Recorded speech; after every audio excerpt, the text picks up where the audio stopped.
was what Beverly Beatty said out of her own two lips. Out of her own motherfucking mouth.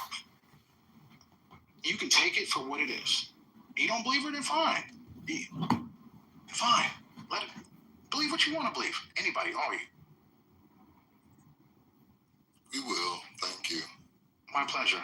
Yeah, I mean, but there is no reason to believe her because she had no evidence of it herself. That's my problem.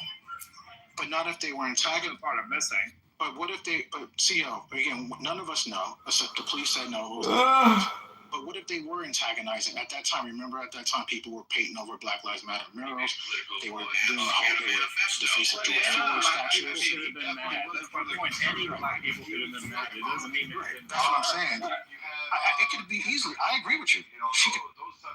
Sure, like Tom Daschle, Patrick Lee, I'm sure they were, really going on that one. So, I mean, what I find weird is that it comes from the ADL, who categorized as certain political violence, and certain other entities who wanted to push for a narrative.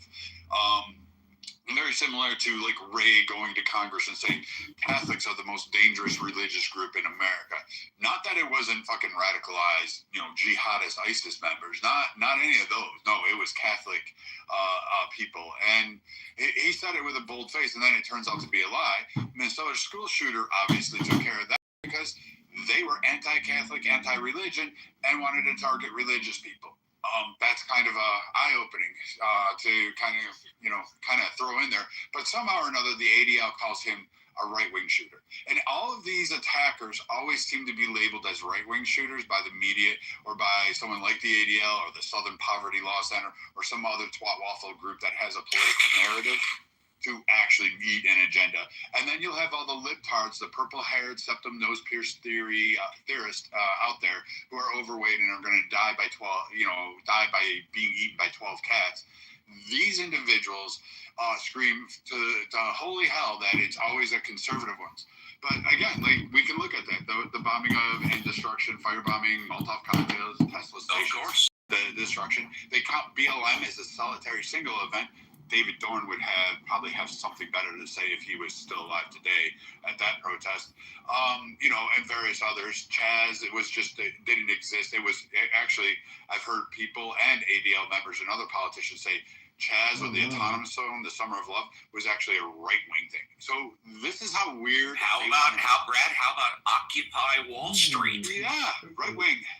Obviously, it's all like all of these things, and it depends. Like, I wouldn't necessarily call them left-wing, but if we're going to just divide them up between which side has it, then I'm all, all right, well, then we'll play that game, but we're going to play by my rules and other people's rules who actually apply critical thinking and critical thought to it and say, well, if all the religious people are on one side, and that's where the left categorize them, well, then any attack on a religious institute makes it left-wing. So that means, the temple killer, that shooter, he must have been left-wing. The Vietnamese man who did it in California must be left-wing, because any attack on a religious entity based on the left's rules makes it a left-wing person. And they just don't have any thought. And I think, again, it's just continuous grasping at straws for ridiculous points that they just never make. Again, they're rudderless, leaderless, they don't have money, and they're not going to win in the midterms, and they're not going to win the next presidency, and they're going to have trouble even maintaining some of the seats they have. So I don't know where they're going. They're just nuts, and that's why they're losing more and more people on a daily basis. That's why Republicans are out registering them, out raising funding for them. Independents are gaining people, Republicans are gaining people, and Democrats are declining, like in negative, like going down. Independents have been gaining people from both parties. Yeah, well, let's be very clear about that. Gasling, hang on. Okay, Brad, thank you. No problem. And I got that from the skiff when I got brought into the Situation Room 5 times. Gotcha. Again, I don't have the numbers. I don't have the statistics. This is why if somebody has them from a reliable source, I want to see them. In my humble opinion, if you go back, it's probably pretty close to 50-50. Steve, the Cato Institute is not. Go ahead. Scott, are you in the Matrix? Excuse me. No, sorry. Okay. Look, the when you look at this, it's been studied a lot, and I'll give you one example. No, just tell me, Scott. What's your site? The Cato Institute 1975 Sounds good to me. shows that when you, excluding 9/11, that instances of political violence is mostly from the right. 391 instances from the right, 143 from Islamism, 65 from the left, 8 from foreign nationalism, 4 from separatism, 9 Scat from the alcoholic unknown and others. goes to the YMCA. As political I've been violence there, again. that's guy. We'd have to look at the Cato Institute numbers, but these numbers match what I've read from every other university and every study. That it's pretty consistent. That it's not 50-50, but And fair enough. And so, how many total instances do they document? How many total? since 1975, we're looking at 466, 700 maybe. 700. And then how many are from the right? 391. So that's about half. 65 from the left, 143 from Islamism. But half of the instances that they document are from 391 right. of about 700. That's about six something 700. Yeah, Okay. I'm gonna put the Yeah, link. fair enough. No, that's fine. That's great. And again, that's what's reported, y'all. That's what makes the news. That's not a bunch of street thugs out in like New York or Los Angeles in the bad part of town beating the crap out of somebody because of their sexual orientation. That stuff isn't going to make Congress or whatever. But this is what's reported. And Scott cites a reliable source, and we can go with that for now. I have no problem with that. And Cato Institute is a conservative institute. This is not a left wing. It's not a conservative. It's a Yeah, we're fucking libertarian. libertarian. It's a libertarian one, if you don't know it. And on social issues, they lean much left. So they'll take social issues and shift. Well, we can question the site, y'all. That's no problem. But if But all I of you mean, are, but that's if the a whole lot, point. hey, hold on. If a lot of you are questioning those numbers and those statistics, bring me enough from the FBI, Brad. On political violence, hold on, I'd have to go back and Tell you what, dude, when you get it, go ahead and go on mute. When you get it, break in at the right time. Let me know what the numbers are, and we'll move on. Jane, you're next. Steve, this is I was next, Violet. like, two I people actually agree. Oh, wait, have a Violet. Go question. ahead, Violet. Go ahead, Violet. The news coverage that I've been coming across, my question is Charlie Kirk's killer considered to be politically motivated? No question about it, in my humble opinion, without a doubt. Okay, Right, but Steve, that's the same question I asked earlier, and you said the FBI hasn't confirmed that. I said in my opinion. Okay, They fair enough. did But as far as we confirm- know, as far as No, they Yeah, just didn't confirm. hold on. They just didn't confirm he was connected to any Hold radical on, leftist everybody go groups. on That mute. is it. Everybody go on I think it's still up for a jury. I to really, hello, stop. Everybody stop.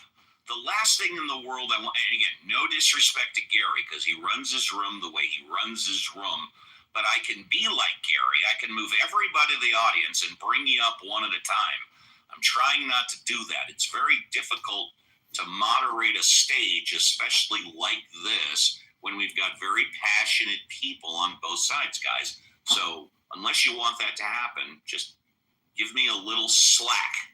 Now, I gave my personal opinion on political violence. This is my personal opinion. You're all free to disagree. Anytime a person or a group commits a violent act where they're motivated by politics, that to me is political violence, and Charlie Kirk's assassination clearly qualifies. And that's just my opinion. I could very well be wrong. Jane, go. I'm good now, Steve. All right, very good. Next up is Dawn. Hi, Dawn. Dude, you said me like 3-4 fucking Oh, people well, ago. let's go to you then, Pascal. Go ahead. Well, Pascal, then Dawn, then I've got Angelica, and that's okay. Go ahead, Pascal. So I was just gonna I just wanted to reiterate one point that Brad kind of touched on it. So when it comes to group, the news often will tout like the SPLCs and ADLs numbers regarding hate crimes and where they stem from. It is absolutely bizarre. He's right. They include things like a bunch of events from January 6th, but they will. I think they'll just look at the BLM as one event. They'll include hate crimes as being like white supremacist prison gangs when they end up like shooting another white criminal over a drug deal dispute. You include that as a hate crime. It's just like really stupid shit. And so they've been ripped to pieces a bunch of times for that over the last couple of years. So I would just say, a lot of this, like 80% of the violence, I think it's bullshit. I would say over the last few years, it seems to be more common to become, not more common numerically, but you've definitely seen an uptick in left-wing, motivated political violence, I would say, than you did in, the decades previously. And before we move on, I just want to piggyback on what you're saying, Pascal. I love Reverend Scott to death. I trust Reverend Scott, and I'm sure what he's saying, the information he's giving us from his source is true. But in my humble opinion, and I'm just giving my opinion, to say that there's only been about 700 hate crimes in our country in the past 50 years, it seems to me like it's being underreported. But you know what? It's just my opinion. But you see, in my mind, a hate crime does qualify as political violence because there's a political motivation. It depends, Steve, on if there is a political motivation. Yes, it depends. Exactly. It depends, which is why I think 700 in 50 years is underreported. But it's just my opinion. Angelica, hi. Hi, everyone. How's everybody doing? Crazy. Yeah, in these times, everyone's feeling crazy. But I just wanted to add that, like with identity politics, I feel like that's a culture that we haven't established as like a diverse nation, how to sort of cultivate a love for different people in different cultures. And I think I know how to do it. It's easy. Bring everybody together, bring a shitload of marijuana, and have everybody get high and go come by up. I doubt it's that easy. It has to be spiritual. Something spiritual has to happen. Then bring the tequila also. I think we need a How to Be a Centrist for Dummies book. By the way, mods, after I finish up with Angelica, I'm going to take off, but I'll give you guys some instructions. Go ahead, Angelica. But yeah, there's like this informal kind of aroma about like walking down the street and watching how different people interact. It's not like, really, it's not what the West says that it is. There's no inclusion. Like, people might say that it is a very inclusive nation, but people are still segregated on the base of, like, let's say, race. Race is common. Like, race is still... People are segregated in America? Of course, economically. Can you give me one example? Well, if you look at... And this is kind of getting off topic, but I'll just go here. But it ties back into identity politics and why people are... Well, it's not my problem how somebody identifies with themselves. When you're talking about people are segregated, to me, what that means is going back to forced busing as recently as the 70s, where because of the color of your skin, you have to sit in the back of the bus. I'm not talking about identity politics. It's an informal segregation. Of course, you're not allowed to segregate based on color or race or religion. That's against the law. It's against your civil rights. Yeah, but it's done informally. Everybody self-segregates. Churches are the best example. Pascal, go on mute, please. Stop. Yeah. Shut up. Go ahead, Angelica. No.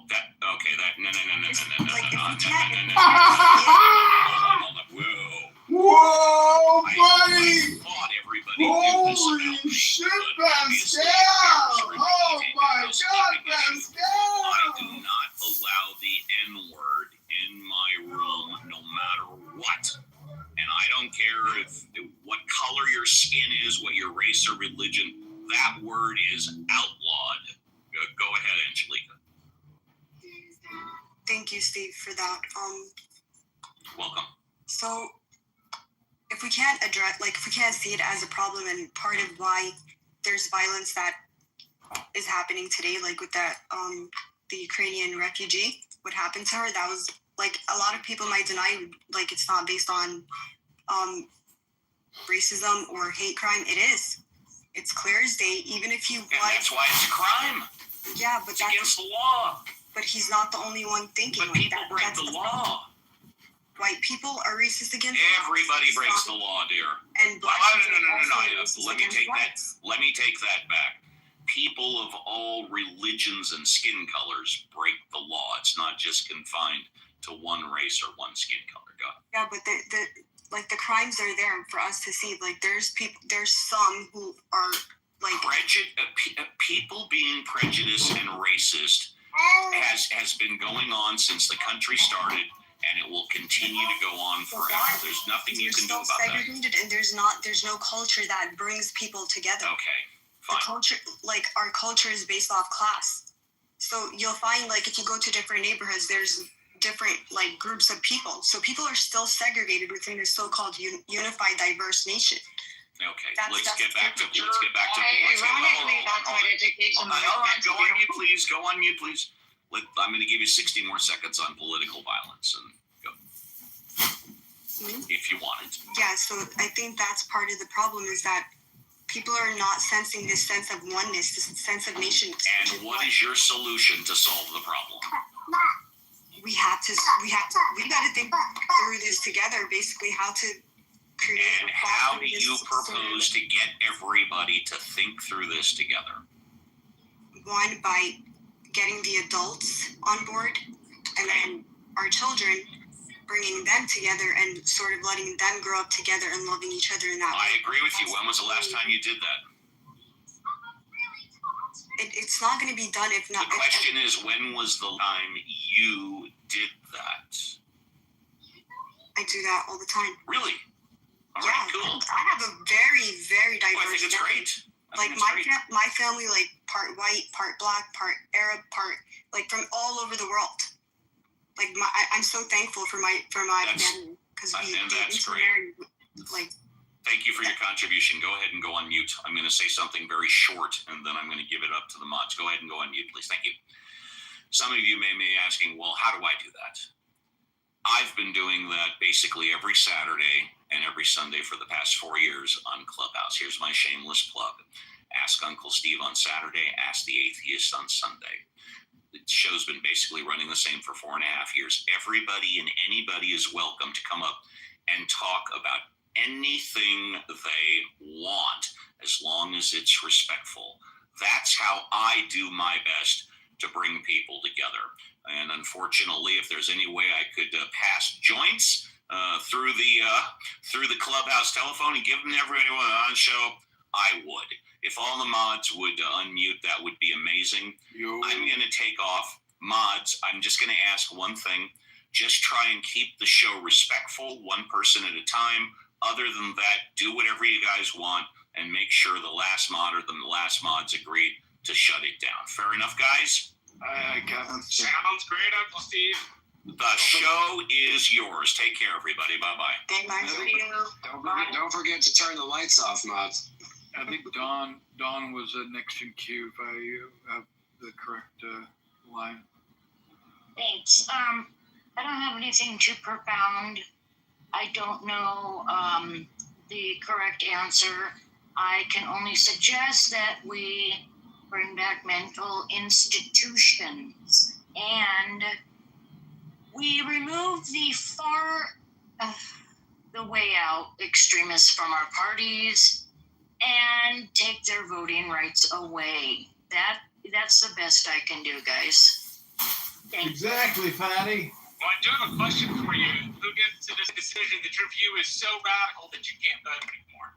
Our political leaders need to step up or get out. That's the problem, is that we actually have political leaders that have literally retweeted Russian disinformation. We do not have the most informed Congress. We must fight Russia at all costs possible. Death to Russia! They're not taking Fight Russia with all our might! To find in the Constitution or any document. They are literally overstepping, and that's the problem we're facing right now, which is a constitutional crisis. We have an autocrat one at DLC, who is leading with a ton of EOs, executive orders, and these are not constitutionally, blowing Venezuelan ships in international waters in any other administration would have been a big deal. Everyone would have raised this. Instead, it's like page 3 of the news. Like, where's Charlie Kirk's killing and Jimmy Kimmel are now like at the headline. What the hell is happening right now? Like, it's a little insane. Nothing. You're just rambling, bitch. As usual. Nothing's happening. You're just talking about nothing, wasting all your fucking time. That's life, bitch. That must be what Disney's life is like. You care to contribute? Sure. I did a little deep dive using Gemini. Of course, we know that's AI. However, I did a deep dive on it. I had to do a research on it, so it gives you a bit more information. I created a document in Google Docs. I just copied and pasted the results in. I think it's interesting. I think it's fairly balanced. I haven't read through the whole thing, but it does provide websites that it's gone through in order to arrive at the information. And basically, I was just asking it, what are the statistics regarding political violence in the United States, and it came up over the last few decades, and it started from 1975 up until present, and the numbers are really low, obviously, and it depends what the criterion is, because it depends what source you're using to determine what constitutes political violence, whether it's deaths only or other actions. But if we just that skews it considerably because of the amount of people that were killed during that. But since 2020, it's only about 0.011%, if that. So it's quite low. However, it's disproportionate in the effects it has on society. And we see that right now. We can see how disproportionately we're affected by these sorts of incidents, whether it be Charlie Kirk or any others that have happened in the recent past or long ago. So if you're interested, I think it's a good read. Probably take you about 20 minutes to go through it. It's about 45 pages long. So I just thought I would offer that up. And just some quick numbers. Extreme right, 391 deaths. The left, I think it said 65. So you can take that for what you want. That seems to jive with what Scott put up he got from X. So yeah, cool. Thank you. He pulled from Cato. Thank you. Libertarian think tank.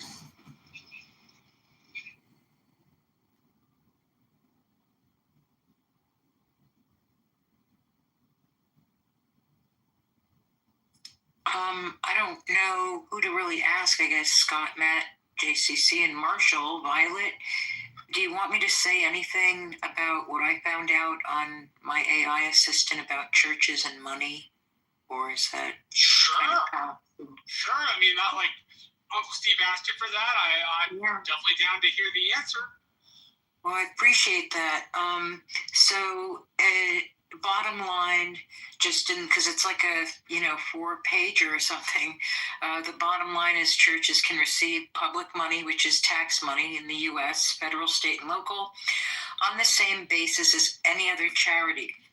But tracking exactly how much of a specific local church gets can be hard because many churches are exempt from publicly filing financial returns. Below, I'll explain why it happens, where the money comes from, common programs, and give a very simple ABC 1, 2, 3 checklist that we can find this money trail, or that I asked for. And then why churches get the money. The federal government does not reserve special funds just for the churches. Faith-based groups are simply eligible to apply for the same grants and contracts as other nonprofits if they meet the program rules. Federal, state, local programs often give money to any nonprofit service provider that will deliver non-religious services like food, shelter, rehab, job training that includes faith-based charities, as long as the government funds aren't used for worship and proselytizing, and that they are self-governing. So there's nobody checking in on this. And if anybody knows what it's like to be in a church, mostly people are trying to get you on board. But anyhow, and also many funding streams are distributed through local boards, municipal grants, and intermediary agencies like United Way, county administrative boards. And it goes on, and it is 5 pages, and basically the loophole is, as long as nobody's proselytizing, they get all this money, and the churches who know where to write the grants, and if you're super smart and know where to go to look, you can get a lot of money for your church. Even to put in something like a circle, you can get a lot of government money, have parties for 2 years, go out to eat everywhere, to plan this big thing called walking in a circle in the churchyard, where nobody ever even uses that circle. So I think it's called something else, and I'm kind of being rude about it. I think it's called a labyrinth, and it is awesome, but nobody ever uses it. And I watched people take that money and then give the leftovers to the poor. And I will tell you, I left my Bible, and I feel like I never go back to these places. So that's what's going on. And thanks for letting me share that. I really appreciate it, guys, for letting me practice too, how to read and speak in public. Thank you. Anytime. Glad to have. It was the bell band. You know how like the bell call to prayer? They have the bell. Oh, well, I don't know. It depends on what city you're in, and like local noise ordinances. Indeed. So some cities have noise ordinances that don't allow you to do that, and the reason they're acceptable is because they're not about church bells specifically. They're about all noises above a certain decibel limit. So sometimes towns can do that. I'll tell you, in my town, the church down the street from me, it's full limits. That makes sense. So I also in my neighborhood, the bell chimes, but I think it's for the time, not necessarily call to prayer, because it's not a church that I think they publicly call to prayer, as far as I understand. No, it's not like a call. It's not a call to prayer like the Muezzin, which is 5 times. So I believe it's Muezzin is 5 times a day where there's a mosque. We have 2 mosques in my hometown, and the Muezzin, if you're near it, you hear a person called Muezzin, not a speaker. And I think that's because you're not allowed to have like amplification on that kind of thing. I know for the church I hear, you can only hear it if you're within several blocks of the church. Right? It's not something they broadcast on loudspeakers. Gotcha. I mean, I really appreciate like the churches, the mosques, the synagogues. They really do bring the best of people out compared to people who like are in not the best situations. They don't really. I feel like that's like a refuge for people going through stuff, you know? So I feel like we should be protecting the churches, the mosques, the synagogues for that very reason, because we could have a lot more crazy people walking around.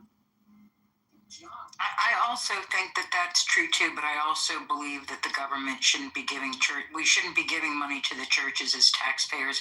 They need to earn it from the people who go in there and then help the people out of their own goodness of their heart, like they were called to do by Christ. And so I'm not, I've been around a lot of churches and a lot of stuff, and I'm not against churches or people gathering or people of faith. But I am against people taking money and say, yes, we're going to do one thing and then doing something else with that money. I am very much not down for that. So thanks.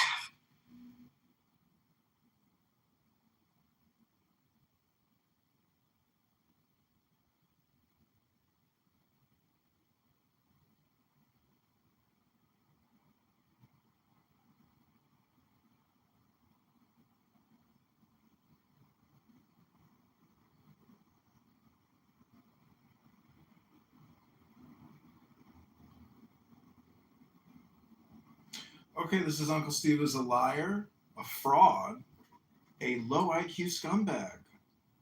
That's exactly what Uncle Steve Actually, is. that ties back to my other idea. The churches, the mosques, I think are also segregated. So depending on what church you go to and what area you're in the church that you go to, it's also segregated. So maybe we can start there, right? Like, those are the places where the communities actually go and worship. And if we could have something else that's non-religious for everyone to come together in that kind of environment where it's just love and peace and serenity, like that would be something Uncle Steve. I think to move this country in a better. Okay, don't forget everybody. Uncle Steve is a liar, So it's a actually fraud, a wants low to be like IQ this diverse nation that's inclusive. scumbag. That's what Uncle There's no Steve is, segregation in the everybody. church, but it Steve is- Appel, there that's is- right. there is The segregation. world famous clown house atheist with his Have little any of you guys visited a church where his mod squad of there's people incel from all different faggots backgrounds, like all Matt, different economic classes? JCC, and yes, Scott That's very, Kent very, very unlikely. Jones. Same thing with mosques. There's Like, always when I was been in more of school, a Republican, we visited conservative, different churches and extremist, mosques. We didn't get terrorist to visit attack. It's synagogues, 4 but we to saw that 1. I got the worshipers data were here. always It's not the either liberals. It's the Republicans. Yes, that's faggot Scott Kent Jones. Go ahead, Scott. But Put they the were link in always the one chat race. with the So receipts. they're very much segregated. Well, I don't I don't know why you know. guys are not seeing segregation The in the West. Republicans really know how to fight. Which is why I think like But the Democrats, they're a left bunch and of right tricky and liars. black and white and That's my Donald Trump impersonation. This is Go, just go, insane. go. I live in the basement of the YMCA. I'm a former alcoholic. Got a master's degree in divinity. And I I'm a totally agree with faggot. the segregation. And if I want a different Well, I experience, did interview I have to Kitover go once. someplace else, sometimes to Hey, a totally look, different look. neighborhood to get a different outlook from who's open on a Sunday. So, and it is, sometimes it's not always comfortable to walk into a place and be the different person, you know, but exactly. I think it's very hard.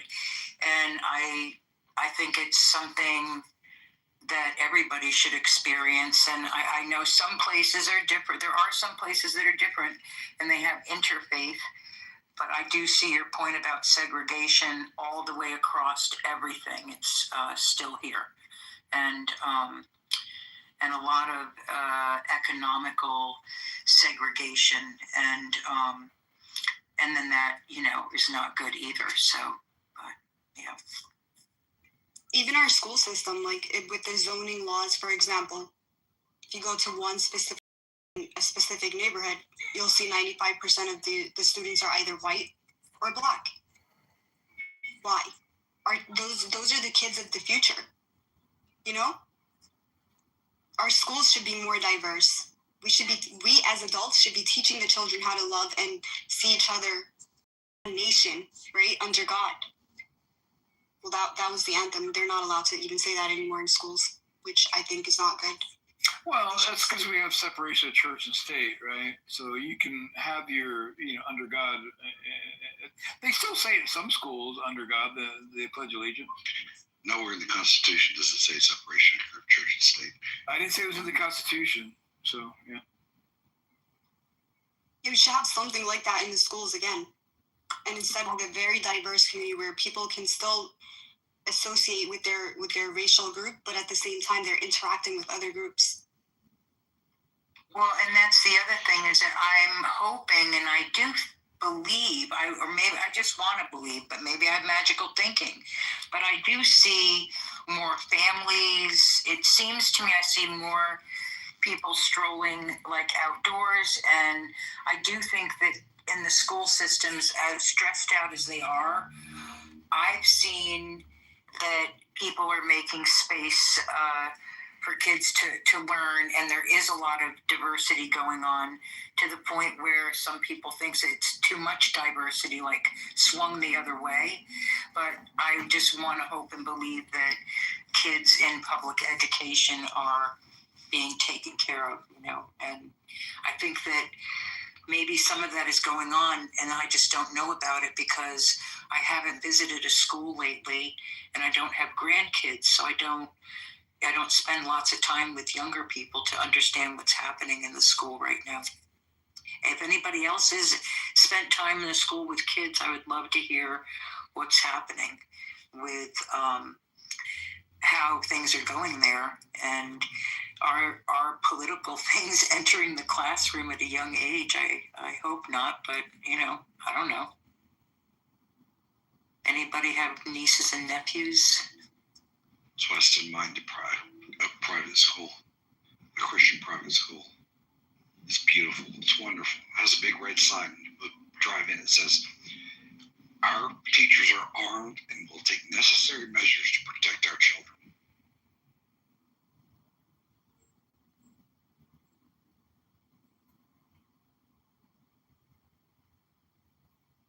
I feel like that's so scary with the school shootings. Yeah, this is the last place I would think a school shooter is going to go is to a place where there's a big red sign that says our teachers are armed. We'll take necessary measures. But anyways, the public schools are terrible. I'm in a great school district here in Houston, outside of Houston, Cy-Fair. Great school district, huge school district, size of Atlanta, population of Atlanta.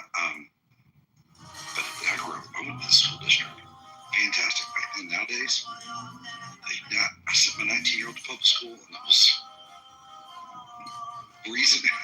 It's just, I would be homeless before I sent my kids to public school. And that's a God's truth. To live in a homeless shelter. My kid would be better off.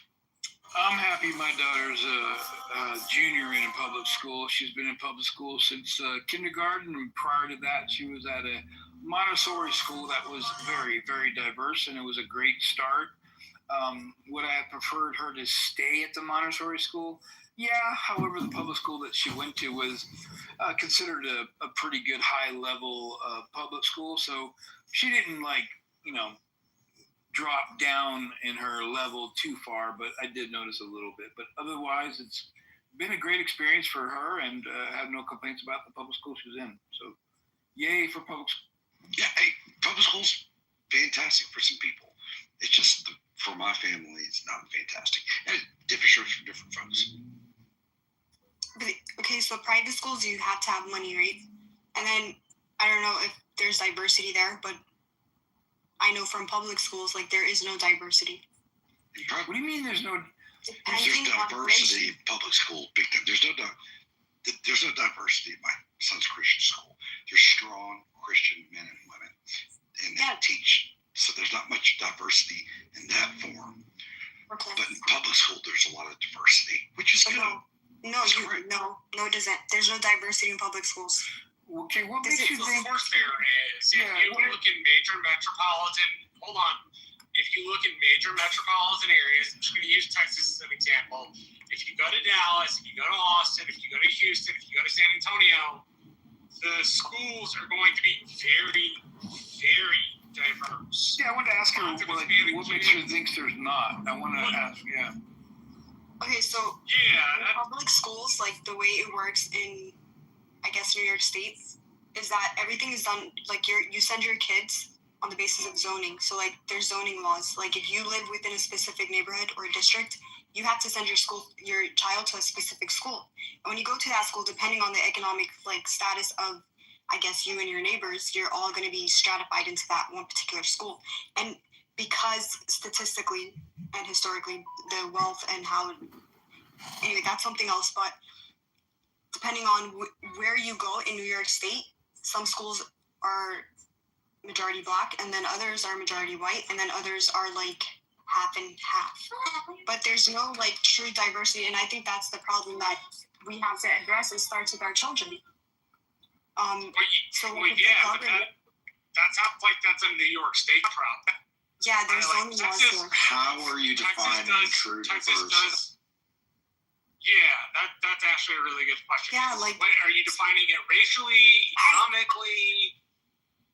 Everything. So, I don't know if you... everything! How to foster everything! There's no looking at somebody with a different eye. There's no other. There's us. There's one nation. So how do you do that? You have to include everyone. Everyone has... And they have to start as children. They have to start as children. They have to all grow up together, because how can you divide between two people who grew up and love one another? It's going to be impossible for... Yeah, that's for example, where I live, it's 97% Hispanic and 3 to 5% other, right? You could take all the white people in the Rio Grande Valley and stick us in a football stadium. But when I went to school in public high school, I went to school with black people, I went to school with Asian folks, Jewish folks, Hispanic folks, right? I had Muslim folks, not very many, but enough to know they were there and enough to know they were a part of the fabric of our school, right? it seems like New York may have a bigger problem than maybe Texas does. Don't get me wrong. If you go to San Antonio Heights, you're going to wind up in an area that's a whole lot more affluent and may have a higher percentage of white students than Hispanic or other students. But typically, Texas high schools are fairly diverse. In particularly, if you're in a major metro, if you're in a small town, or you're in the Rio Grande Valley where I live, where it's literally 97% Hispanic folks, right? Your ethnicity may be percentage-wise a little down, but that's just because the majority of people who live in the Rio Grande Valley aren't white people, aren't black people, aren't folks with Asian descent, right? We have our fair share, obviously, but it's it doesn't make up a sizable portion of the population. And I'm not so sure how that people have to want to move to where I live. And two of the main industries are agriculture and hospitals and education. Those are three big economic endeavors in the Rio Grande Valley. And so if you don't want to live in a place with $21,500 poverty line, it's 4 hours of the issue of hey, I want to live in the Texas Triangle. The Texas Triangle is Houston, Austin, Dallas. And the vast majority of Texans live in that triangle. And so you're going to have a lot more diversity in that triangle than, say, you are in South Texas. But that's because it's geographically hours away. The drive I took this weekend was a 7-hour drive, and I'm still on my way home. It's 7:09 right now. I'm not going to get home till 11. So I'll be on the road for at least another 4 hours. This is a drug highway right there, Highway 59. 59, it is a drug highway. Well, it connects to 77, which is a drug highway, right? But my point is more there may be a lack of percentage diversity, not because of race or economic status, but far more due to geography. And I don't know how you'll be mistaken take geography out of the account. You'll be mistaken to think that it is based off economic class. All segregation is based off that. Even when you look at housing, for example, if you within specific neighborhoods, all the landlords will up your rent, right? And only a specific class of people will be able to afford that kind of rent, pushing the majority of those inhabitants who are already there, who are not of that same class. Which then they're pushed to a separate neighborhood, and then they're the same things happening again and again. So it's a segregation that's based off economics, but it's also tied into race because of historical factors such as slavery. The wealth, the amass of wealth to be generated into one specific racial group. So if we're continuing that segregation, I think that's going to cause a lot of animosity, which it still does. I don't know why you guys are in denial about it, but racism still exists. It's well and alive in America. I live in upper middle class neighborhood, Hearthstone, and the elementary school all these kids go to school is sections 8 or something like the school. It's all free meals. One of the poorest elementary schools in Cy-Fair. And I live in a middle upper class neighborhood. Extremely diverse at this elementary school. Same thing as the junior high. Same thing as for the high school. Just matter where you live. It sounds like New York State has some significant policy issues when it comes to education. It's trying its best right now. They're implementing quotas when it comes to developers, and when they're developing housing, for example, they're making it obligatory by law that a specific amount of people from a class, the lower class, they can afford it. So they're mixing it up. They're trying their best, but it's still a major problem throughout the U.S. Yeah, but that's more of a NIMBY problem than a class problem. There are people who don't want to live next to somebody who's in a $20,000 house and doesn't keep their yard up because it drives down their property values, right? Which New York, I'm imagining New York, since you said it assesses based on zoning, it probably also has property values that go to school receipts, right? So there's a lot of NIMBY stuff there, and to be frank, I don't know if you can ever get rid of NIMBYs. The not in my backyard people, to some extent, in major metros, are always going to exist. Maybe you can regulate that to a lesser extent, but I'm more in the corner with Matt when it comes to less regulation rather than more regulation. Now, I don't want to tell you what to do. New York should be allowed to make decisions Texas would not make, right? So New York should be allowed to do New York. But at least in our state, we do have issues where it's less diverse. Like I said, San Antonio, Alamo Heights is a very affluent area, and the high schools there are more affluent in class and more white. I don't know to what extent they're slightly more white, but those big rich places, those schools. But again, I don't know if you crazy shit to say at the end from the president. I don't think he should have said that. From the president. That doesn't allow with Christian beliefs. That doesn't allow with Christian values. So I would have advised him never to say those words. Oh, you would advise him. If I had his ear, I would have told him not to say he hates his enemy, because that doesn't align with Christian values. Correct. You're supposed to love your enemy. So, man, Sandy, thank you for saying that. I've spoken to people like him. The problem is that he doesn't understand what love is.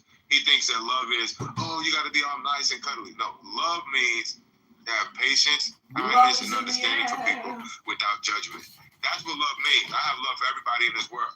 Everybody. And that's all it requires. Patience, kindness, and understanding without judgment. And the fact that he thinks love is something else. And he can't understand that you do need to love your enemy the way Jesus said to love people.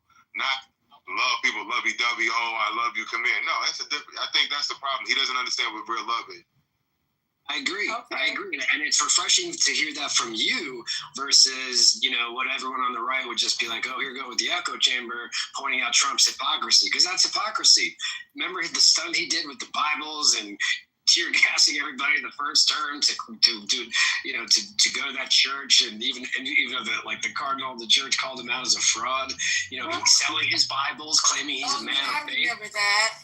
Total hypocrisy. So thank you, man, for keeping it real. Yeah, the problem with Trump is I think he's on a faith journey, and in certain aspects he's still not he doesn't have a handle on yet. Because there's no way you would get on a microphone and say, I hate my enemy, when the Bible says, love your enemy. So what you doing? He don't understand that. And I think he's too caught up in his ego to understand that that's not what you need to do. That's wrong.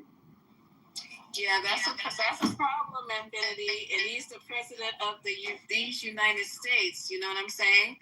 So all that rhetoric is just... I think the problem is that I think what he likes to do, and this is a strategic part of him, he likes to speak to the people's guttural emotion, right? Because he knows that there's a lot of political currency to be gained through speaking directly to the guttural feelings of people. So when you say that, here's Erica Kirk comes out there and says she forgives the murderer of her beloved husband. Okay, that's an example that we all need to strive towards. Love your enemy, forgive your enemy. Okay, I thought. And then he comes out, and he basically crisscrosses her statement. And he come out and say, I hate my enemies. I can't stand my enemies. That's wrong. That's not the tone of the night. But I'm glad you feel that way, and I'm proud of you for not falling into the same crazy shit as what's the guy's name? Stephen Miller? No. Anthony and TC. Well, not so much Anthony. Anthony really doesn't. He really doesn't do that. But we haven't talked to him about it at all. Well, not about Trump's speech, but we did discuss a long time. Well, it wasn't in this. Was it in this room? No, it was in Patty's room. A long time about Stephen Miller's speech. It was very, very, very, very dark, racist, and he was clearly talking. He's Jewish, you dumb bitch. Matt's in the chat already. He said, Trump said, Matt said Trump never said he was. That's what I'm talking about. So thank you, Insanity, for keeping it real. Unlike Matt. Yeah. Unlike people like Matt Cool, who no matter what, What do you mean, Matt Cool? Matt Cool, what do you mean Trump never said he was a Christian? Yes, he did. Thank you. What are you talking about, Matt? Where'd you get that from? He talks about Christianity all the time and Jesus Christ and all of that. What you talking about? He's not. I believe he has said it once or twice, but he's not. He doesn't follow anything Christian, sir. No, nobody's judging anybody's Christianity. Okay, he says it in name just to get votes. I know, but we shouldn't do that. You can okay, do it but he's Let not. me ask you guys, He's not. he's like, what church does he belong to? He belongs to, he goes from the Episcopalian. What denomination is he? Episcopalian. Okay, so I don't know where Haitian is. Let me call him because I need him to play the music instead of. I pinged him myself. Okay, let me see if I can call him because he knows what time the room's gonna start. Maybe he got something to do. But Trump is a fraud, TDS to Moose. you guys You is, don't even know Moose is I believe he's Canadian. president? He's a total faggot and a loser. Really? You can't really say the F word. Unless I didn't mean to say the F word, but we should have just said F word. I mean, does it really matter? Does it Never really to matter? use vulgarity or to be mean. No, sir. As we try I to was explain asking to a people. question. I'm sorry, I lied. It's not There's no actually explaining anything to people on this app. Excuse me, That's just the way it goes. It's Presbyterian. He grew up as a Hi, Presbyterian. It's Stephanie. okay. You don't know either. I'm recording a couple of Okay, let me call You Haitian may and find know out which where he one is. it is. He has this There's a lot of His TDS people. Scottish mother grew up as raised them as Presbyterians. He still has to accept for himself when he's a accountable age, sir. I understand that, but what I'm asking is, why do you question his Christianity based on? I mean, I understand why you're questioning it, but at the end of the day, you can't say he's not a Christian. That's too far. Exactly. I understand you can question. He's doing things that's questionable. He's doing things that's questionable, so you have every right to question. Always deny. Yeah, that's fine, but I do. I'm saying as a Christian, you shouldn't tell nobody they're not Christian. Yeah, that's interesting. I didn't tell him. I have an opinion, and that's my opinion. I know, but you shouldn't espouse an anti-Christian belief. My opinion. It's an anti-Christian belief. You shouldn't say nobody's not a Christian if they say they're Christian. But I did. I know you can, but it's not good before God. But I what don't you want you to should do be that. more focused on is what Trump shouldn't say. Me. Right. We're just talking about an argument. Mike, hang We're talking about the hang on, Mike. president. I know you hear me. Thank you, Mike. Yeah, but I'm saying, Go ahead, Deborah. What shouldn't Trump say? I just respectfully asked you to hold up, Mike. I just want to get a point across. Yeah. We're still talking. You said this, I get it. I said he's not a Christian. Go whine some more. And I'll say it, and I'll double down on it, and I'll do what I want to do because I can. You're not a Christian. Yeah. That's fine. You think I'm gonna argue with you over whether or not I am? I'm not. But man, Infinity, you gotta But whether Trump is a Christian or not. Why would you want to do that? Infinity, you gotta understand that they're going to take away anything that Trump says, anything that this Nobody's talking to you yet, Mike. It's not your turn to talk. I'm talking to Infinity right. Yeah, but we're having a conversation. We're having a conversation. We're having a conversation. I mean, I was invited on stage, so it is what it is. Mike, you gotta respect the mods. We're telling you this nice and early. Well, man, this is Absolutely. Respect Deborah right now. You know, what's going on? Hey guys, come on now. We just getting started. Everybody's gonna have a good time tonight, and everybody's gonna be able to talk. Trust and believe. Everybody. So Mike P. How you doing, Lisa? How's your day going? My day is just ending, Mike P. It's just now ending. I've been at work. How long have I been at work, you guys? 12, 13, 14 hours and 22 minutes. I know, right? But I'm good. I'm looking at my... Like 2016 and Dave Chappelle, I'm pretty sure. I put this on there. Yes, Chappelle should not have been canceled, or at least attempted to be canceled. That did happen, right?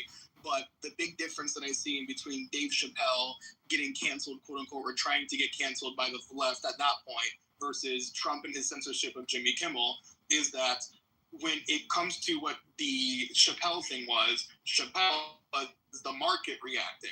The market was the viewer base that happened there. They reacted negatively, and they were the ones trying to stop the show, et cetera, et cetera. No one was trying to censor him. No one was trying to do that in positions of power, at least, right? Maybe the people that were protesting didn't want it on air, wanted to censor it, but that wasn't people in positions of power doing so. That was the market that just didn't want it anymore. Now, when it comes to the Trump thing with Kimmel, the difference between that is that's somebody supposed to be holding and enforcing the Constitution, openly going for somebody because they have a political disagreement or don't like how a certain characterization of them was made. And now we have an institution that has power, using that power in a way that they shouldn't to censor something that they don't like, which is why there's a lot more outrage over the Kimmel stuff than there would be for the, Chappelle stuff, at least in those two examples. But that's all I wanted to add on there, just some clarification. Thank you, actually. So let me just say this. So ABC is acquiring ESPN. It's acquiring the rights to NFL, to show games, historic games, all that stuff, playoff games, and possibly a Super Bowl. It's a multi-billion-dollar deal. That deal does not happen if Daddy Donald says so. If Daddy Donald kills that deal, it's going to cost ABC billions of dollars. So that's something also we have to look at with this whole Kimmel stuff.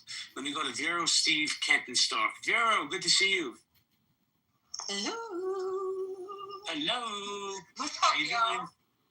I'm good. Oh my God, I've been off for a long time, so I haven't seen y'all. Got really busy here in New York, so having a good time. But here I am. As to the topic of the room, goodness, I think currently, I'm going to be a little honest. Currently, I've been feeling that the left has been kind of doing a little bit more dangerous. I mean, not a little bit, extremely more dangerous. The Luigi Mangione fella, that the man was shot on the steps of my husband's law firm building. So, it kind of hits a little close to home. I'm going to be honest, this is what's going on right now. I won't say historically that's true, but definitely, yeah, close to home, and it's making me realize that sometimes the left views can become radicalized to the point where they're taking, one person is taking upon themselves to kill another person, and that's nuts. Thank you, Vero. I agree with you. And to be honest, I forgot about Luigi Mangione. I forgot about that lunatic, who I believe is going to beat both his cases. Quick question. Steve Wheat. Quick question. Yeah, Max. In terms of the left, because nobody ever answered in the chat about who the head of the left of Antifa is, I can't find it. And like Luigi Mangione, are we talking about lone wolves, or are we talking about organizations in terms of the left? Because I just want some enlightenment on who the left is. I think what happens is, and we're all guilty of this, I believe. One of these lunatics pull one of these stunts like they did with Charlie Kirk, like they did with this Luigi Mangione, and we find out that they had tinges of Democratic far-left ideologies, and now all Democrats are far-left, which is so absurd to me. But, I'm not far-left, and I've been a Democrat my whole life. I don't know if I'll vote Democrat anytime soon, though, but I'm not sure I'll vote Republican either. Steve Wee, how you doing, Steve Wee? Yeah, I'm doing all right. Hey, this Kimball thing, Sinclair Broadcasting owns a lot of those stations. And Sinclair, not Donald Trump, was calling ABC and telling them, hey, we may not carry this stuff on our affiliates, which would have knocked the advertising revenue right out of ABC for that slot. There's already been the money the show was bleeding out. So, there's more to that than just the FCC. And if you look at a map, I looked at it one day, the location of Sinclair's stations across the United States. It may not always be in areas where, it's like you'd have the demographics, say in LA or in New York. It's not that. And if these guys pulled him off of that time slot, it would have been devastating. So there's that angle to it too. But I think the left is far more dangerous because I was just reading a story the other day where you had a bunch of people show up at ICE detention center was trying to bum rush this stuff, and you can just see this. If we don't agree with the law, well, the law doesn't apply to us. It's like immigration during Biden's administration. Well, there's a law there that has tells you what immigration is going to be. Well, we don't agree with that law, so we're just going to ignore it. And that's such an inaction, a chain reaction. People see this and they say, well, if that's your deal, then why should I have to abide by any law that you had? That's your sacred cow. And it starts a dangerous spiral downwards. And I just point out this last fact. After Charlie Kirk got assassinated, how many stores did you see looted? How many cities did you see on fire? That wasn't the reaction. Wasn't the reaction at all. And I think that encapsulates the two ideologies right there as well as anything. When one of the rights gets taken out, there's no cities being set on fire. There's no riots. There's no nothing. They go and have a memorial. And what about January 6th? What about January 6th? Hold on a second. 20 million people watch. You racist. And by the way, here's a little caveat that might trigger some of you. I'm just going to say Democrats. I'm not going to call you lefties because it's not fair to paint everybody with the same brush. But Donald Trump is pondering making Charlie Kirk's birthday a national holiday. Imagine that. I know some of you righties are going crazy right now. Hip, hip, hooray. Kent, how you doing, Kent? Kent, are you there? There you are. Yeah, sorry, buddy. I'm doing well. I'm just going to digress here for a minute. I'm just making tacos. Carry on. All right, I'm going to remove you from the room because that is rich. Thank you. So let me go to Stark, the Majesty, then the MVP of Clubhouse, Matt P. Stark, how you doing? Hey, I'm doing good. How are you? Fantastic. Do you want to chime in? Yeah, I would like to add a point and then ask a question. I've been listening to the discussion. Very good room, very decent discussion. Job mods. If you ask about the Jimmy Kimmel, yeah, he deserved to go. He was always toxic. Spewing out fake news. It's an easy case. In terms of Charlie Kirk, Stark, he's a comedian. Go ahead. Of course, he's a comedian, but he can't say lie about the killing of Kirk, right? So that was vile and that was fake news. So that doesn't fall under comedy in my opinion. It falls under the First Amendment, but please continue. Well, hate speech, right? I don't think. How is that hate speech?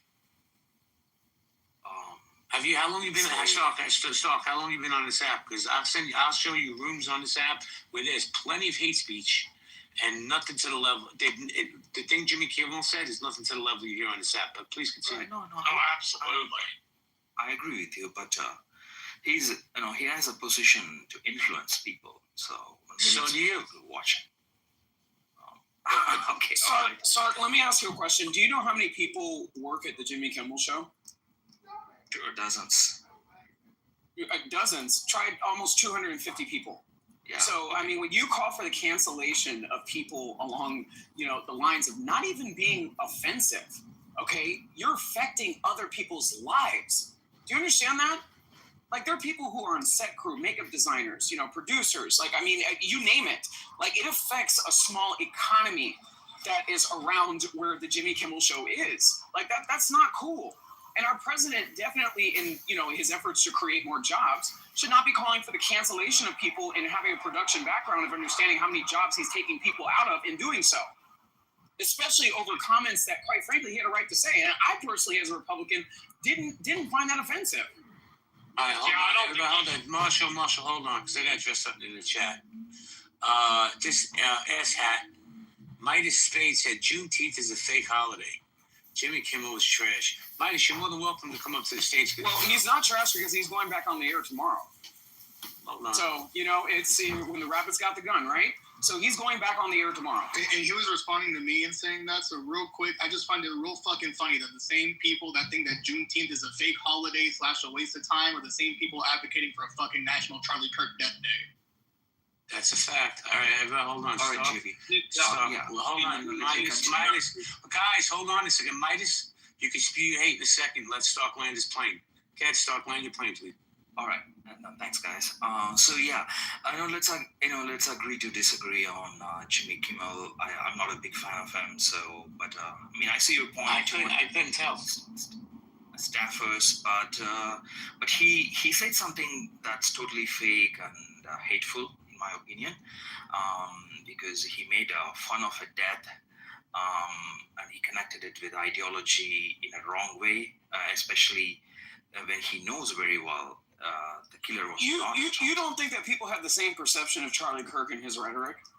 Saying that, Michael Brown was a thug that had it coming. So, I mean, there are grievances on both sides. But you got to look at it. Jimmy Kimmel has a relationship with, what's that Steiner guy that does the talk show in the morning? Howard Stern? Yeah, Howard Stern. They said him and Howard Stern, and there's one other talk racist trash about black people, and that they are, prejudice. But I understand people who know how to just do business and go ahead and work with you on your merits like that. And so just I'm gonna listen to your because I got some things to do around the house. But I came for Barack Obama, and he gave us lawyers because they had the Soros brothers and they had the Kirk. What's those rich ones? Starts with a K. The coach. They had them watching us because just like with Kirk, they want their verbal agenda to be brought forward to those who can pass the litmus test. I even for my father's funeral had a 65-mile escort by the state police of North Carolina.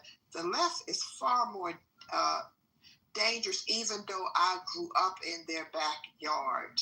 I've learned everything about politics from the left because I was a diehard Democrat. Now I vote for the very best person. Right now, the left is just acting out because they didn't get their way. But thank you, Connie. With Charlie being in the backyard. Connie, you gotta please respect my space. I have a queue, and you just jumped in. So land your plane, please. Yeah. I know. I'm trying to yield as people are speaking. So, anyways, I get it. Just land your plane. So moving on to the Charlie Kirk. I mean, I'm a big supporter of First Amendment, Second Amendment. I have no problem with all that. But unless it offends you, then you're not a proponent of the First Amendment. But please go ahead. No, see, JB, but if you're dragging me back to Jimmy Kimmel issue, he said that the killer is a Trump supporter, which is totally fake. It's a hateful. Who cares? How's it hateful? Stark, how's it hateful? Who cares what he said? Who cares if he is a Trump supporter or not? People are so hypersensitive to nonsense. All right, well, again, let's agree to disagree because I don't think news should be reported in a fake way. He's not a news reporter. He's a comedian. He's a comedian. Laugh at it. Dismiss it. Move on from it. I mean, he behaved like a total clown. And anyways, listen, hold on, stop. I'm not even a Jimmy Kimmel fan. I'm a First Amendment fan. Right. All right. Okay. So now let me ask you this. I think this question might trigger a lot more, people. Do you think Charlie Kirk's killer, Tyler Robinson's parents, apparently there was a rifle given by a grandpa it was manufactured in Germany during World Wars. So do you think Tyler Robinson's parents should be charged because they failed to secure the... No, they turned him in. And y'all watch too many fucking movies. Like this is crazy. Like the conspiracy theory ilk on this app is absolutely insane. Yes, because you sound absolutely ridiculous. Hang on. You believe in freedom of speech, right? So why can't you tolerate me making a point here? I mean, because you're a little bit long-winded, and I'm asking you to land. I'm not long-winded. I'm asking I didn't ask you a question. You can ask it in the chat. Majesty, how you doing? Hello. Hello. Would you like to chime in? Yes. Hello, Jay. Hello, everyone. Definitely the correct answer is the far left. At least this time around. I mean, is there not a list of crazy things they're doing, from telling 5-year-olds that they're little boys when they're girls when they're little boys? Like, that is enough for me. We don't even need to go on. That's fucking crazy. Because, I don't know, like last time I checked, I was born with a vagina. And God forbid a little bitch likes to climb a tree and play sports. Now I've got to dress like a boy. Thank you, Mom, for not fucking forcing that on me. I just went through a phase, goddammit. Now I like French manicures. So that just alone, Thank you, Majesty. So let me do a quick room reset. Then I'm going to go to Corey. Midas, I haven't forgotten you, I promise. I'm going to go to Corey, Mike Moon, and then Madison. Guys, this is unhealthy debates. Who's more dangerous in America, the far left or the far right? How you doing, Hope? Keith, how you doing? Joe, good to see you. PB, always a pleasure. We got a couple of anonymouses. Shana Tova to you. Heidi, how you doing? Tiffany. Uncle Steve just walked in the room. They have a pink ticket. Kirill, I don't understand you, bro. You come to every space I'm in, but you don't cash in your ticket, you cheap bastard. Jay, Randy, cash in your ticket. Jay, Randy, you got a lot to say in the chat, man. At least cash in that ticket. So let me go to Corey. Corey, how you doing, bro? Not too bad. How you doing? I'd be doing better if you cash in your pink ticket, but I did already. It just isn't. It's showing that I'm busting your chops, bro. The mic is yours. So I'm the type that's going to say what's good for the goose is good for the gander. When you establish a line of credibility on yourself and what you accept, you then have to accept when that karma comes in, fits in, and the fact was that he used his monologues to mock and laugh and praise the firing of others that were fired for saying things, tweeting things in private conversations even.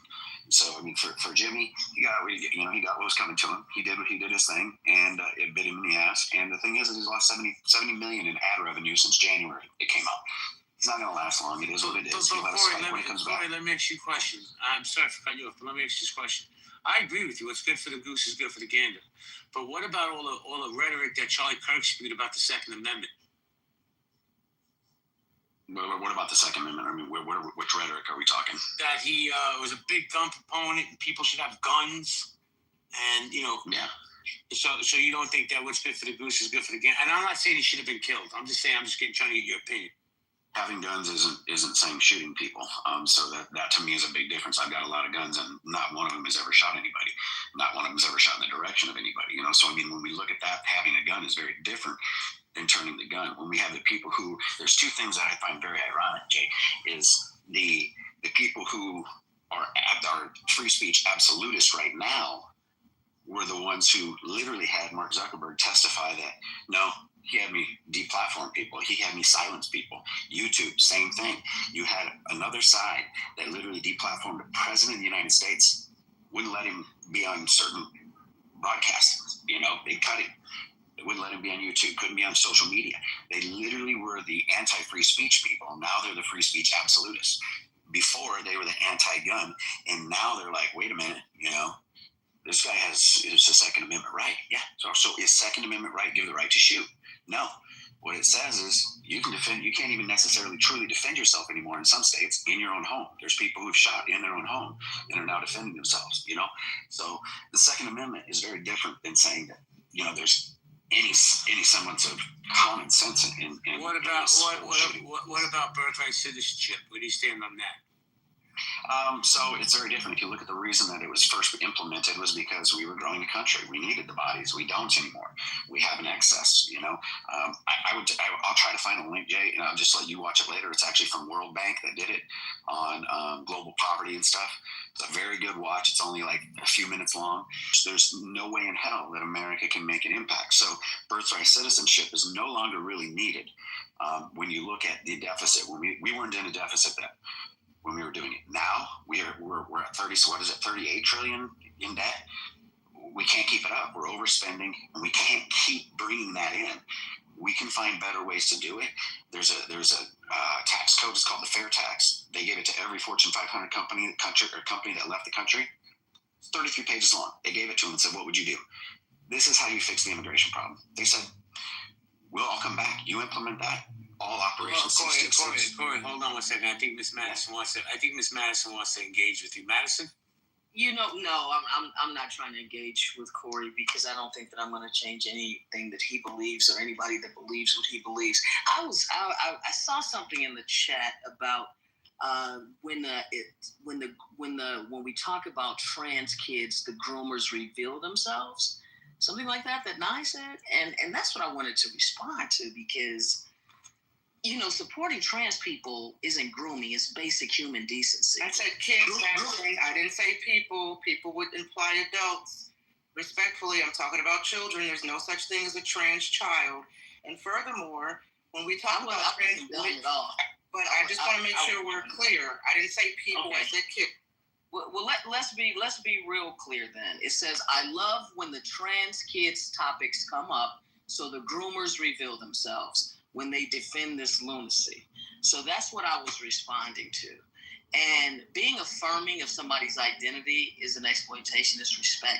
That's like saying if you support left-handed kids, you're forcing them to be left-handed. It's nonsense. Like what's really happening is they throw the word groomer around to scare people and to shut down the conversation. But facts do matter.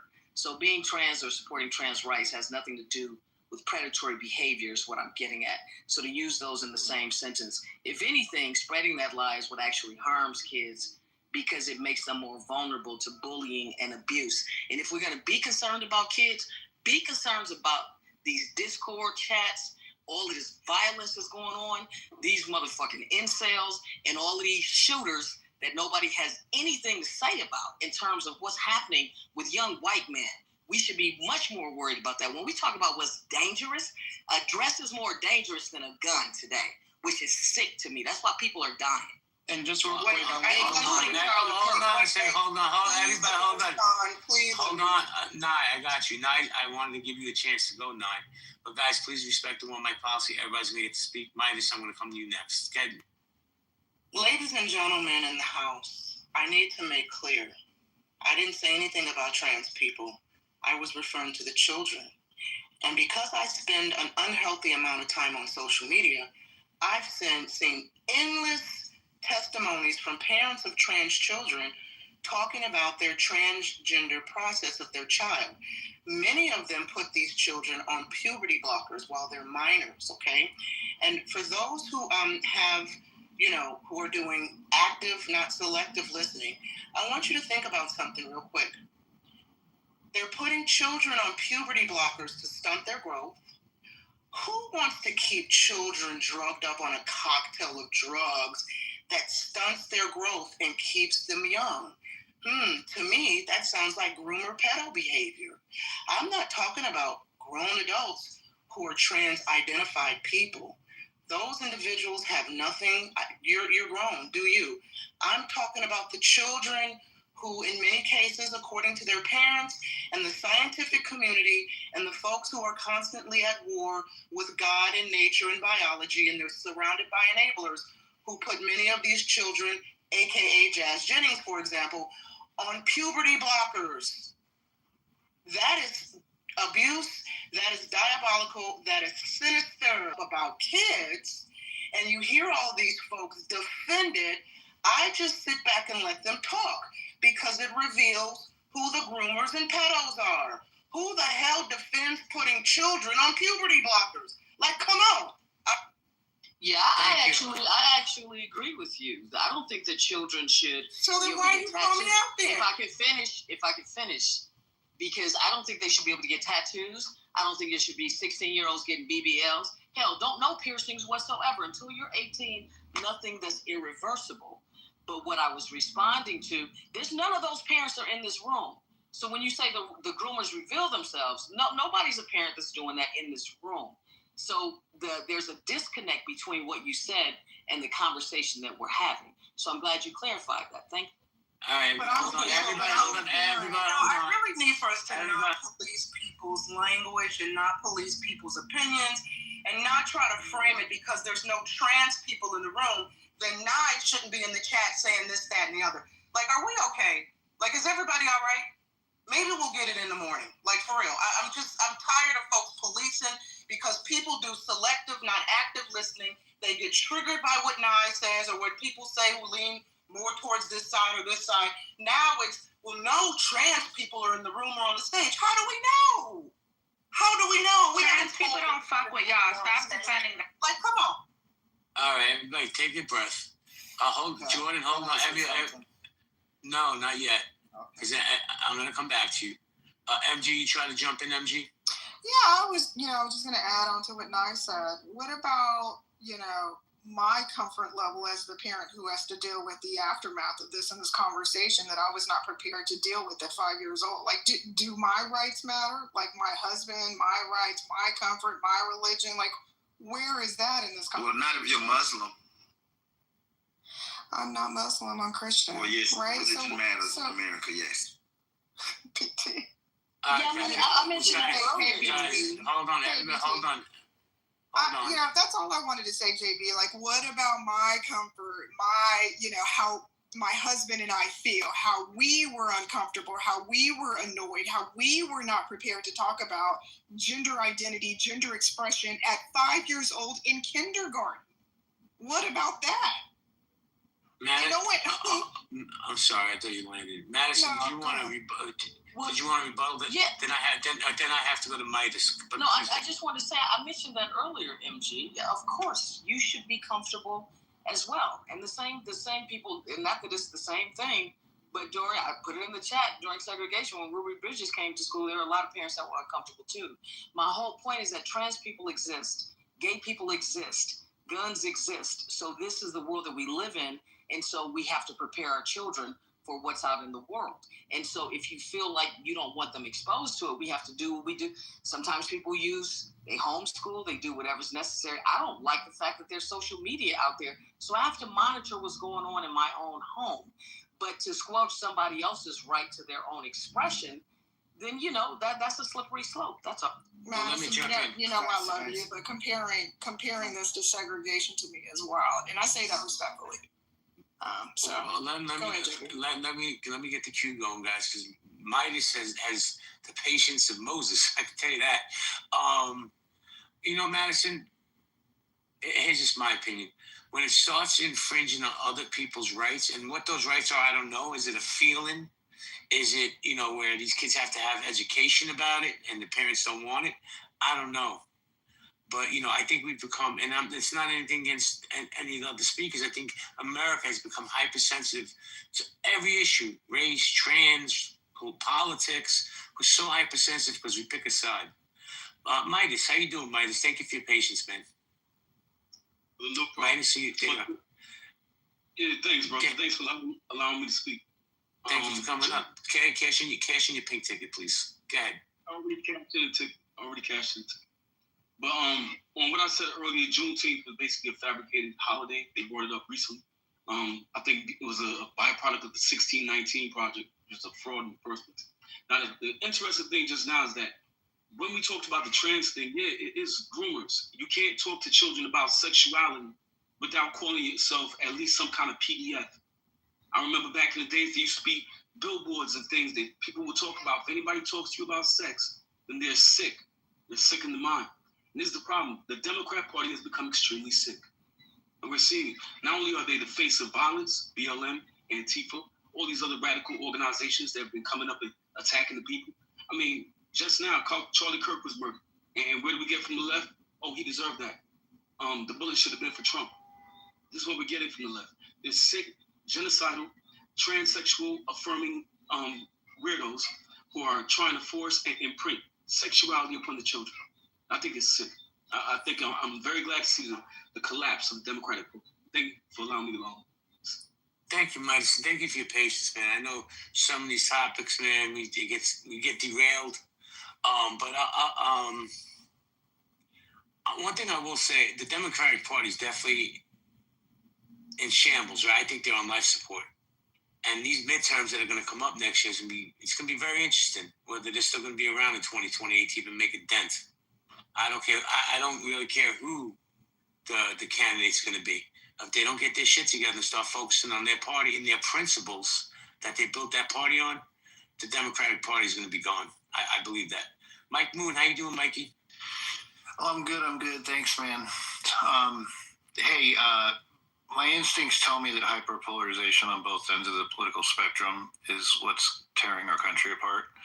I think it goes back and forth. I think in the last, 15 years ago, the far right was the problem. I mean, I was looking up the research recently, and far right was responsible for a major amount of the political violence that was occurring 15 years ago. However, in the last year, this year specifically, it's completely flipped. The far left has been responsible for almost 100% of political violence that's been accounted for this year so far, according to what I was researching. So, I want to say that it's the far left is the problem today. The far right might be the problem 10 years from now.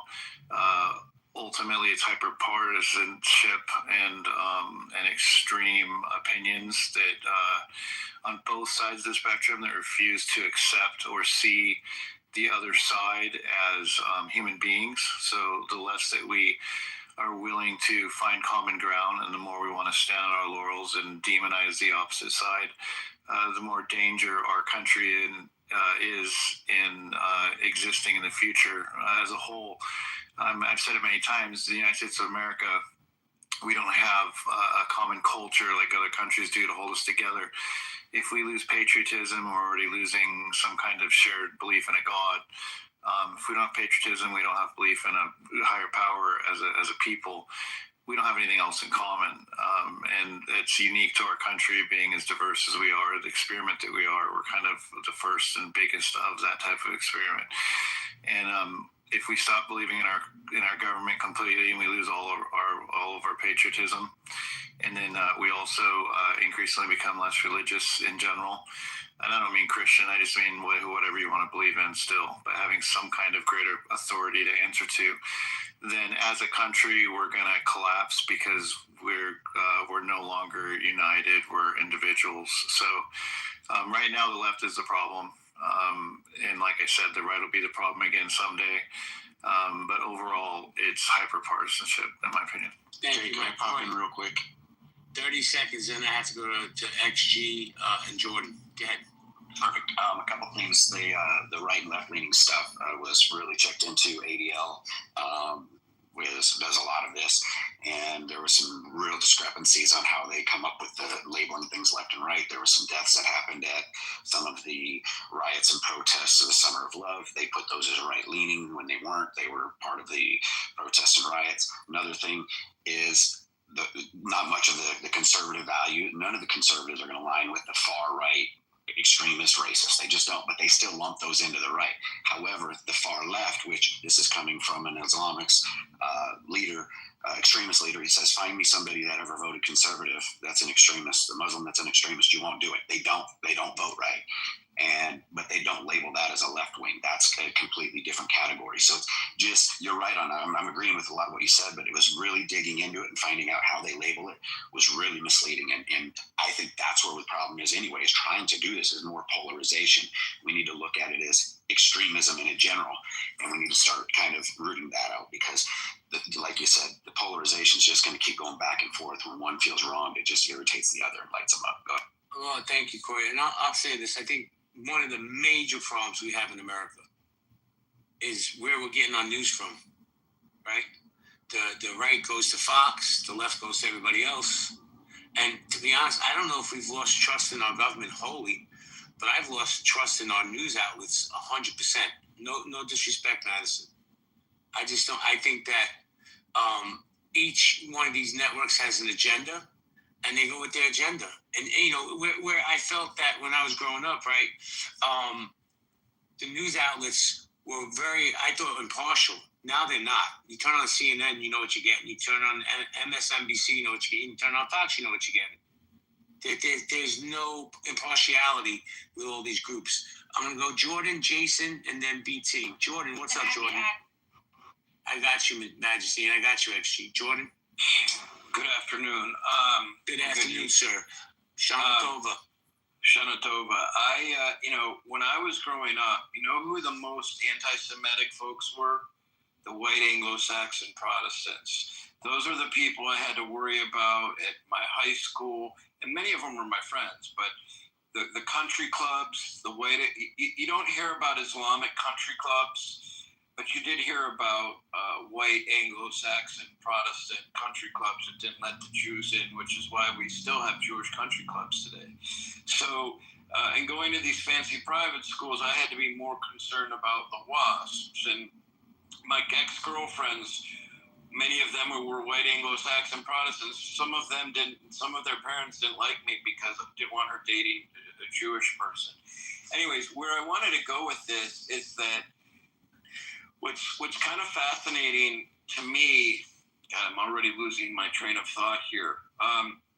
What's kind of fascinating to me is that there are 2.8 million trans folks in the United States and approximately 80 million psychopaths. Now, you can be psychopathic and transsexual, but I have probably met, I've lived in 9 states and I've lived in California 3 times. I live here now. I've probably met 2 trans people that I'm aware of in my entire life. It is such a negligible problem. First of all, people on the right are far more dangerous than people on the left. People on the left don't even know how to be dangerous, quite frankly. They can't even do it. Wait, Jordan, what? Yeah. Give me your reason why you feel the far right is much more dangerous. Because I'm still Jewish. Today's a high holy day. I'm far more concerned about the white nationalists, the pushing the Aryan agenda back in the day. It's only kind of recent that we've been kind of concerned about that Islamophobia has really become so rampant. In addition to anti-Semitism, but the far right is consistently not like Jewish people since I've been a youth. It's just hilarious to me, these people who are making this trans thing. This guy, the chance that you're going to get shot at by a trans person or someone who lives with a trans person is so asinine. It's so ridiculous. Statistically, it's so rare that you really need to catch up with your masculinity. Well, Jordan, here's the problem. Okay. And it's just my opinion, right? I love you, share, but I'm just going to say this. The problem is some of the high-profile shootings that have happened in America over the last, let's say, year or 2 years or whatever it may be, have people that have either been trans or trans supporters. Right. That is how much media, yes, they've been high-profile, but the media attention that, if you're trans, you're like a rock star in America because you get that much attention. We don't highlight all the other murders that happen. It's so more psychopaths among us who have absolutely no conscience. This kid may even have a conscience and may feel guilty. He acted horrifically, but you should be much more afraid of the psychopaths on Clubhouse and the trans people. If there's even a single trans person on Clubhouse, there may be. I wouldn't worry too much about it. I'd be much more worried about the vanilla. It's a whole trans house on here, man. Who said that? BT said that. Yeah, BT. And they look like women. And it's called Carmelita something. Are you afraid of trans people, BT? No, I'm just saying, don't gaslight us, bro. It's some trans on this app, bro, and they're loud and proud. All right. Forgive me. The 2.8 million trans people in America are now represented on Clubhouse. Fair enough. But the 80 million psychopaths at Clubhouse. You gonna say it again? Guys. Yeah, I'm gonna say it again. The 80 million psychopaths we're not really worried about. I'm worried about my ex-wife cleaning out the bank. Guys, mute up, please, because I got a queue and I'll come back. I'll get you, I promise, Midas. But I want to go to Madison and XG. Madison? Yeah, I just wanted to. I agree with I thought it was going in order. How's it going? Okay, hold on a second, guys. First off, we always let the ladies go first. And then, XG, they're right. So I'm going to have to go Jason, BT, then XG. Go ahead, Madison. Just real quick, I actually agree with you when you said there's no media that's nonpartisan. The one outlet that we had was PBS, and they removed all their funding. And just so you all know, Trump has Ellison lined up, one of his buddies. One of his buddies is taking over TikTok, as we all know. But he's got another one lined up to buy Warner Brothers, which also includes CNN and HBO. How interesting is that? I didn't know that, Madison. Thank you. We're going to go hold on, Connie. Oh. Connie, hold on, please. I got you. We're going to go Jason, BT, XG, Connie, and then Simon, and then Majesty. Jason, how you doing, man? Good, man. Appreciate you. Thank you for your patience. Yeah, for sure. So to the media point that you made, you're definitely right. You know about the partiality. But in 1948, the Smith-Mundt Act is what made news more impartial, and certain reporting was only for foreign audiences because they wanted to influence foreign audiences to see America a certain type of way, look at them in a positive light, but they didn't want to have the same type of programming, which would be more pointed for domestic audiences in the United States. That was changed in the Smith-Mundt Modernization Act that got signed by Obama in 2013. That is when reporting changed. That's why it's not coincidence that the Clinton-Trump election was the first time you've seen that type of news coverage as far as the mudslinging from both sides on the extreme level. It was because it was after the Smith-Mundt modernization was signed into law. So the way, the polarized way that they report in mainstream news now is really an Obama thing. It really kind of came from the left, them signing that into law. I tried to get a vote count, by legislators to see if I could see, which side was really supporting it. But I get that it has radicalized people on both sides. So, you can take that however you want to take that. It's a lot of contributing factors, but this is why a lot of people watch independent media now versus mainstream media. Because the independent people who have their own stuff, they got their great setup, they just as knowledgeable as, the people that was coming on mainstream TV. They're watching them more. But all that got kicked off when 1948 law around reporting the news, got changed in 2013. Thank you, Jason. Great share. I appreciate you. Then go BT. BT, how you doing? Hey, good evening. I'm doing well. How about you? Good evening. Doing fantastic, sir. The mic is yours. All right. Well, JB, I'll tell you. The answer is y'all are equally dangerous. Y'all are akin to the Bloods and the Crips, politically gangbanging your elephant and your donkey around, which is why you have the red and the blue. It's literally the same thing. And I think that you're both dangerous in different ways. I think that, well, actually, I don't even think this. One side, we got saying, hey, we're Christians, so we're going to do everything the good way. But racist as hell and love stealing money and using and misallocating it and just helping corporations and not the people. The other side just want to change every damn law we've had in history in the name of progress. And some of that shit is outrageous. So they're both I see dangers in both. because one side we got us gaslighting us, telling us that we can't be him and ma'am and sir no more. We got to be them and they. And the other side, we got taken away every historical thing about everybody and making new laws that don't make sense.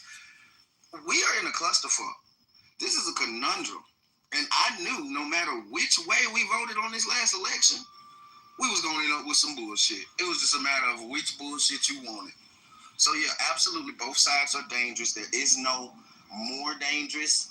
Y'all are equally as dangerous because I don't like the direction either party wants to go. I'll end there. Thank you, BT. Great share. Appreciate you. We're going to go to Connie for a quick minute. Then we're going to go to XG, then Majesty and Simon. Connie? Connie, are you there? All right. XG, the mic is yours. Thank you for your patience. Yeah, so there's a couple of things I want to comment on. One, I just find it kind of funny for you specifically, JB, when you made the point about media and they love to paint these narratives, et cetera, and then right afterwards, when someone else brings up a point about the shootings being statistically super low, your response is the media talking point, which is part of their agenda, which is, oh, but look at how many trans people have been in the news in the last year when it comes to mass shootings. Yeah, because the news's agenda was to highlight those shootings and push it out as much as they could. Because guess what? There's a ton of others, hundreds of other shootings that happened that year that weren't by trans people. But we didn't see the news on any of that. Why? Because of the same reason you just gave. So that's a part of the media play that you fell for, which is the amount of highlighted trans people that are being shooters, quote unquote, even though statistically, one, they're less than 1% of our population. Two, the fear about trans kids is that there's 1 in 3 trans children in every pre-K. It's not true because the majority of trans people, and they're less than 1% of the population. So if you're worried about your kid going into a class trans child in it, you have more of a chance of getting struck by lightning than that happening at this point.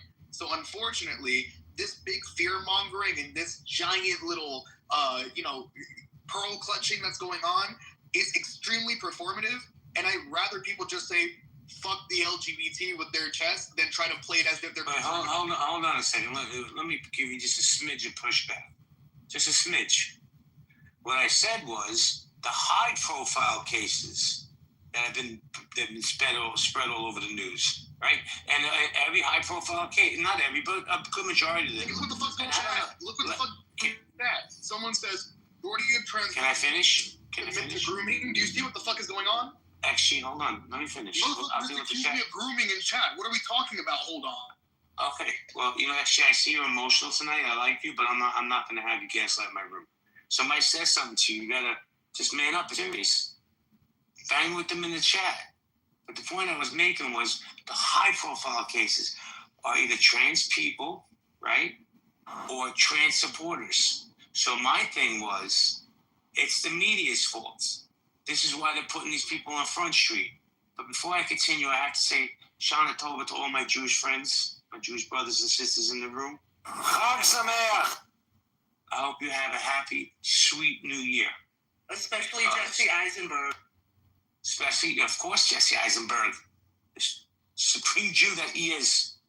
So let's go to... who hasn't spoken yet? Good yontif, JB. Thank you. You as well. I didn't hear it, JB, whoever said it. He said it's in the chat, but we do know it is a lot of grooming going on. So that's not that far-fetched. I mean, there's a lot of grooming going on. There's always been a lot of grooming going on. Nobody said shit when R. Kelly was doing it, though. Oh, my God. Madison, please. I'm just saying. Well, what's funny about R. Kelly is that the people I've spoken to from Chicago, they'll tell you, because he's a Chicagoan, I still listen to R. Kelly. I don't care what he did.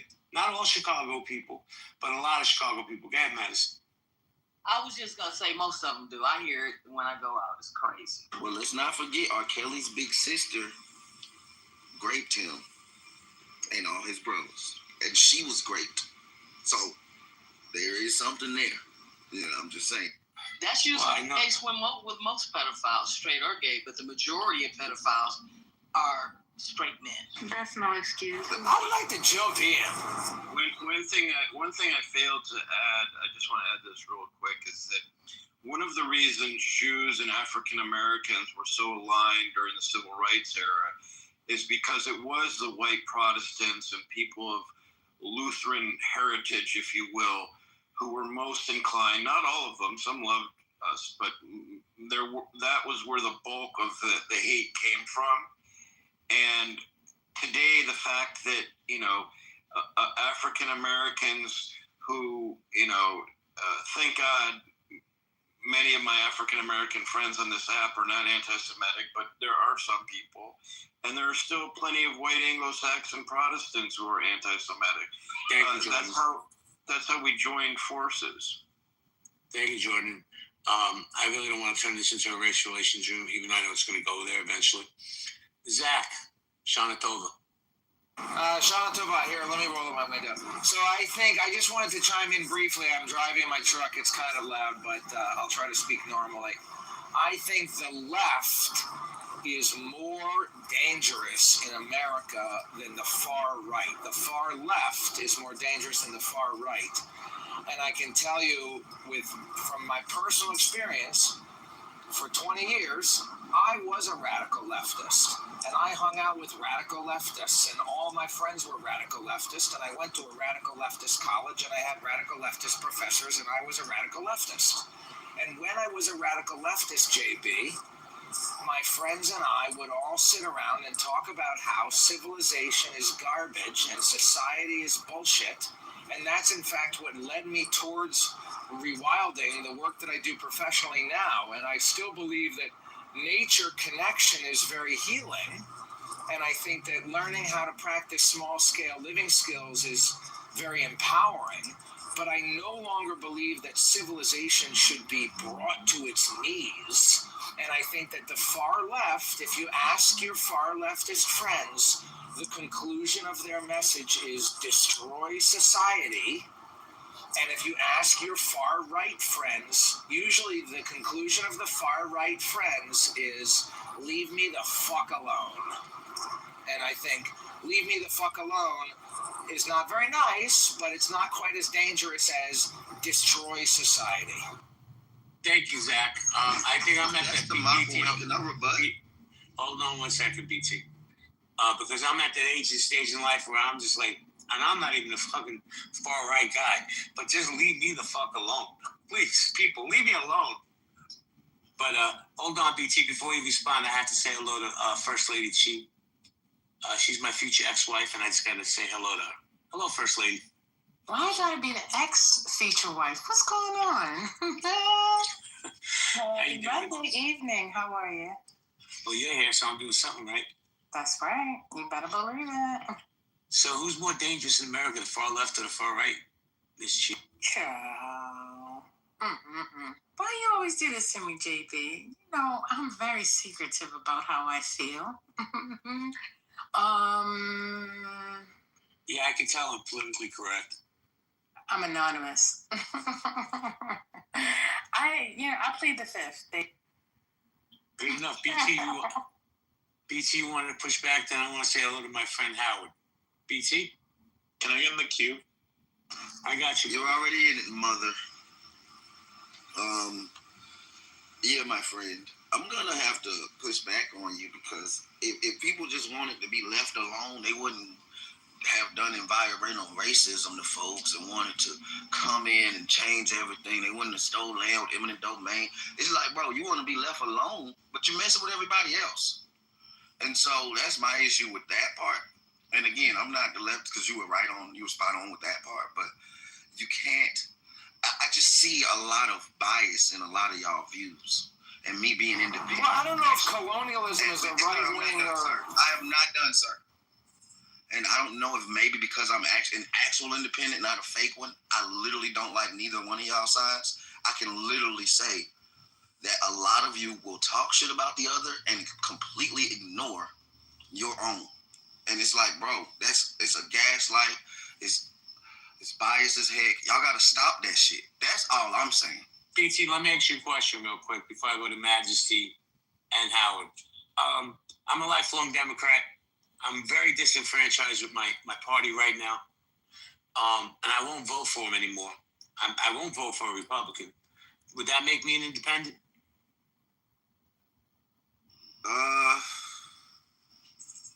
It depends, because you know what they're doing now. A lot of folks say I'm independent, but I'm this leaning, and to me that's a cop out. You know what I'm saying? So, bro, I couldn't agree with you. You know what I'm saying? So I don't know. I appreciate it, man. I appreciate you. But Jason, hold on. I'm gonna go to Majesty, Howard, then Red Apple, Rafi, and then you. Majesty. What about me? You forgot about me. I got you, man. I promise. I always get you in. He's got you. BT, shut the fuck up, BT. I'm talking to JB. Watch your mouth, pussy. Eat my ass. Fuck you. Fuck you, sissy. I'll bend you over and fuck the shit out of you. Shut the fuck up, BT. Build a fucking robot. Shut up. There's a lost art. There's a lost art of people being able to have their own opinion, right? People assume just because, for example, people assume because you're Black that you love gospel music and collard greens and fucking chitlins, okay? And that you go to church on Sunday and that you know, but you might hate God and be a fucking atheist. Time out. Is this true? Yes. I'm sorry. I know that voice was It's a lot of stereotyping going on. So in my community, it's true. Well, right. So they assume that's just one example I wanted to give. And that's just it's not right. You can be Black and be whatever the fuck you want. You can be an atheist. You can listen to rock music. So there's a lost art of that in America right now. Where I grew up in a real democratic household. I was kind of taught through just things I heard as a kid to hate Republicans. They're the enemy. They're racist, and and that we deserve to have food stamps. We are owed these things. We are owed this from the government. How dare they? They owe us. And I divested from that mindset. And I'm not fully Republican. I didn't vote really for anybody because I just wasn't sure. But in general, there's a lost art to having your own opinion. You can be gay, you can be trans, and still support what it used to mean. It's turned into something else. I'll land here and say I like Jeffree Star. I know that might be a horrible example for some people, but he calls out a lot of the community because let's be gay, let's hang out, be whatever you want to be. Why does it have to be that you're a man or a woman attracted to the same sex? You should shun the fuckery that's infiltrating your communities. You should gatekeep. You absolutely should. And there's nothing wrong with being Democrat or Republican or socialist or whatever, but there is something wrong with coddling stupid shit, mental fucking illness, things that don't make sense, predator behavior, and the actual things that people are defending are what's separating us and having us argue. May I respond to that, or is it a cue? No, go ahead, Madison. You're a mod. The cue starts around you. Okay, thank you, JB. I just didn't want to step on anybody. I agree with you too, Majesty. But what I find is that Black people, all the Black stereotypes, like who grew up in church and I guess on food stamps. I don't know Black people like that. I didn't grow up with Black people like that, and my whole family's Black, and all my friends, most of my friends are Black and all of that. So it's like, I think when people grew up in their own bubble, they have a tendency to think that way in terms of their whole community is like that. But this whole entire communities of Black people that are not like that or didn't listen to gospel music or just whatever. I grew up Catholic. New Orleans, most people were Catholic anyway. They weren't Baptists. Black people like that. Stop it. Everyone in here. I don't have them in my world. Simply wasn't. But I think what I agree with you on especially is we can just be human beings. We can just be human beings and deal with each other. But when we talk about some of the things in the community, and if you want to talk about what I do know about the Black community and the silence that goes on in terms of some of these issues that involve children and some of the abuse when it comes to spanking children, I've got my views on that. Whooping kids' ass, I never had a whooping in my life. We didn't do that in our family either. But that's very prevalent in the Black community. But some of the issues that I think are pertinent like violence and like all this gun toting and all the other shit that goes along with it and people dying, I just happen to think are more important than some of these culture issues that we get so wrapped up in when we see a shiny object. But that box you talking about. Hold on, Jason. Right, so Jason, hold on. Everybody, hold on a second, because I got to address something in the chat for 2 seconds. Where is this? This esteemed person. Mango Tree Didi, I thought this is a mixed room. Why is it always being taken over by black people?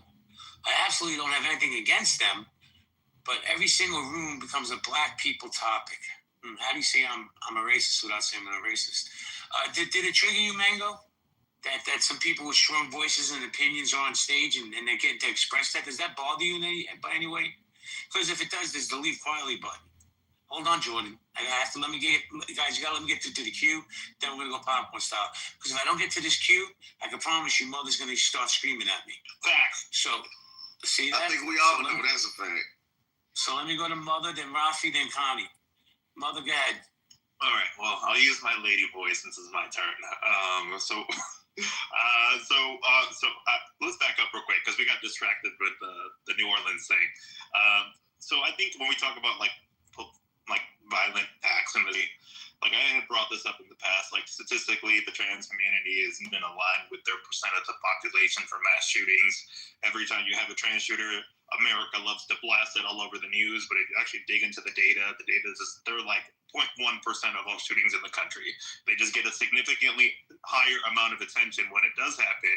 And so people who already hate trans people and hate the faggots just run on this as an additional, tick mark on their list of things that they want to talk about without actually looking at the numbers. So when you talk about like large violent events in this country, mass shootings, it's not even close. Like the far right groups disproportionately have higher totals in these counts, right?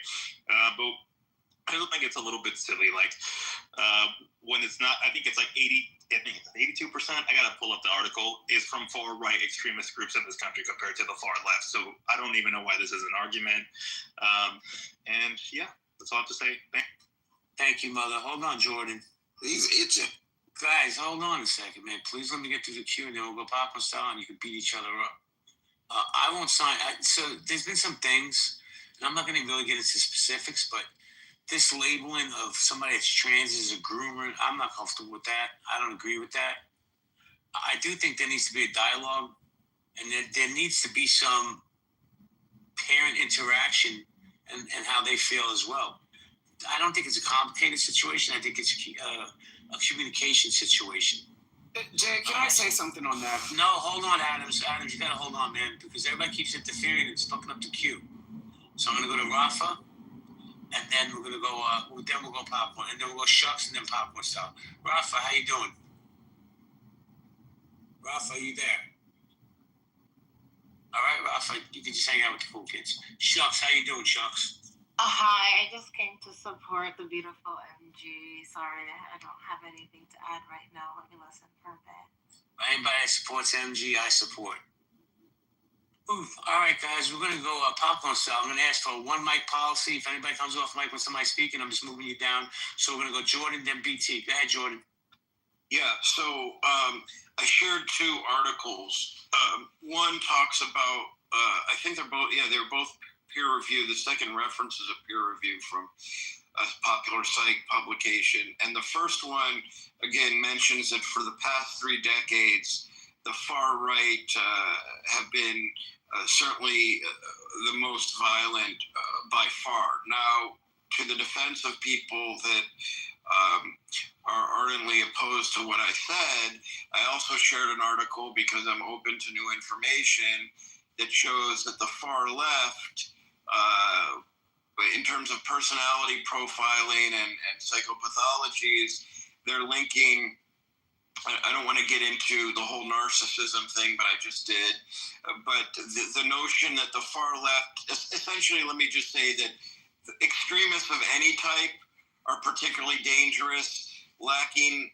What's kind of notable about the second one is that the far left, and this may also hold true for the far right, but the second one said that the compassion that you might expect from the far left, and the altruism as a characteristic that they were looking for as some correlate does not exist. So in other words, if you're far left and you're extreme and violent, just like the far right, you probably lack the altruism that might be expected of you. It's really more about your own psychopathology that is problematic. And this is epidemiological. It's not clinical to suggest that those people who shot so-and-so were suffering from this personality disorder. Yeah, go ahead. Jordan, I can guarantee you, at least 92% of this room has no idea what you're talking about because you're using words nobody understands. Okay, well, the articles are in the chat there. I appreciate you. Dr. Jordan, I'm over here cracking up because I'm like, God bless him. I don't know what's going on, JB. What is happening? I love you, Dr. Jordan. I love Jordan too, but he says words. I'm like, I don't have time. And then he moves on to another word I don't understand. I'm still looking up the first word. Psychopathology. I'm like, bro, there's crazy people. We get it. Let me go to Adams and then BT because Adams has been patient. Adams, BT, I got you, but Adams, he asked me earlier. Get Adams. Oh no, I just wanted to comment. Are you in the bathroom? No. So I just wanted to comment on the trans women thing. Like, it's crazy. Like, I feel like people have kind of gone off this ledge of sanity where, the sun comes up and they want to blame trans people. Like, I'm not the biggest fan of the trans community, but at the same time, if you're going to have a conversation about gun violence in America, I would start with young, disgruntled white men. People need to stop pointing the finger at trans people. Thank you, Adams. BT. Hold on, Corey. I'm going to come to you. No, Corey, go ahead, because he's bouncing off of Adam, so I'll allow it. Go ahead. You sure? Yeah, Corey. Okay, so I know someone that's post-op trans. It was with them when the Leah Thomas thing broke. Absolutely pissed. Doesn't think it's right. Jenner doesn't think it's right. They spoke about the movement that's the far left, we'll call it, in that demographic. And there's a divide. They do not agree, and this is this person's word. Post-op person literally said, "Those people are fucking it up for us all," and they're right, because this person lives their life as they live it. They don't care. They're not pushing anything on anybody. But then you have the ones who are trying to shove it in everybody's face that they don't like. And I'm telling you, I live 2 miles from probably the capital of the state, might be the freaking country for a gay community and where the LGBTQ community is. And I'm telling you, here it's very prevalent, and there is a divide. And so even amongst the trans, it's not just, all trans are on the board on the same ship. So when we're in this debate talking about it, it's not a one-size-fits-all, even in the trans community. There's a difference in those that are trying to say, we need to allow this to happen. And I know these people have talked about they don't like the schools getting involved. They think it should be a parents thing. And that's from someone who's post-op. Hey, Corey, but you know what? Just like everybody, if you're a Democrat, you're labeled the far left. If you're a MAGA, you're far right. And we both know that's bullshit, bro. Absolutely. There's plenty of MAGA that's not far right. And I know plenty of Democrats that are on my stage right now. They're definitely not far left. Yeah, like you and I can both agree, like the far left party, the one that's Manchin and everybody's talking about it, that's causing everybody to leave the Democratic Party, is not the Democrats. But it's not at all. And the far right, the conservatives, do not identify with the white supremacists at all. And that's where this whole label, this is why the label is wrong. We can't do that. It's not fair. Most of us really are more of the center, and we get pushed into this far right and far left. But if you look back at the book, The Crusaders, and G. Edward Griffin talks about it, how you divide a nation, how you break it down. You divide the people. You have these little facts that are fighting amongst each other. It creates an allegiance to the party over the greater good, and that's what's happening here, I think. Bro, I couldn't agree with you. Hold on. I couldn't agree with you more. Bro, we pick our parties like we pick our sports teams and we stay loyal to them. Corey, unfortunately, bro, I'm a Jet fan. I'm never going to be anything other than a fucking Jet fan. But people have the same mentality in this country. My family was Democrat, so I'm going to be a Democrat. My family was Republican, so I'm a Republican. Yes, sir. Did you hear what they did? They're moving our game Monday night to Comedy Central. Jets Dolphins. We're going to Comedy Central because nobody's going to want to watch it. No, nobody's watching that game, bro. The Jets may actually win a game. Let me go to BT. BT. Hey, thanks for constantly pushing me to the back of the line. So don't start that shit. Okay. Yo, chill out, man. Dang, can I lay in here? I just started. So again, oh man, that trans thing is really tricky. I didn't know that y'all had that issue, Corey. I couldn't imagine looking at it that way. But I literally forgot what I wanted to offer. So, so blame the white man. Madison. Well, BT. By the way, BT, I really like your energy. I do your follow, man. I think you're cool as fuck. Madison. I just wanted to say bravo to Corey and self-correct because I said that nothing would change Corey's mind and that I didn't have anything to say, and I just heard him say something amazing. And I just wanted to own up to that and say that, it's all about dialogue and the exchange of ideas. So I appreciate what he just said. And that's why I said earlier, Madison, there's a lack of communication. People listen to respond. They don't listen to learn. And when we take a breath and take a step back and we all listen to each other to learn from each other, bam, we become really fucking powerful. Connie, go ahead, Connie. So I agree with you so much that I'm speechless. That is so much. People listen for whatever reason, but they don't take anything away. You have people who get PhDs, but they didn't listen with their heart. So they really don't, put a lot into work. I just wanted to piggyback on the conversation. And that is that, like I said, I've dealt with both because I'm into the best candidate. But when it comes to LGBT, the white man does make the decisions. He does, whether everybody sways in that direction or not. As far as left and right, your right would definitely be more based on color. They would have their race. They would have their own subset of groups. For the left, I canvassed my heart out for Barack, but you still have people who know your whereabouts in the canvassing schedule, and they're extremists. I even had a threat while I was canvassing, like that. And so of course I'm going to look at the left because I'm showing up for the meetings. I'm meeting you when you tell me to meet you. I'm moving my car all over the country when you tell me to. My schedule. And so with the left, all I can say is nobody's safe. And as far as big media, Trump has been reduced down to they have to send calls to your cell phone because of big media. So that is why he is really liking the fact that people are getting into Rumble and Warner and Chappelle. They're thinking about merging or selling like that. And so, and lastly, Charlie could have, I don't think he was going to live that day because he was in a heavy left territory and they should have billed him for the protection or something. But I was looking at YouTube while you all were talking last night, and they said that is how Turning Point operates. No fee. When they're ready to make a move, they're going to make a move. I yield my mic. I'm Gary Hopkins. I'm listening for the rest of the night. Thank you, Connie. Thank you for your share. A couple of things. I just want to push back a little bit. I believe Utah is a very red state. He was offered by a security team about a month before he was assassinated. For them, they suggested to him to put a bullet-resistant glass around his tent, and he turned it down. He said, "I'll get back to you." Never got back to them. So, and I'm not blaming Charlie Kirk. I'm just saying that's what I heard. Yeah, because they said that. They said they the type when they ready to make their move, they not really, pressed about extra protection, and that bullet could have went straight and hit anybody.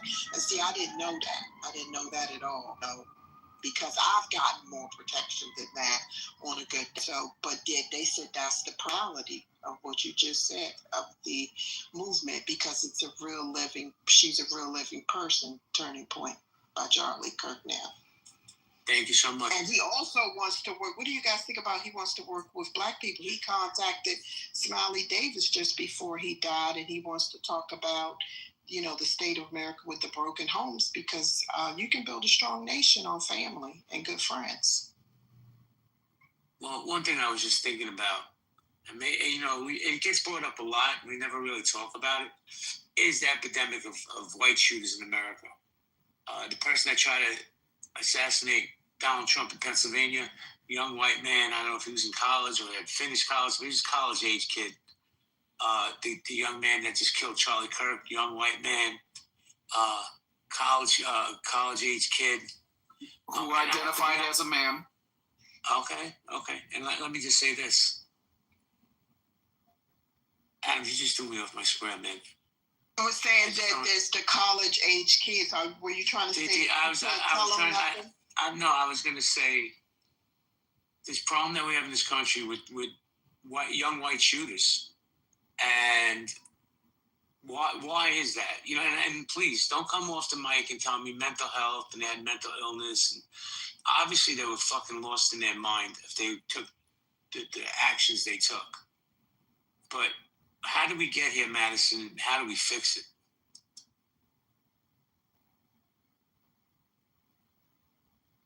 Madison, are you there? Okay. Yeah, did you say something to me? Yes. What did you say, Jay?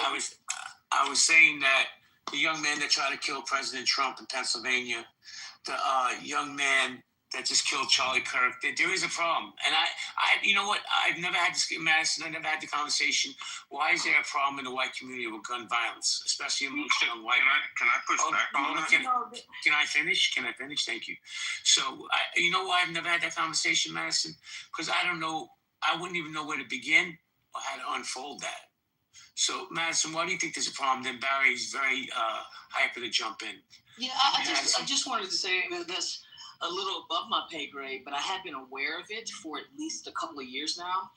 And as young men, and part of it is the fact that, we're a patriarchal society, but roles have changed. Women are becoming more and more independent every single day. And what I'm hearing is that men don't exactly know what their roles are. The incels are talking to each other online. There's also the 4B movement in Korea, where women have just disavowed men. So I think it's, partially a gender thing. But the biggest problem with it is that we aren't talking about it. Like, the first step is awareness, right? And they keep reframing this stuff. I'm sorry, I'm at the gym. They keep reframing this stuff like it's the same thing and keep us looking at other stuff while people getting shot. And maybe had that been the focus instead of DEI and all the other buzz things that are being talked about. Imagine if that's what was being talked about, on social media and some of these pundits and some of these podcasters and everything else. We might have been able to prevent some of this stuff, but unfortunately, it has to get to this point. Smirkanish talked about it. For the first time, I heard him talking about it on his show. But there's some articles out there. So I think the first part, JB, is just fucking admitting it's a problem. And then after that, we have to do as a society. It's definitely a problem. You just did. Can you cash in your pink ticket? Get Barry, the mic is yours. I mean, you don't gotta be a dick, but okay, I won't be. Okay. Carlito, how you doing, Carlito? Off to Google. I'm good. Do you want to chime in? Yeah, I can. And I think I'm just going to address the title shortly. I don't think it's a far right or far left problem. I think we are funding genocide, and that genocide is coming to the youth. So the youth mind is fucked up. It's not a white or a black thing. I think it's an American problem. Inherently, we are funding live genocide right now. So it's driving all of us crazy. All American, left, right, young, black, old. So until we solve our foreign problem, we're gonna have more problem domestically. And that's my thought. So I say this humbly as a black immigrant. So we have a foreign policy problem, and that's what's coming domestically. Thank you, Carlito. Before I go, Corey, I see you, Corey. Hold on. BB, you wanted to say something. I saw you give him the X. Why'd you give him the X? BB?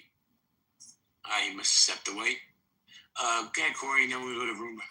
So I think what we've got is we have an elected leadership issue here. We have people in politics. Good example of it this week was the Cory Booker and Cash Patel. We bring people in that both positions should be respected. They bring these people in, they're answering questions, and then they attack them. For instance, Cash sat and listened, didn't interrupt, let him say what he was going to say. He was done. It was his time, and all of a sudden, there's this outlash and yelling and screaming. And when we see leadership do that, it starts telling the people how to act. No different than kids start acting like their parents. If their parents are ones that back talk and all that, they're going to back talk to the teachers. Now we have a society watching elected officials literally yelling and screaming at each other instead of showing decorum. They're telling people to go fight in the streets. They're literally seeing the beautiful thing about it is they can say there should be, they literally went saying this, ignored it and went on to something else because they're going to say there needs to be blood in the streets. They finished with that, right? What we didn't say go shoot him is the deniability of the politician, but they're telling the people who are going to go to jail to go do it. And they know that the extremists, someone out there will do it. That's what has to stop. We need to start having some accountability with politicians who say irrational things like this. I mean, once we have decorum. Joe Manchin, listen to the things he's saying. John Fetterman, listen to the things he's saying. They're the two most sane people on that party, and I think those two should run together. They would win. They're good. Down the middle. I like Fetterman, but he has no chance because he's so pro-Israel. But I'll say this. Hakeem Jeffries is my representative. I really, with every molecule of my being, believe he's a good human being. He's a horrible politician, right? You don't hear anything from this guy. Anything. This is why my party's falling apart. And this is the truth, Corey. I really like Hakeem Jeffries, but they're not putting him in the position that he should be in because he should have a loud voice at the table. Just my opinion. Crystal, how you doing, Crystal? What's up, JB? Hi, Madison. Soul Madison. How are you all? Everybody else? Doing fantastic. How you doing? I'm doing good. You want to chime in? I do. A couple of things. I think for real, we have to be genuine when we have these type of conversations. Not that it makes it right, but you have so many people doing the examples that you gave, Corey. Right, left, up, down, like in the middle, whatever party, like you have so many people doing it, right? Where, again, it's not right. We should all have decorum speaking with each other.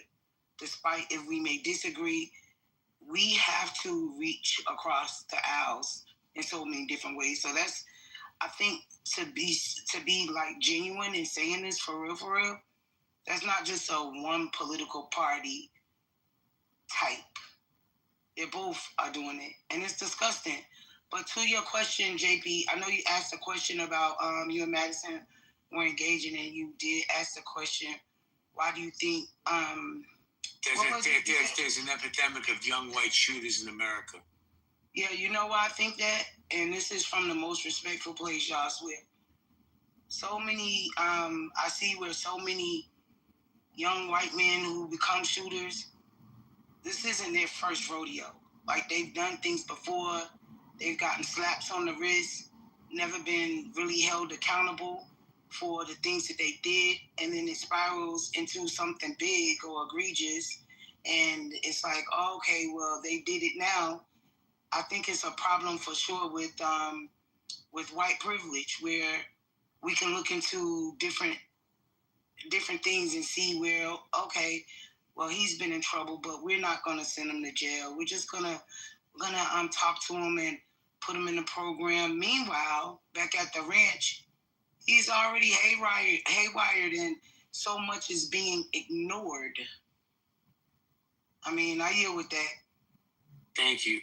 I would try to come up with an example of a black mass shooter. I don't know of any. I'm sure there has been. I just can't remember off the top of my head. But I have to tell you, as the cracker in the corner, I am so fucking sick and tired of hearing these people. And it's the white people who are calling you people out, saying, oh, he was mentally ill. That's why he did it. Making excuses, right? I grew up in a broken home. Making excuses. Man, we really have to have that real conversation of what's really going on. Madison? Yeah, I just wanted to say something occurred to me because these are the things that we choose to look at, and if we and the things that we don't.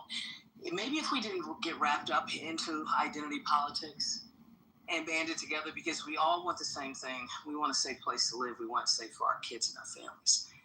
So when there is gun violence, in urban America, when there is gun violence and there's these mass shootings at schools, when there is pedophilia, then we might not be caught up in these circular conversations. And if we held our representatives responsible, left or right, whoever you are, do something about this problem. That's why we elected you. And if we held their feet to the fire and stopped going back and forth with this level of division, maybe we could get some work done in terms of doing the research necessary to see where are there mental health problems, and do people have resources to deal with them? Are there warning signs, whatever it is? What are the issues in urban America where guns are being filtered through our community? How are they getting there? Stop them before they get there in the first damn place. And so those are the serious conversations that never actually happen. The war on drugs wasn't even a war on drugs. It's like they could stop that shit if they really wanted to. And so I think we're all just being bamboozled. Well, let me say this real quick. Crystal, let me just say this real quick, then I'll come to you, I promise. Two things. Corey, you brought up a good point, but I'm going to push back just a smidge. And I said, I'm not one that uses mental health as an excuse, right? You grab a gun, you shoot somebody, you know you're doing wrong. But that New York City shooter, and I'm not giving him a pass, he had CTE. He was a football player, had multiple concussions. They said when they looked at his brain, they said he had the brain of like a 90-year-old concussions he had. So I'm not giving him a pass, but yeah, I mean, the dude had some serious brain damage. Here's the second thing I want to bring up real quick. Real quick, Maddie. I'm not a gun lover. I'm not a gun supporter. Nor I'm just going to say take away Corey's guns, because I know Corey's going to jump on me for this one. What I will say is, I think that there has to be better mental health evaluations before gun ownership is approved to anybody. And I don't understand the pushback on that. If it's keeping people safe, but you're still getting to keep your guns because you have some sanity in your head, why? What's the problem? Madison, you want to say something? And I know Crystal wanted to jump. I just want to say something real quick that, people clown California all the time, but I'm very proud of some of the initiatives and the proactiveness of the state itself when it comes to social ills. I know we have huge problems there. I'm not saying that we don't. But there is an app. It's called Saluna, and it's a free app, JB, for kids between the ages of 13 and 25. And I said kids because before 25, you're still a kid to me.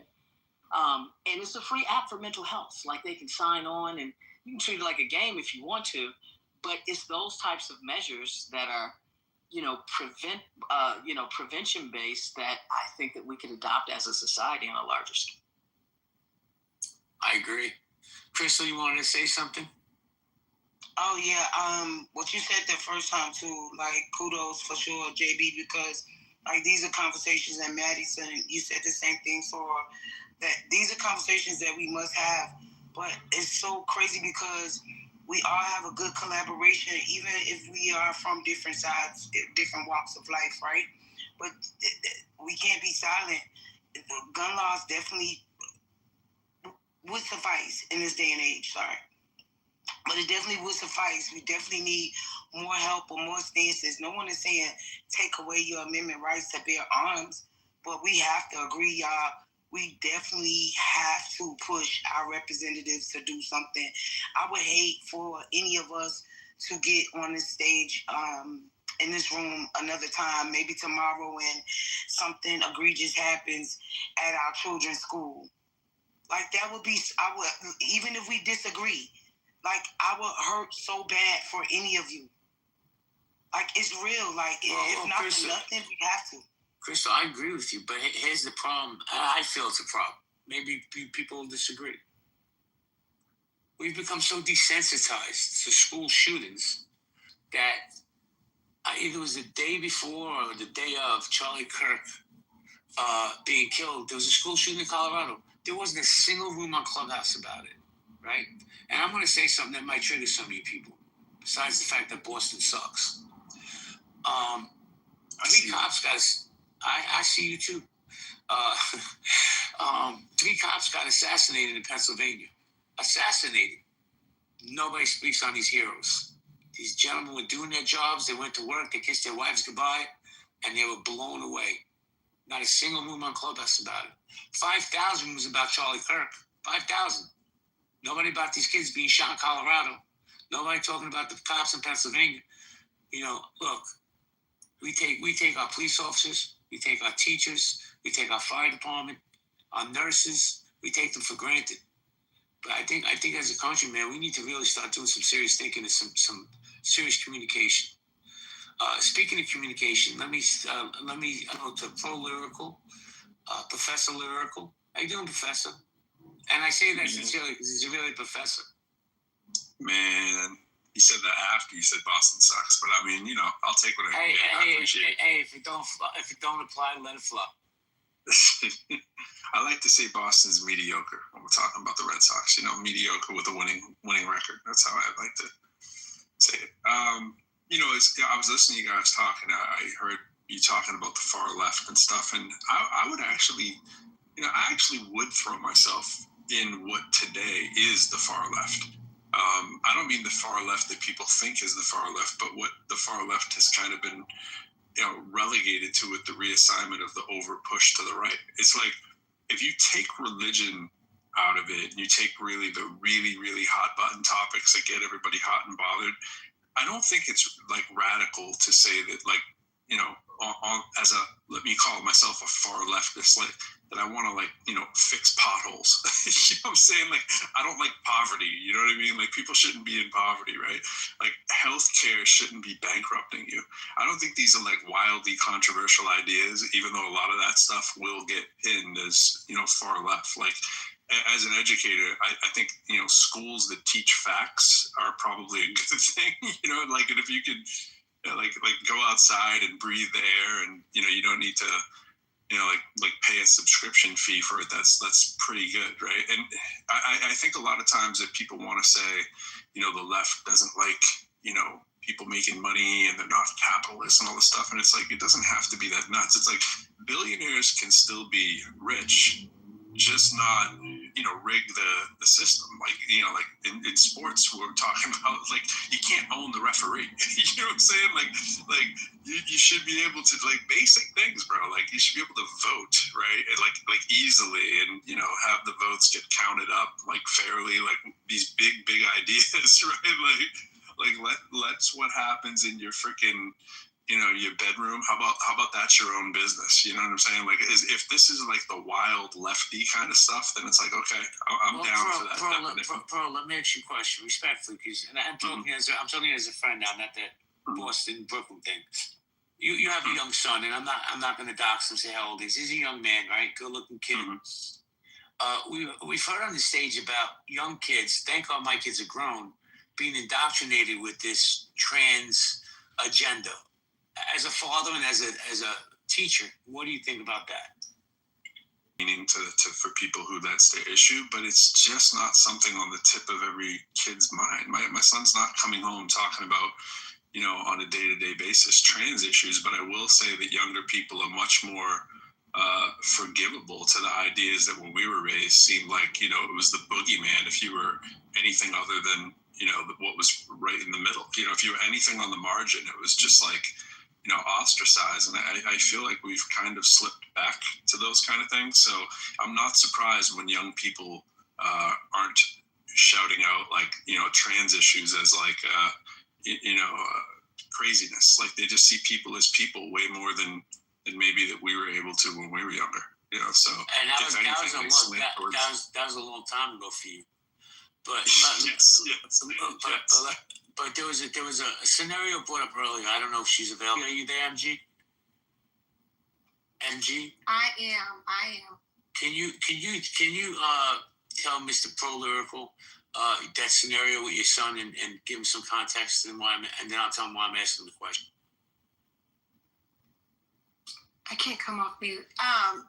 So my son is now 6 years old. He's in first grade, but last year we had an issue with, the school. The principal sent a letter informing all parents that this student was, going to be in my son's class, and he is trans. And, my husband and I were kind of taken aback and overwhelmed because we just, quite frankly, were not prepared to talk about gender identity, gender expression with a kindergartner, right? That wasn't on our bingo card. And, the way we explained it was obviously age appropriate on a 5-year-old level. And we just explained that this little boy, he's just different. And we have to treat him, nicely and kindly. He's just different. But as a parent, my husband and I talked about this, and we are not going to, we didn't allow our son to be around this boy. We didn't invite him to my son's birthday party. We didn't attend his birthday party. And the reason for that is because we didn't want our son to be confused. And we wanted to have, boundaries. So hope that helps. Thank you, MG. So Pro, what do you think about that? I think that parents have to do whatever they think is best. I think it's 100% not what I would do as a parent. But I hear you. You want your kids safe and not confused. And I think it's the same here. I think it's just I would have different outcomes. Like in kindergarten, nobody's teaching sex, right? They're teaching kindness, right? They're teaching how to share and stuff, right? And I as an educator, granted I'm teaching in higher ed, but I've also taught 9 through 12, which is still a little bit older, but you get the ideas, right? You're sharing a classroom. I think if you're doing that with a trans kid, it isn't really a lesson in identity. It should hopefully be more about just respect. Like my child can learn our family values and learn to treat classmates well, I think. And if it's just, and I've done trainings with and I've been in plenty with the pronoun stuff. I think that using a name or pronoun is basic manners for me. It's like learning to say Miguel instead of Michael, right? And how people can weaponize stuff like that too. So no one's changing my kid by saying be kind. You know what I mean? But I think we can stop bullying before it starts. Like every kid, I think, wants the same thing, and every parent wants that for themselves. Or for their kids, they want a safe classroom, right? Including yours and the trans kid, right? So I would be thinking of it from the trans kid's family. Can you imagine what they're thinking too? When every time that's probably happening more than once, right? That kid is probably sitting on the sideline, and when we see issues that affect the mental health of those particular kids, it's not shocking or hard to imagine why stuff would happen if that kid is the kid constantly being, sidelined. But parents gotta do what they gotta do. But that's just my. Thank you. Hold on, Corey. Corey, hold on. Double, are you there? Double. All right, I'm gonna go back to Double. Corey, the mic is yours, and then I'm gonna send it. I'm here. Pro nailed it. Go ahead. Sorry. So Double, have you ever worn a dress in your life? Yeah, that one time. Do you consider yourself trans? No. I'm just fucking with you, bro. How you doing? I'm good, man. Good to be here. Who's more? It's good to have you. Who's more dangerous in America, far left or far right? The far right is more dangerous because they're more capable. The far left are full of a lot of mentally ill people. I think they're more volatile. I think, though, if they had real competency, they would be far more dangerous. I think their ideology is more, anti-human, anti-civilization, but they're usually not well organized and effective. Well, they seem pretty organized when they shot President Trump and they killed Charlie Kirk. Just my opinion. All right, so you gave the. Go ahead. Yeah, that's true, but that's like a one-off. I do think the security is much more lax with these big appearances than, but seriously, it's not like they didn't even use a drone or any real technology. They used, 1800s level technology. It wasn't sophisticated, but I think, the right would, you could imagine people with drones with all kinds of stuff. Thank you, Double. Like the Las Vegas shoot. Put it in context. the Las Vegas shooter. That's a more of a right wing capacity. Oh, the guy that filled up the hotel room with like 600 guns. Yeah, and he shot like 100 some people all at once, like from a well-positioned location. The guy was a millionaire, yeah. Thank you, Agent. And I try not to imagine you in the dress. We're gonna go Corey, Seneca, then Crystal. Corey. Yeah, I think it's pretty obvious at the far left. Seneca. Oh yeah, can you hear me? Yeah, hold on a second. I was going to Corey, then you. Oh, okay, I'm sorry. It's okay. Cool. Yeah, I was going to say Pro nailed it. We literally had a first lady that had an anti-bullying campaign she wanted to run, and then we had just vicious attacks on her nonstop. So she literally just stepped back away to avoid the confrontation, which is, let's be real, the mature thing to do, right? Let's just not incite it. She didn't want to be a part of it. Don't blame her. But we literally had a first lady like, this is my platform. Let's stop bullying. And to be honest, I would have loved to see what she had done, because you could see there were times where Trump clearly had pissed her off. She wasn't holding his hand, but I like that about her. I mean, you heard one of the first interviews she did with Larry King with her. She was putting him in his place.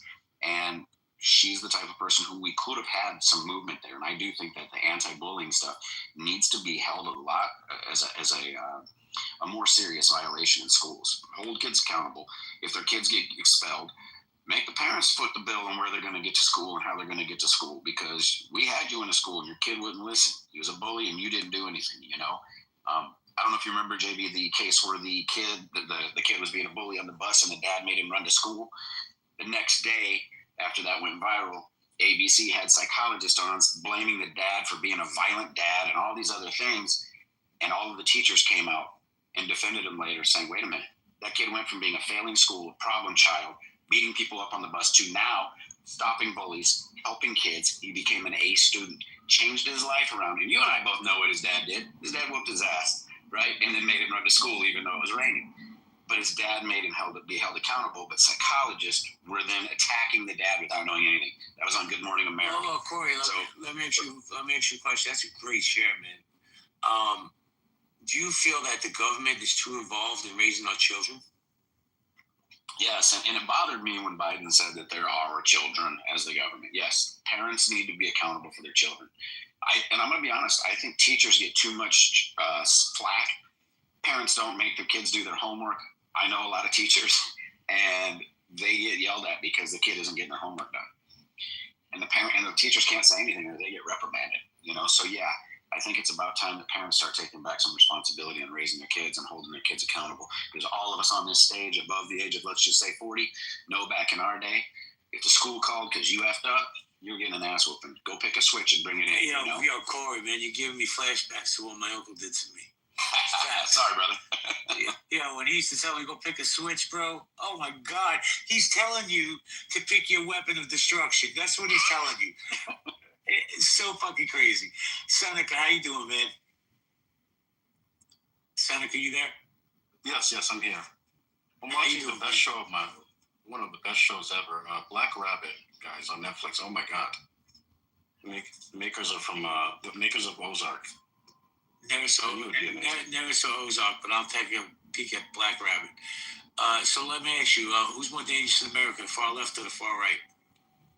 Far left by far. It's not even close. I'd rather be in the bosoms of a KKK director than to ever be, within 100 yards of a tranny leftist that likes to shit in their mouth. That was pretty wild. I feel so much more secure. You know what's crazy? I believe that he believes everything he's saying. No, I believe it too. That's what makes it hilarious. This man is comedy. I do. I feel a lot safer in the bosoms of a KKK director in a sundown town than I do at a DMC. What is it called? A Democratic DCC, a DCC rally. Seneca, Crystal, hold on. You're in the Matrix. I think Pro Lyrical wanted to push back a smidge. Pro? It was mainly on you until I heard that comment. Anybody who hasn't seen Ozark, I just generally don't trust. I gotta start with that. But wait, have you seen Breaking Bad though? Pro, have you What a seen good Breaking series. Bad? It's funny. I'm one of the last people in America to start watching Breaking Bad. I'm on like season 1. I'm gonna tell you how it ends. No, I felt like baby. I lived Breaking Bad. You know what I'm saying? Teaching high school in the urban city was known for high on Crack Street, which is Lowell, Massachusetts. Kind of felt like it was too close to home, Pro, if you're still coming in these rooms, if we're still kind of in the same spaces when you finish all of Breaking Bad, I'll be curious to know if you think where you rate it compared to Ozark, because I've not seen all of Ozark, and I stopped watching it early on because it kept giving me Breaking Bad vibes, and I'm obsessed with Breaking Bad, but everybody says Ozark is great, so maybe I'll go back. Ozark was boring. It's the only crackers watch that, except Seneca. Okay, Seneca, you want to land your plane? Ozark is amazing, but you got to get into it though. It's up there with Sopranos. It's a slow start. Yeah, it's a slow start. But yeah, the leftist is pretty much saying that you can't say shit. If we don't like you, you will not be able to make music like R. Kelly. Okay, yeah. So I would have to say something like this. Feels like you're trolling, because that's exactly how most people on the left feel about the right, and it would be wild. Exactly. Yeah, I mean, I don't know. I okay, both sides, like, they have loudmouths, right? There's people that are gonna, get you riled up or whatever. But to me, it's like the danger now with stuff that I see in daily news when I'm watching like comedians get canceled left and right? It just flies in the face of what you're saying. It's like it's a movement on the right that's using government like a freaking bat. It's not just like yelling out stuff like the stupid left can do when they go crazy at a college or something. They're making laws, right? They're banning books, and they're speech gags for teachers, bro, and political takeovers of schools. I mean, threats to yank these TV licenses are happening like weekly, like almost like that's a legal thing. And you get this like retribution talk from the top. It's more than just what we're talking about, like culture war stuff. That's like actual muscle. That's like actual mafioso kind of stuff. And the recent stuff, and people may not like to hear it, but it doesn't seem, it's like thinly veiled. It's this like Christian nation branding, Bible stuff that we see that, maybe I just see that on my news feeds, and but maybe you don't. When I see like Trump Bibles for sale, and like Christ is King rallies and judges quoting scripture, like, so if you're not with them, you're against God. That's a tough argument to win, right? Like that's how you bless the punishment kind of stuff, and you get this mob boss stuff, like leaning on media and doing all this, let's go reward all these friendly billionaires, right? And promising to go after the enemies, and meanwhile you get this body count from the political violence. It skews right, not left. So yeah, the campus shout down stuff is whack, but state power to me is more of the chokehold, and it looks a lot like fascism. What we're looking at, it's not a fancy like word that it's when a strong man in a cult, right? And the cops and the laws, they're all lining up to smash dissent. You should be pretty fearful, whatever side you're on, if that gets weaponized and becomes normal when somebody else is in power.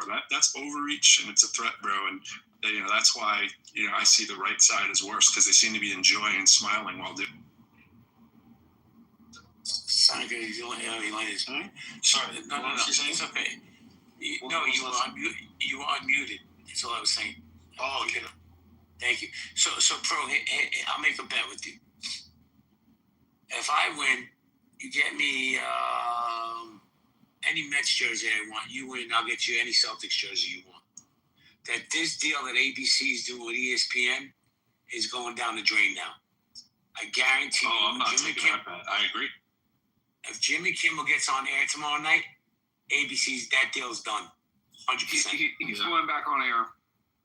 Yeah, they didn't think about this many billions were going to get lost with loss of subscriptions. They were just like, hey, let's move the deal through, and they weren't thinking about what would happen from the actual people watching. Absolutely. Range, are you there? Free. All right, guys, no popcorn styles. Respect the one mic. Oh, there's Free. How you doing, Free? Hey, what's up, guy? I'm hanging in there, man. I'm just listening for now. I'm going to respond definitely to what Political said, but I'm a little busy, so I'll just be listening in the background for a second. But appreciate it. Good to see you, buddy. Good to see you as well. Guys, we're going to go popcorn style, one mic policy. Everybody gets a chance to speak, everybody but double agent.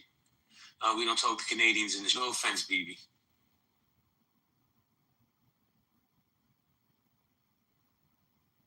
Nobody has anything to say?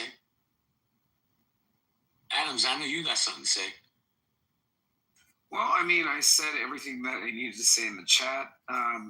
We spend $133 billion a year on fat people through Medicaid. And, people are talking about kids staying safe at schools. To put metal detectors that would be adequate for America's schools, it would cost about $9. Look at the mirror and look at reality. Fat people are actually, holding us back from keeping kids safe in America. Well, there's that take.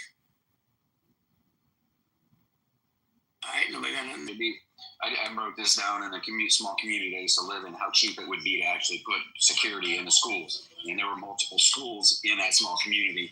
And when you look at vets and all the other people that could use a job like that, you could put them in a canine. And I'm going to tell you, a canine smells it before they walk in. I still agree with a metal detector, but a canine will smell it before it goes through the metal detector even, right? That dog reacts. That dog starts moving. Shootings happen. When that dog is coming, it's coming fast, and it's hard to shoot a moving object, right? And these dogs would be a simple solution. It would be an affordable solution. And we know for a fact that 2 shooters have already said they went to a different location because there was no security there. So just having security there would be a major thing to do. And it would sure put a lot of people in positions, you could give them a tax-free income too. There's a lot of things that you could do to give benefit to these people and not necessarily have to pay them as much. You give them a tax. It's just like a government job. And I think if you did stuff like that, you could make our schools so much safer. Look at when was the last time a courthouse got shot? If you put metal detectors in the school, you can reduce gun violence in schools up to 80%, Corey. I just looked at the numbers. Yeah, I agree. You know what, Corey? I've been saying for years, we had. For me, I look at America rectified that never will because there's too much money involved, and how we treat our vets and how we treat our America is vile, bro. And I've been saying for years, why don't we put some of these unemployed vets who could pass some kind of mental competency test in these schools because they're already patriotic, they're going to protect these kids with their lives, right? And it would build their self-esteem. But why would we empower our own? Yeah, JB, if you look at it, you could literally take, it could be pennies, per household, because a lot of the households don't even have schools. Say it's $10 per household. There ain't a person that would reject that. And then, I don't care, say it costs me $100 a year for security, add on top of it. If you can't afford it, you can fill out a deal so, it's covered, whatever. There's so many ways to actually affordably do this that it just it makes zero sense not to do it. And like I say, and a lot of these vets, if they had that canine unit, that's a great companion for them too. You're right. I know personally from a few situations where there was suicide talks with some vets that were dealing with PTSD, and 2 officers showed up at one of the places. Both of them couldn't get the help at the VA. One, it was the officer's husband. The other one was the officer themselves. Both pulled me aside, gave me the number for somebody that could help these gentlemen. And it was the same person, but they can't get the help from the vet. Now, you tell me why this person has helped so many vets, why our VA isn't saying, go to who you want, just get the help you need, That's got to change in America. Absolutely. Listen, you get zero pushback from me. All right, guys, I'm going to close the room because I got to get going. Kitover to all my friends, even my non-Jewish friends, Happy New Year. That's what I'm saying to everybody. Happy New Year to everybody. May this year be the best year, the sweetest year of your lives. Great room, JB. Thank you, Jay. As always, good night. Good night, guys. Later. Great room, JB.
sheriff don't do shit. Hey, bro, Watch your mouth talking to me like that, nigga. Hey, You on this microphone, fuck, nigga. You don't fucking know me, nigga.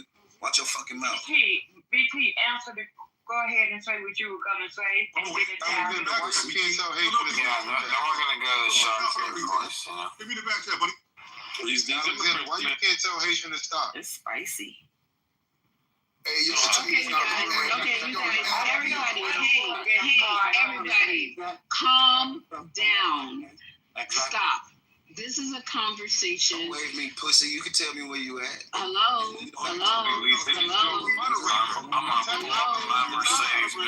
Okay, listen. I'm not kidding right now. Okay, because I will close this room up right now. You guys, calm down. We're just having a conversation. It is really not that crazy. It's just not that out of the line. So can we just continue on with the conversation? What were we talking about? Who's next? He was talking to me, and I was trying to answer. Every time I talk, three people start talking. I called Okay, it so the way up. who is next? It was me. BT. What's next? I'm looking at the mics. I'm looking at who came off first. Yeah, so, and then you can add the Times Square Shark after that. Ma'am, thank you. So, Okay, then D. Okay.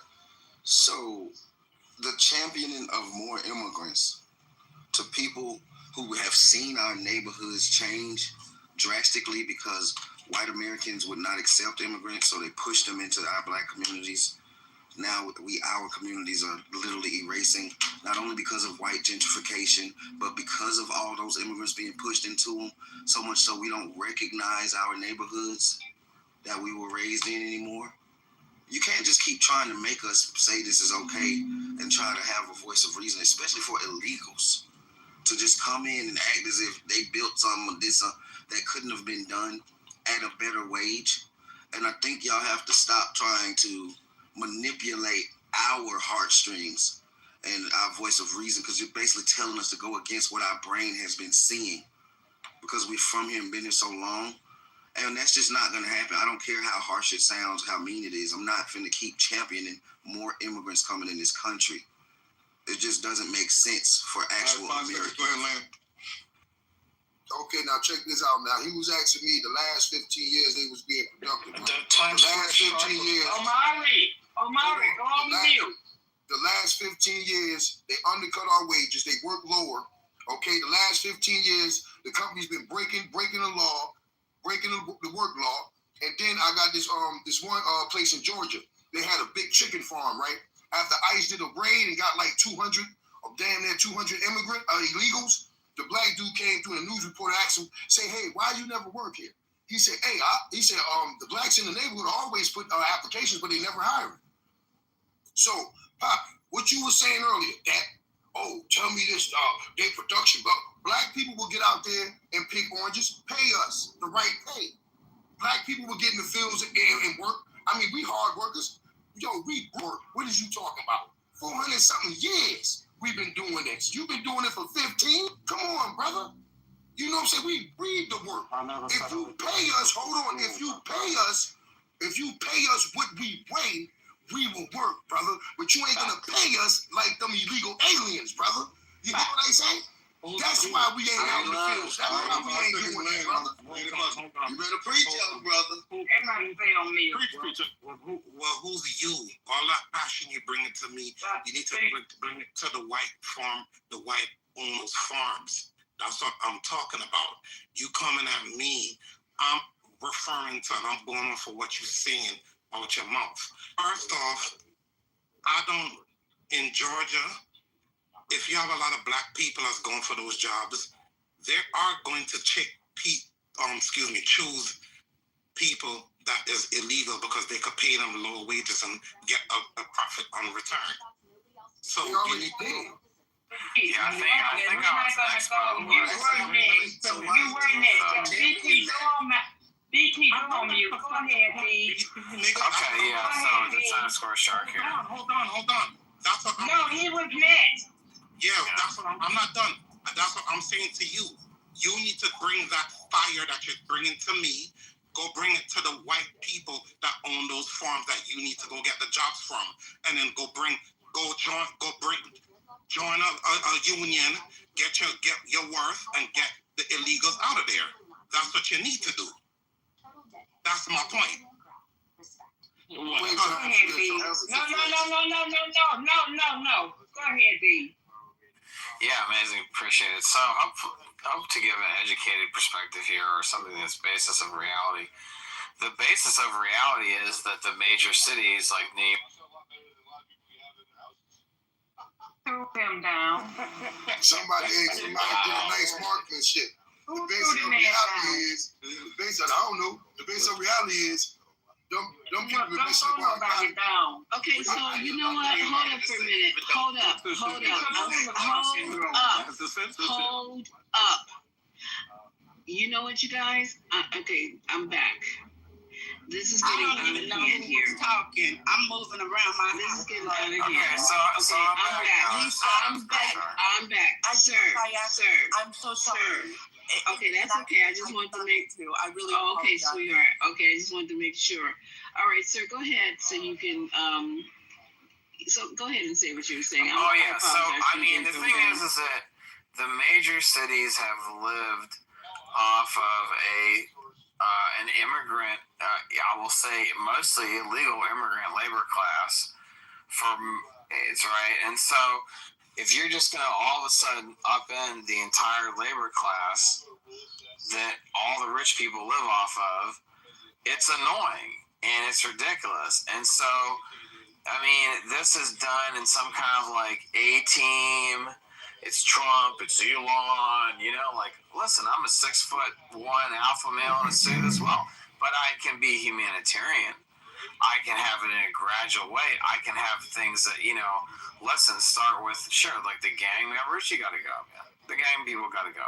Aragua, I met somebody from Venezuela who knows what Aragua really is, and he knows the president's funding it. Cool.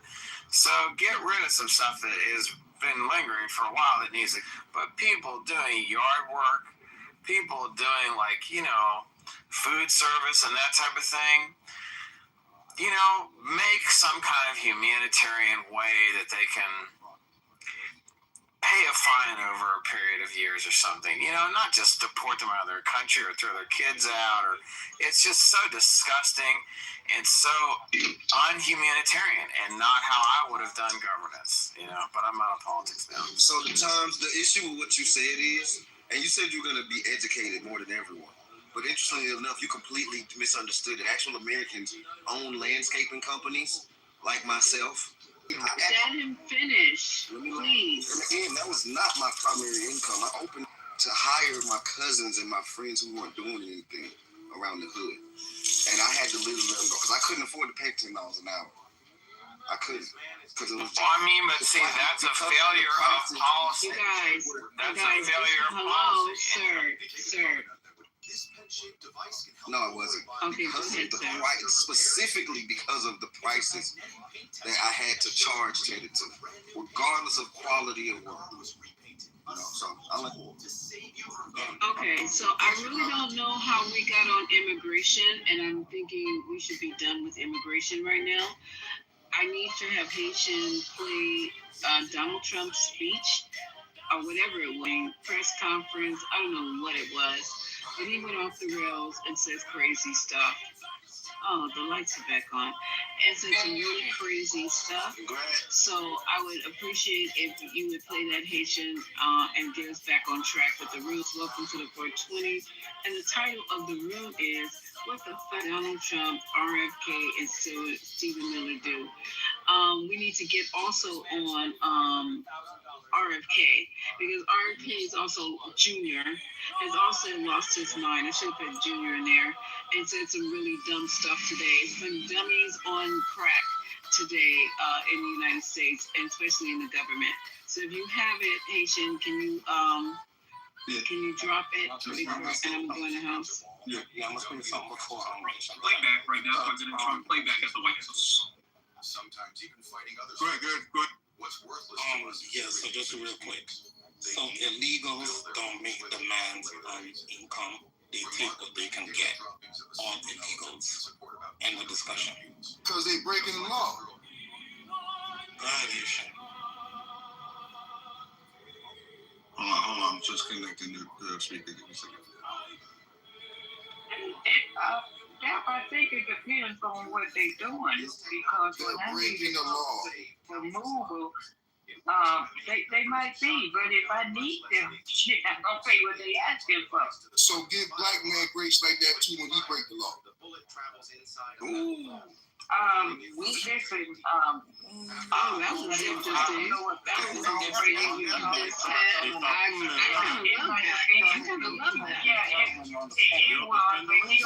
kind of grace. He don't know what kind of grace I have given. He don't know what kind of grace I have given. No, I'm speaking in general. Oh, okay. Because I thought you were talking to me because I was. Because everybody's so sympathetic towards those legals be the same way towards us. Because we've been screaming and hollering. Well, no, you can't do that. No way. You can't do that. That's not part of the plan. Who said that? Alvin. Yeah, that's not part of their plan, man. Alvin, did you vote? I voted for Donald Trump. I voted for Trump. There you go. Okay, then stop whining. I ain't whining. This was before Trump. What are you talking about? Hey, yo, Trump making away from us. Trump making away for the blacks. Trump is making away for the blacks to resurrect the black woman. I want us to get on. Yeah, you know what? You're right. I'm going to go on. So we can get on. Me and all my friends have went and got construction licenses. One of my homeboys is getting his general contractor's license. It's going to be a lot more black. I say Trump want us. Yo, Trump just want mute them, Haitian. Just mute them. Just mute them. If they can't listen, just mute the stage. Mute the stage. Can you guys really hear me? Can you guys hear me? Yes, we can. Okay, great. There is a lot of black construction. Thank you. So, period, BT. There is a. What the hell? You guys are so disrespectful. You know what, mods? Drop your fucking self if you can't control yourself. Seriously. Haitians been trying to.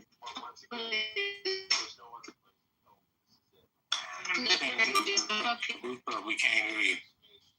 Lisa's in the Matrix, but Haitian, go ahead and play the clip. Jesus. Haitian, can you play the clip? And you know where we are over there. Everybody, we're getting some Trump playback right now, President Trump playback at the White House.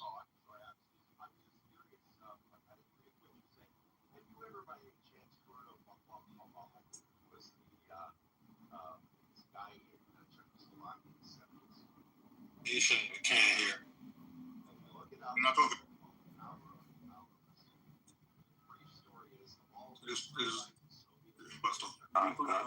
Gotcha. The members of the Congressional Black Caucus to the White House. That's the wrong one. I think we're gonna have a lot of meetings over. When you drop, bro? I very much appreciate No, he wants you to hear the RFK tape. We put that after. That's the wrong one. Nah, she said this one and then RFK. Oh, okay. My bad. And send me the RFK one then.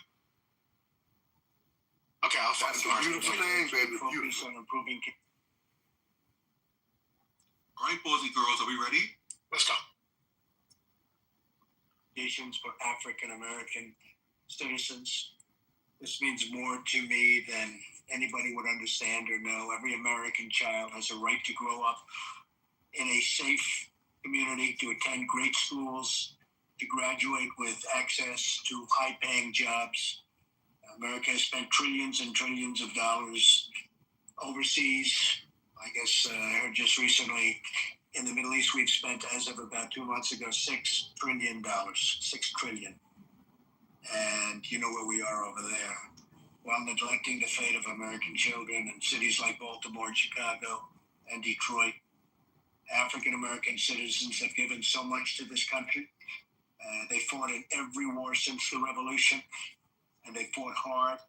They've lifted up the conscience of our nation in the march toward civil rights, enriched the soul of America and their faith and courage, and they've advanced our country in the fields of science, arts, and medicine. Elijah Cummings, who was here about 2 weeks ago, who I happen to think is a terrific man. I don't know if they'll say that about me, but I will tell you, I really liked him a lot. And we were talking about drugs and prescription drugs. And you go to Europe, you go to Canada, you go to other countries, and you buy them for share of what you pay in this country. And that's been a very big subject for him. And it's a subject for me that is very important. And we're going to either do it in healthcare, which I think we're going to do it in healthcare, or we're going to do it separately. But we're going to bid out drug prices, and we're going to try and have the lowest prices anywhere in the world from really the highest. And that's not only the drugs, it's prescription drugs, but you go out to stores and you go even in any community, rich or poor community, and you look at the kind of drug prices that we're paying, and it's really unfair what's happened in our country. So we're going to be instituting a very, very strong bidding process. We'll probably need some legislation, but we're going to do it regardless. We have to do it, and we're going to get drug way down, way down. Some people think it's as important as the healthcare measure. They're being ripped off when they need drugs. They need prescription drugs, and we're going to take care of that situation. So again, I very much appreciate you being here. It's a tremendous honor for me, and we're going to work on different things. I'm going to see if we can get a lot accomplished. And with that, let's get going. And thank you all very much. Appreciate it. God bless America. He just cooked. Like, what can y'all, like? God bless America. No other president. God bless Donald Trump. What did he cook? God bless Donald Trump. Fried chicken, collard greens, macaroni. Hey, yo, if we bring what we need to bring to him, he's gonna get it done. But we got all them sellout, and y'all blacks up there. I need that link. I'm spreading that all. You know what I'm saying? We got all them sellout blacks up under him. Up there want to look out for illegal immigrants and want to fight for illegal and want to give all our money to illegal immigrants. When Trump trying to say, "Yo, I'm opening the market," oh man, this is your time, bro. He asked Jim Brown in his first Trump. I'm about to land. Yo, just like Trump did in his first term. Jim Brown, he said, "Jim, what you want, Jim? Anything you want." Yeah, I want to say something here. The shark. Okay, one more person come off mic when it's not their turn, and unfortunately, I'm gonna have to change the rules for tonight. When you try to give people grace, they don't respect you. Yo, I'm out, man. Y'all Trump haters. You'll have nobody's a Trump hater, sir. You'll be the first one going. Why does this guy hate on so much and nasty like that? Yeah, he needs to go because Mike P. Just crazy. Why don't you go back to your homeland and fix up your homeland? Everybody be quiet. Lisa's speaking. You know what, Mike, and all you guys, you're being very, very disrespectful. That was very disrespectful. You got grace on this stage, you get grace on this stage, but you take kindness for weakness. Now, when I turn into the person that you want me to be, it's going to be a problem, right? When I turn into the black woman that you want me to be, Sugly, it's going to be a problem for you. Or maybe it won't. Maybe that's what you do. But what we're going to do now is we're going to go one at a time, because what Trump said was crazy. And if you think that black people are trying to get money for immigrants, first of all, Lord have mercy. So the immigrants are here. They have to be fed. They have to be taken care of medically. We just can't let them roam around here sick, making everybody else sick. He's sending the ones back that he wants to send back. So what's your gripe now? I don't understand what the gripe is right now. What's the gripe? So I'd just like to know the summary of the clip. Like, what is the main point that he was making with that? I don't know what the point is, but they done got a lot of glee out of somebody talking gibberish. So can somebody I didn't get a point. I mean, I think it's wrong.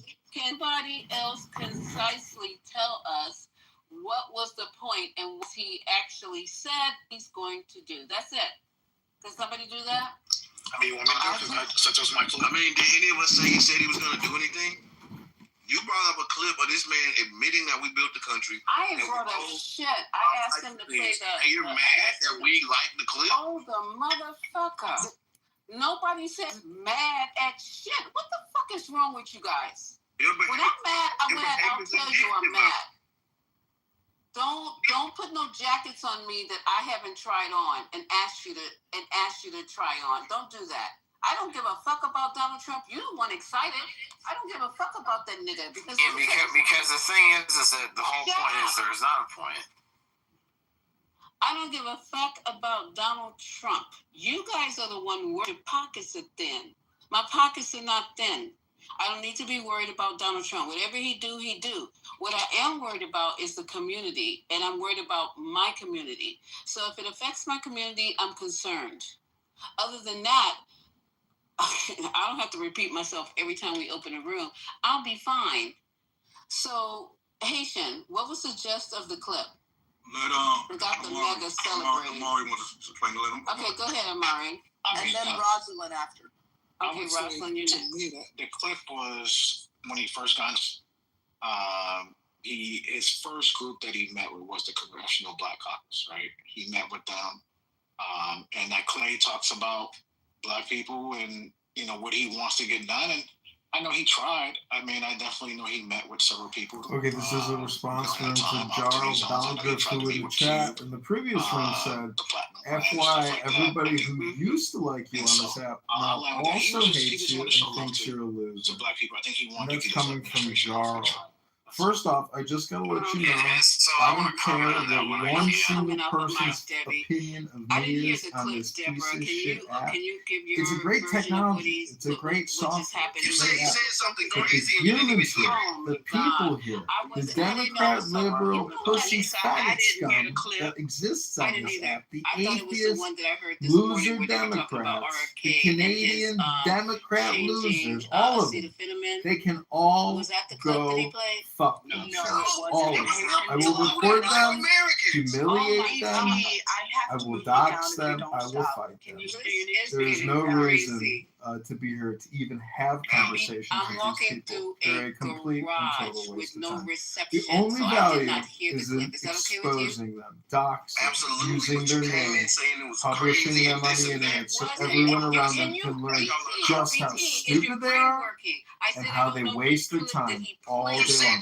Now, I'm not saying that this isn't a good place to spend time, but it's a little bit like people going to the casino for free and not having to put any quarters in their shit.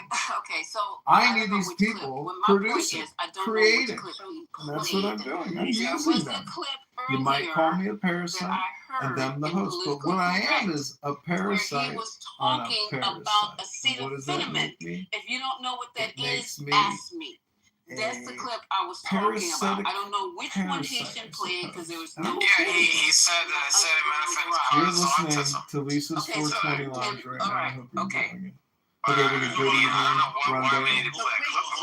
My number one long-term fan. I can't believe you're here even listening to the rundown. So, Haitian, do you have that clip ready to go?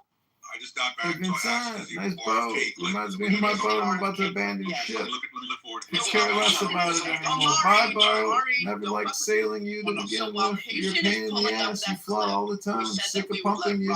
Sick of paying the slip fees.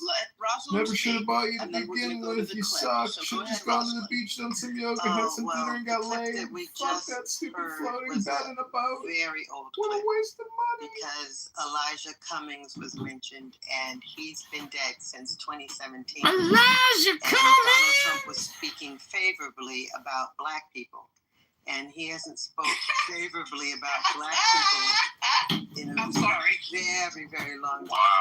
I'm crying. This is deplorable. Oh my God! Is that old ass clip? Very, very old, and thank you, Rosalind. We should not. Just because it's old, it doesn't mean that it's not relevant. To that Nobody clip. said it was relevant. But we're kikiing. I mean. Has he done it? Okay, good. I'm glad you came off. It's been 9 years. I'm glad you came off mic. So you're celebrating the clip. I'm happy. I'm thrilled that he said something that he was going to do. Has he done any of it? No. Hell no. No. To clap your ass and tap dance. Has he done anything on that clip to to support you black. But why do the insults constantly have to I'm flash just, because we're having a conversation? I said since you continue to tap dance. Tap dancing is a great thing. When have I tap danced? We got a lot of famous tap dancers. Every time you open your mouth, you dancing. No, just because we have a different opinion because of conservative Stevie, a voice that hardly ever speaks is willing. Gregory Hines. Let's tone it down for a second. Hey, let's tone it down. I want to say something here as a shark, and I want to say, I mean, hilarious. How do you like my name? He's done nothing for black people. He doesn't care about it. Okay, I want to say one sentence, right? And I like to help him. Listen. Hey, I want to say one sentence. Of course. Okay, and no Lisa Gregory Hines died. so much racism and hate. Jesus Christ. Who is this dude? Okay, so what I want to say is that Donald Trump made this claim of being the best president for black population since Abraham Lincoln, and that is entirely false. I mean, inspiring white nationalism, of course, would make you the best president since Abraham Lincoln. Or not. Okay, can we hear some from me saying that? Nice to see you, Alec. Nice to see you. Thank you for Lisa, joining us. is it possible to play a clip of the? I put it in the 420 chat. It's an hour long, but how much you want to play? Is that the one from this morning? Yeah. Okay. There's a before minute in there too for you. That's what before Malek yelled at me. I was just trying to say that. Okay, so let me see if I can find it. It's short a clip of it. All right, you guys. You look at reality. You got another one? America is Canada's little friend. Right? Oh, that's the one I was looking for. Go ahead. It's the one I was looking for. Canada is. We're uninterested in Canada. It's not an entity. Yeah, there's two of them. So the thing is that. Listen, the thing is, you loser Canadians got to come to America to become successful, because in your country, you guys got nothing but barren tundra, wasteland of snow, and low IQ hockey players. That's you, Jeremy. The fucking loser in a hoodie. The shadow man. The dumb piece of shit Democrat cuck, liberal faggot. That's you, Jeremy. Yeah, that's you. Perfect. Let's double click on that. I think you drew blood on that one, John. I'm trying to figure that out. So John, let's double click. The medic. So let's double. Don't interrupt whatever you want. Normal, man. Let's have the conversation. No, he's designing this. They don't give a fuck. They'll kill rooms. They'll gas the fuck out of entire gas. The Jews deserve to live in our home. You're a Hamas defender, bro. He's a terrorist from Canadian, but I appreciate I'm talking to Americans, but I'm a Canadian, Randy and Al and John. So I'm proud of that. That's okay. You're confused. I called you a Hamas supporter, not a Canadian. That means you're a terrorist promoter, Jeremy. Country. You're confused. By the way, Jeremy, I've reported you to the Department of Homeland Security. Never cross our border again. You're not welcome in America. If you do attempt to cross the border, you will be placed under arrest and probably imprisoned for up to 10 years. I would recommend you never step foot on American soil ever, ever again. I can respond, Americans, because please, if you want to interrupt me, by all means, go off mute. What I was trying to respond to you, John, is saying that, okay, so the vast empty tundra, right? Do you mean all of our softwood lumber that you guys need to build your houses? Do you mean all of our uranium that you need to run your nuclear power plants? Do you mean no, but go ahead, you fucking Nazi. Go ahead, Nazi. Doesn't even have the sense to have a viable economy. Great big empty country, and you can't even figure out how to have a viable economy. They're going to take in a lot of Palestinians. They're going to take all the people from Gaza, bro. They're going to solve their problem by bringing all the terrorists from Gaza. Yeah, that's the solution. We can deal with them. We're sick of them. They'll ruin your country too. Frank, talk, guys, because I think you guys had some stuff you wanted to get out, but let me know. Listen, no one has to ruin Canada. They already have citizens like Jeremy. It's totally fucked already. Don't you get it, Randy? They're already lost. It's getting worse. Let's put it that way. When they get 2 million people from Gaza, it'll probably be.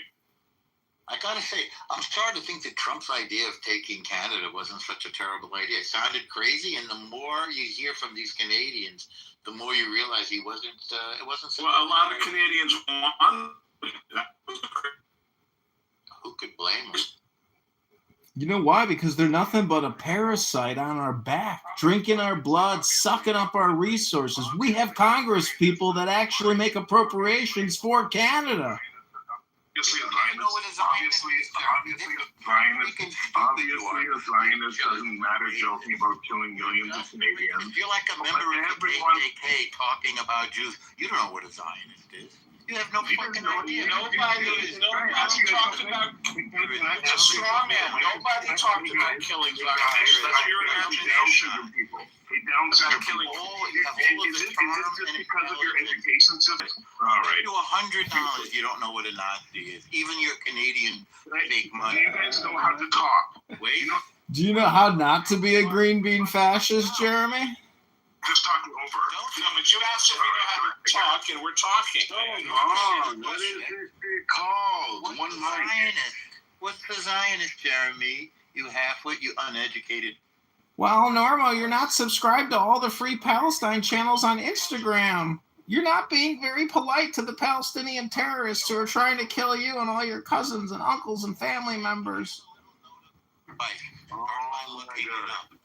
Start by looking it up, Jeremy, so you stop embarrassing yourself in your own room. You sad, sad little man. So, and I'll try to answer, but again, Elmer asking questions. Interrupt me when I try to answer. You smoke too much weed, by the way, Jeremy. Let me know, brother. Let me know. Anytime you can figure out how to use the word, use every day without knowing what it means. Very pathetic. Start with the dictionary, Jeremy. Let me know when I can respond. I don't have to let you know. Just get started right there and show us that you know what a Zionist is. You pathetic little halfwit. You stoned fool. He has a problem with Jewish people, Norm, okay? Of course he does. He's like any called jealousy. It's called jealousy. It's called racism. He's a racist.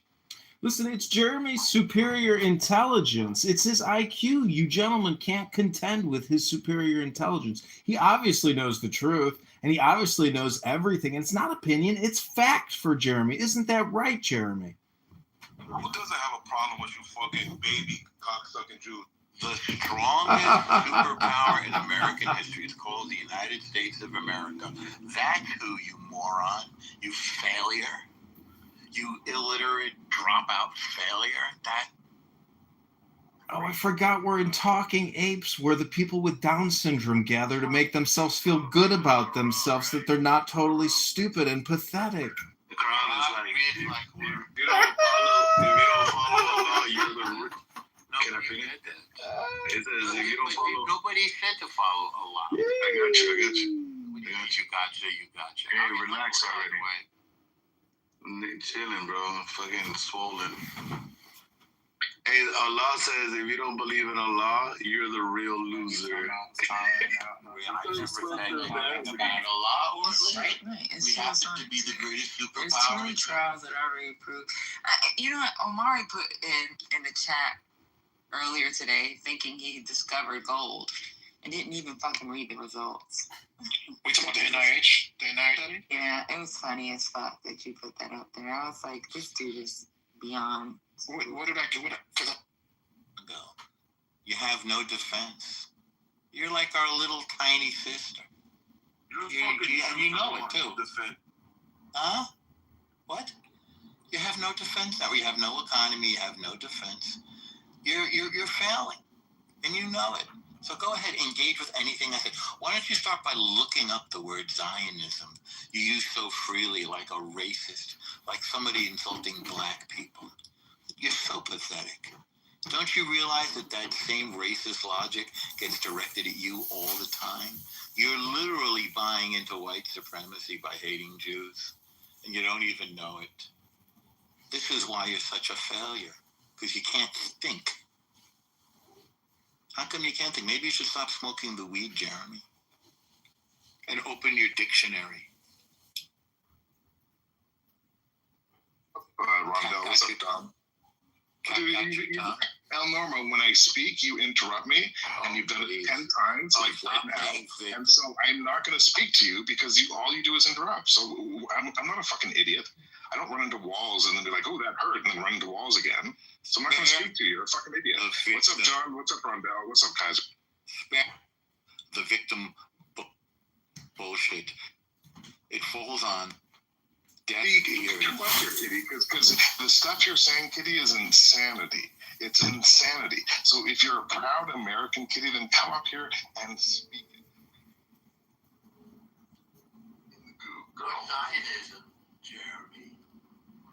Yeah, Jeremy, I just want to know if some people came across the border and killed you and all your friends at a concert, would you just sit there and create a bunch of Instagram posts and say, stop the genocide, stop the Zionism, stop the genocide, stop the Zionism? Jeremy, when did your penis fall off of your crotch, and when did your wet pussy grow in, Jeremy? That's all I want to know, Jeremy. When did your penis actually fall off of your body and your vagina grow in? When did your uterus? When did your pussy? What's up, Jeremy? Yo, Kitty, come up. Yeah, but I can't take it for too long. I can't either. These fucking genocidal cocks.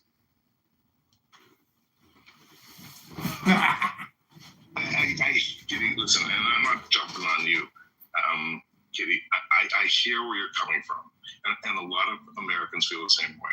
They look at Canada and say, "Pull your weight. We're spending all this money on our military to protect you guys. You guys aren't spending shit. We're literally like your baby daddy or whatever you guys call that shit." I get that you think that, right? But America has never gone to war for Canada. American soldiers have never died for Kitty. Like, you get that, right?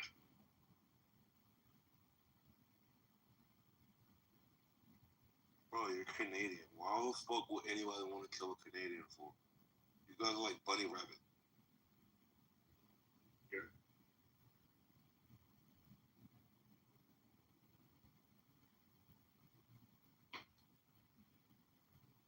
Agreeing with me? Or shitty?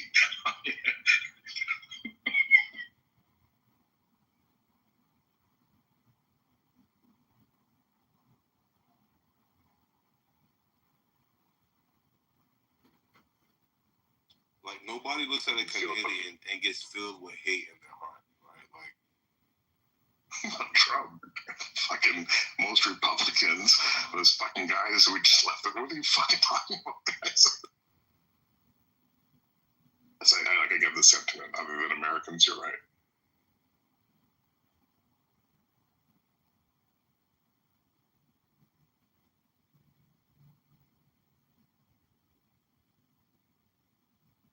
Tampa, how many times have you teared up because of shit that you've seen going down again?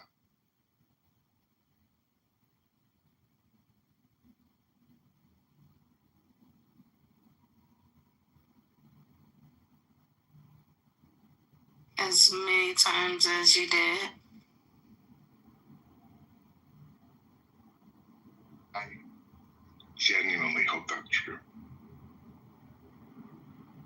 You don't give a fuck either. You think because you're loud and about it, you don't give a fuck. You don't give a fuck about nobody in Gaza. I get it that you're loud about it and you make it seem, but you don't give a fuck. To what extent, though?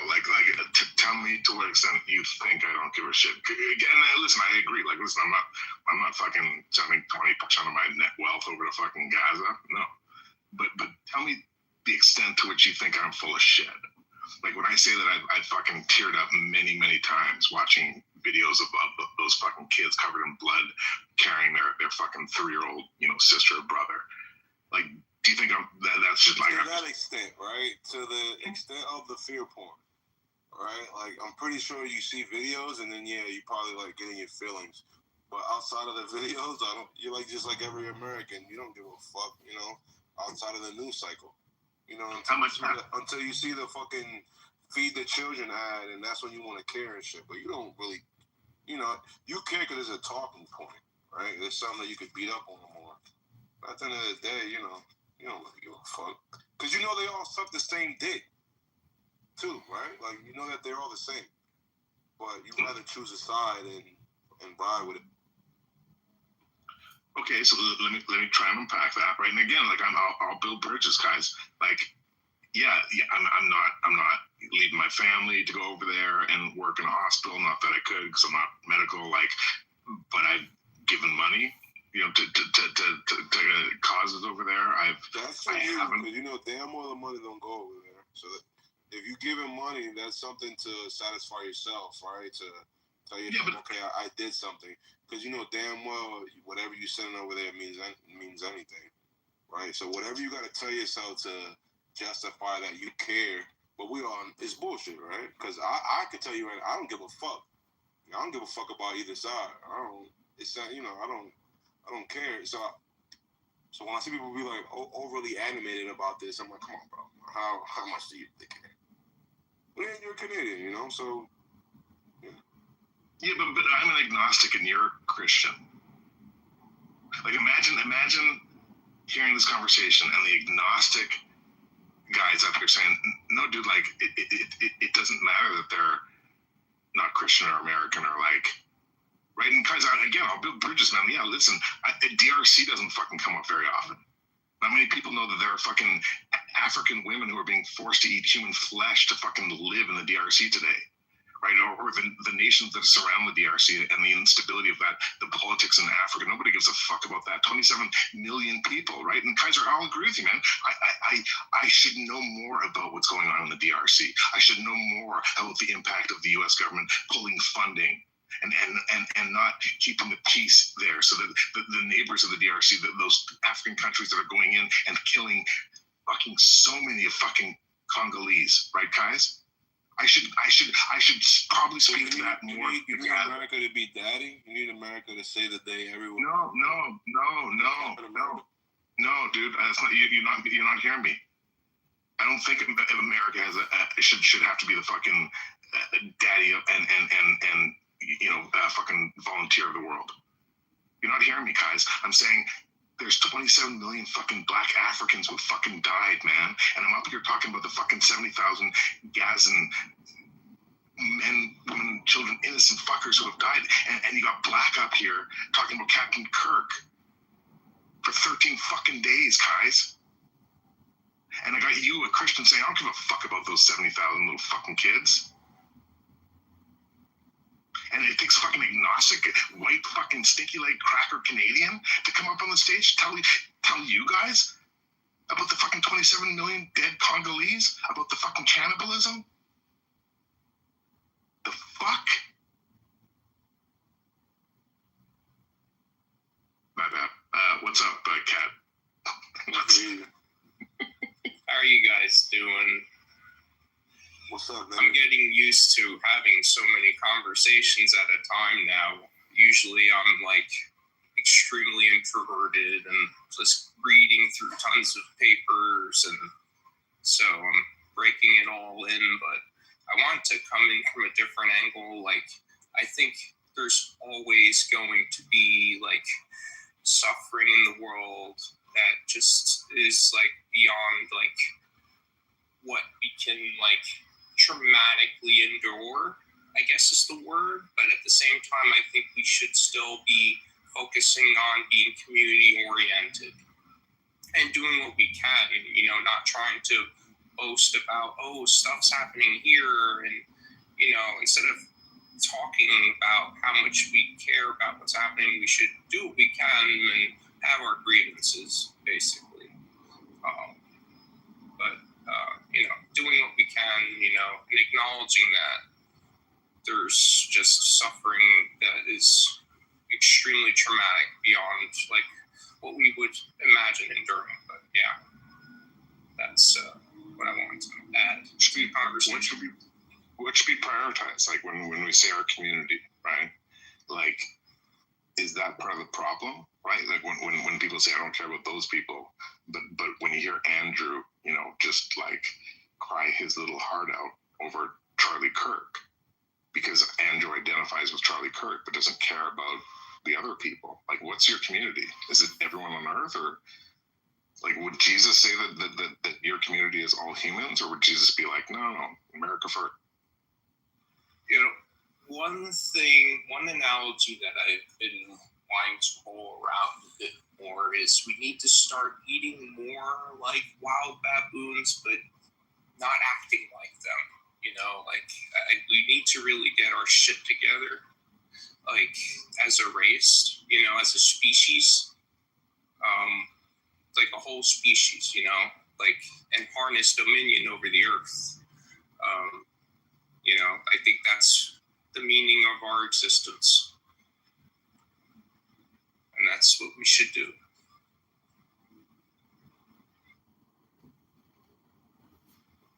I don't know did he drop out?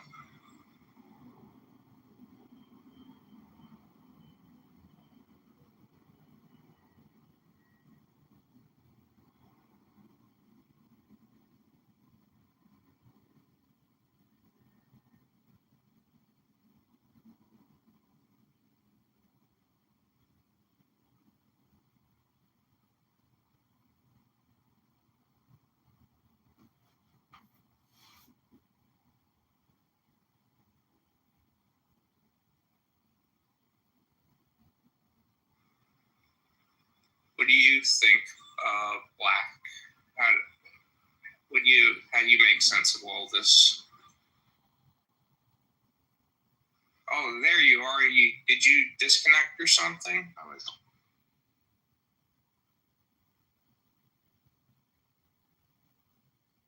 My phone died. Yeah, so I think we should do what we can in terms of like focus on what we could do to not just like fend for ourselves individually, but even if we could work with each other at a distance, like communicating with us on the internet.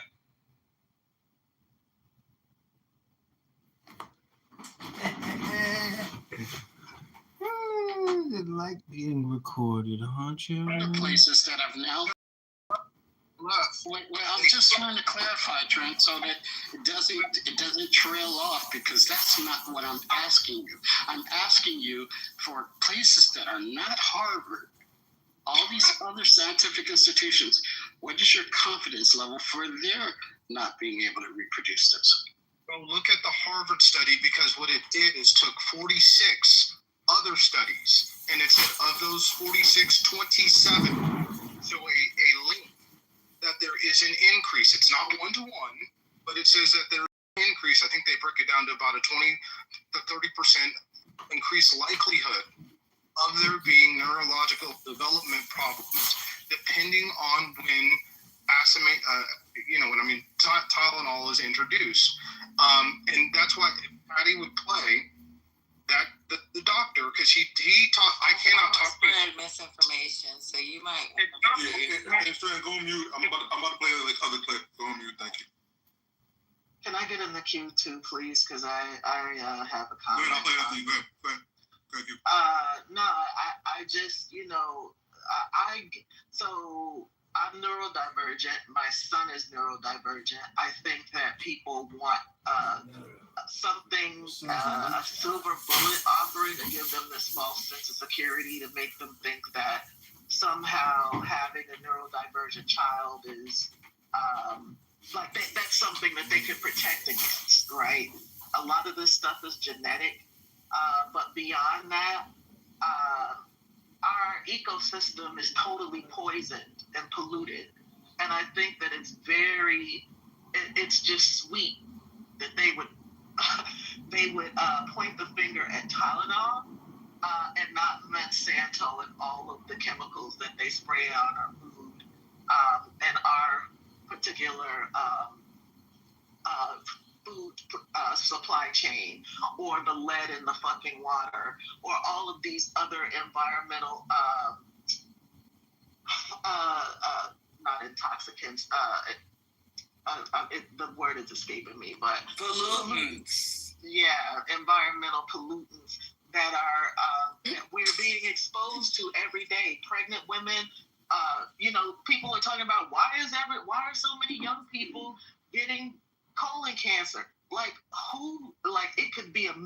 million, it could be a million things. But I just find it very interesting that they grab the bottle of Tylenol and want to go and codify this or to put some type of federal legislation behind this, but no one is talking about regulating Monsanto. No one is talking about redoing the water pipes to get rid of all of the rest of the lead pipe. Like, there's still not clean water in Mississippi. Right. Did they actually mention during that time? Also, just as despite these findings, the study authors from the Harvard studies cautions that our association exists causality cannot be definitely established to the observational nature of the research. They recommend that Tylenol can be used judiciously. So they're recommending that it can be used at the lowest effective dose for short duration under medical supervision. That was already in place. Yeah, if you've ever been pregnant, if you during your pregnancy and left, they would tell you that you are not supposed to overuse Tylenol. Okay. Yeah, what I was responding to was saying that the harvester conclusion said that it was. Okay, so let me just play with. Okay, go ahead, sir, because I'm gonna play what Trump said, and he just is a big knucklehead. He's a big knucklehead. And then another thing, I got it already keyed up. And then the funny part is, first of all, RFK was doing fine taking the dye out of Cheerios and Puffs and whatever you guys eat, Lucky Charms. He was doing good doing that. Now he done tried to advance onto something that he knows nothing about. And that's trying to tell people that Tylenol is connected to autism. He needs to go sit his crazy ass down and have another drink or whatever him and himself be drinking after these conferences and these press conferences. Go sit down. Concentrate on the dye. You're doing good. You had me in your corner when you were trying to take dye out of Fruit Loops. Now you're tripping. So we're going to play with the other knucklehead said, and that's President Donald Trump. So we done for the night with, what's his name? Stephen Miller. So I can take him off of the marquee. We're done with his retarded ass, and we can move on to be picked up later. I'm sure, because he's not done. We're not done with CK because pretty soon we're gonna all have our those pledges or whatever they used to wear when you wear those bagpipes. No, they gonna make y'all wear some shit. They gonna have stuff in the curriculum. We gonna have patches on our arm. Like this. Something. we gotta light candles and shit. It's gonna be the CK Bible. It's gonna be all kind of dumb stuff going on with this. If they get a purse to match with the bag. I'll bet that. I'm wearing it. Jacket and a little hat, a little, beret. This shit I'm with it. Funny. And the Trump credit card is out too, y'all. USA beret. There is no Trump credit card. Girl, I seen that, Deborah. I seen that. And so it's on his website. So what kind of credit do you have to get the credit card? What's your credit? You need $100,000. Yes. You need $1 million to get the buy-in. That's ridiculous. You could get a silver coating with the $2 million. Yeah, nobody's gonna accept that shit. So what is it backed by? So anyway, let me play Knucklehead. We can the government is about to shut down. Oh, they still trying to shut the government down? Lisa, usually privately, and you're good because I know you work for a hospital. Will you ask one of your OBGYNs privately? We did today. You did? And what did they say? I did. Well, I was listening to you guys babble.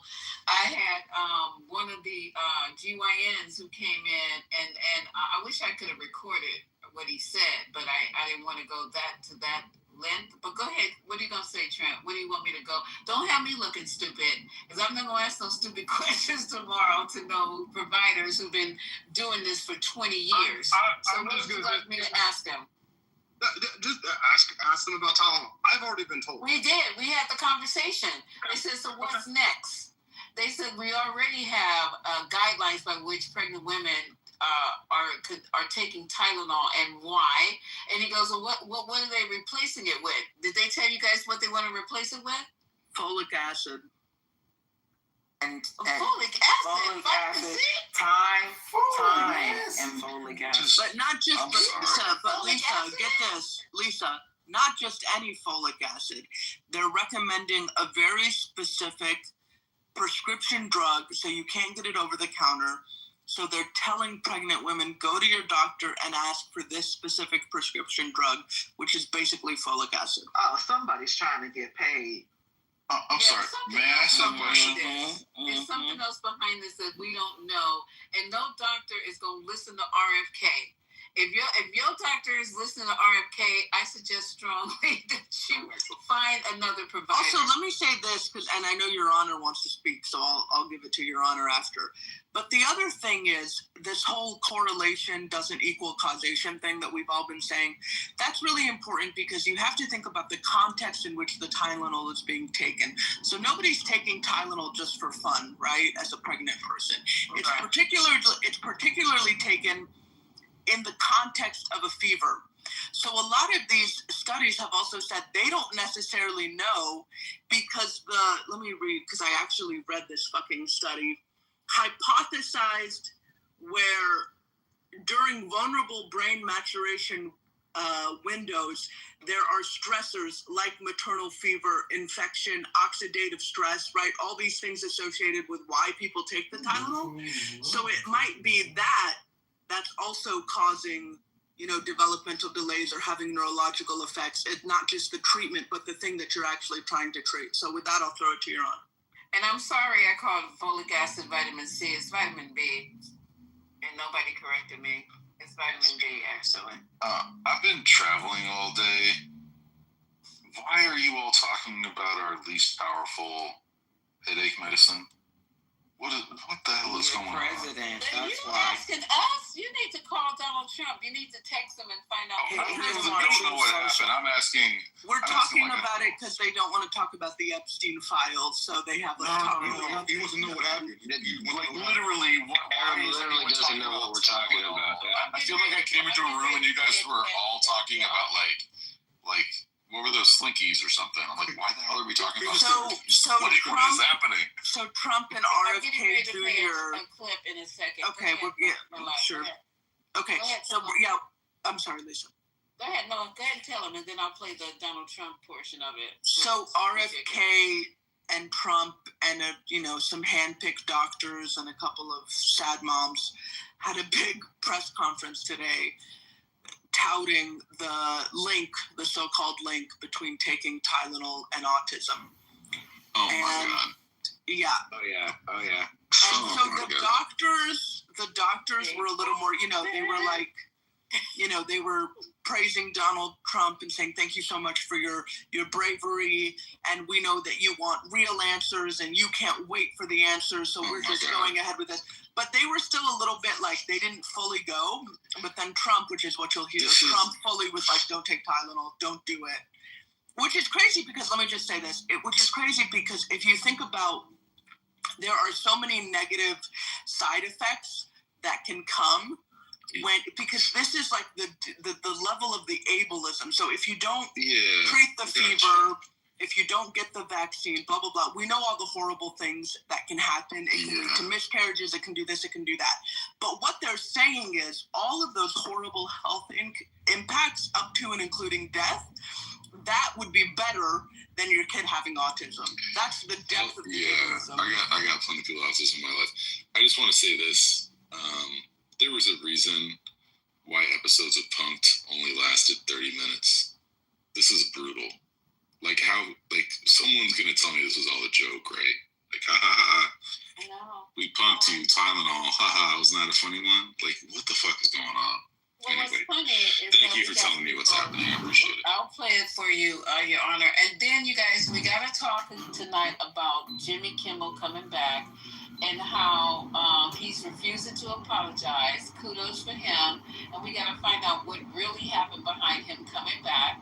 And then Turning Point is, now that they know that Jimmy Kimmel is coming back, Turning Point USA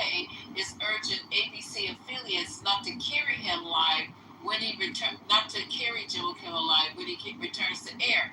Well, there was a reason why they brought this motherfucker back, and we're gonna figure it out. We're gonna find out why. Okay, so we're gonna talk about that, but let's finish up with the crazies. I'm sorry, but we missed one critical thing now, and that was Trump actually promoted another drug during it. Oh, that's the one I want to write down. The folic acid thing. Okay, so the folic acid, vitamin Is D. this a new brand to the market of folic acid, or are they just saying any folic acid? No, they have a specific brand. They've been able to request. Yeah, somebody's getting paid. Yep. And also, sorry, I'll be super brief. Sister Toja brought up a really good point in the other room, which is that if they now burn the name Tylenol, right, and acetaminophen, and people just feel super uncomfortable with that and whatever, what the companies can do is they can change the drug in an insignificant way, like it'll still be the same thing and work the same way, but the change will be significant enough that they can get a new patent. If they get a new patent, then they have a new monopoly, because you can only have a patent on a drug for so long until it goes to generic, and then people can buy it more cheaply. So they get the new patent, they have the monopoly on the thing, they say, hey, this is the hot, new, safe drug, take this. They make all their money double again. So now they get it's like the Tylenol profits of day one all over again.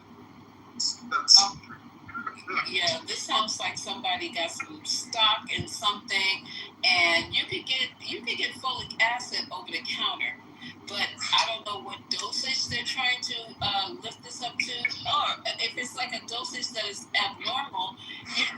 You know what, you guys? You can take 3. The vitamin B is wild. They can raise the vitamin B. Y'all know late at night. Folic acid. Y'all know late at night when those infomercials used to come on and shit like that, and they have paid products, like sponsored products that celebrities get on, and they tell you, I used to do it. Literally. Like the salt, like the woman Oprah does.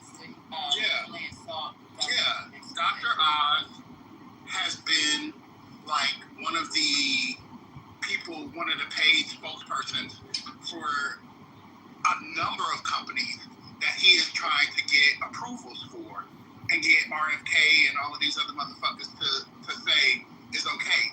And again, let's not forget, these were the same people who were saying that you should take a horse tranquilizer for COVID.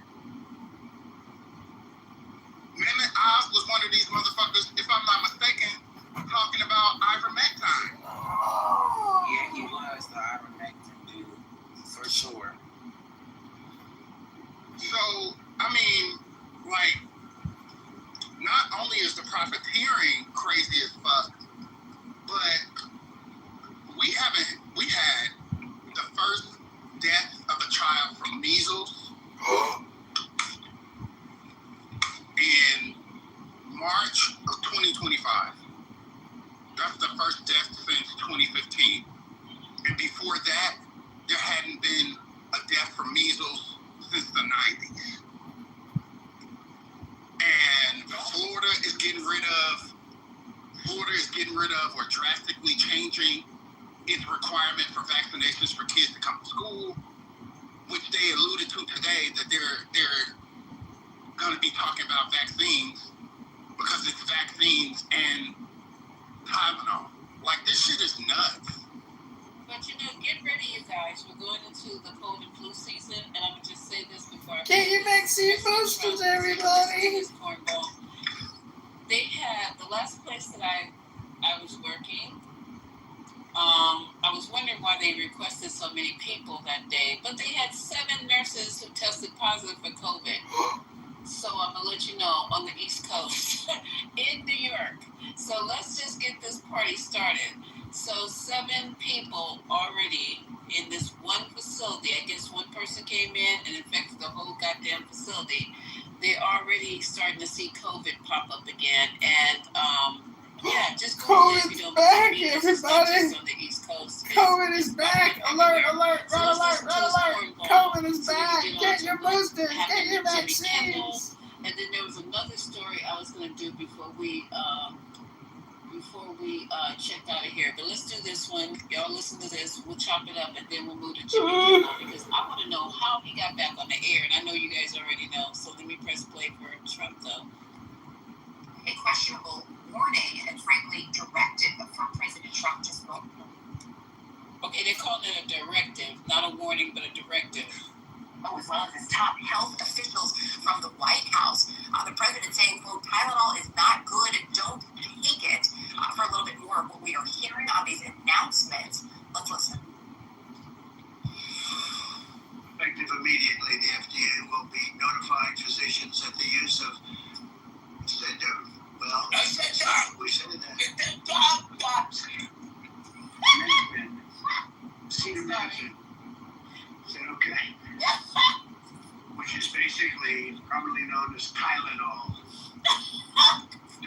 privacy can be associated.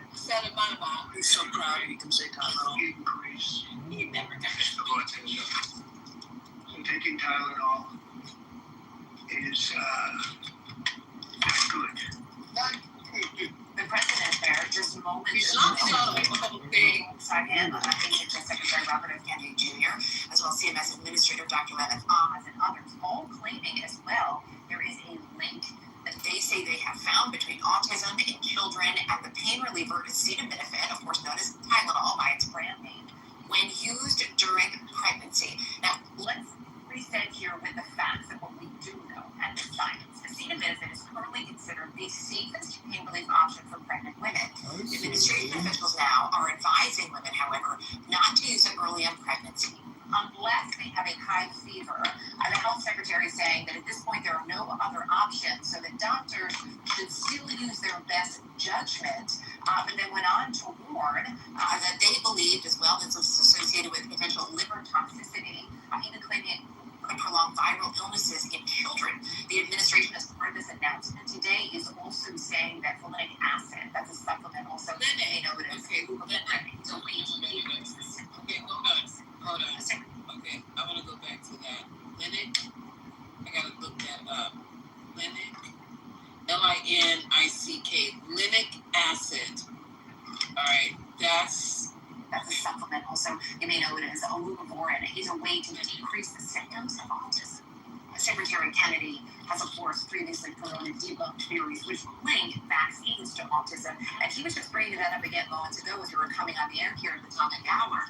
The Secretary, just pardon me as I look at my notes here, noting that they are now investigating, in his words, multiple areas of causation when it comes to vaccines. He claims that 40 to 60% of mothers who have children with autism believe that there is some link to a vaccination.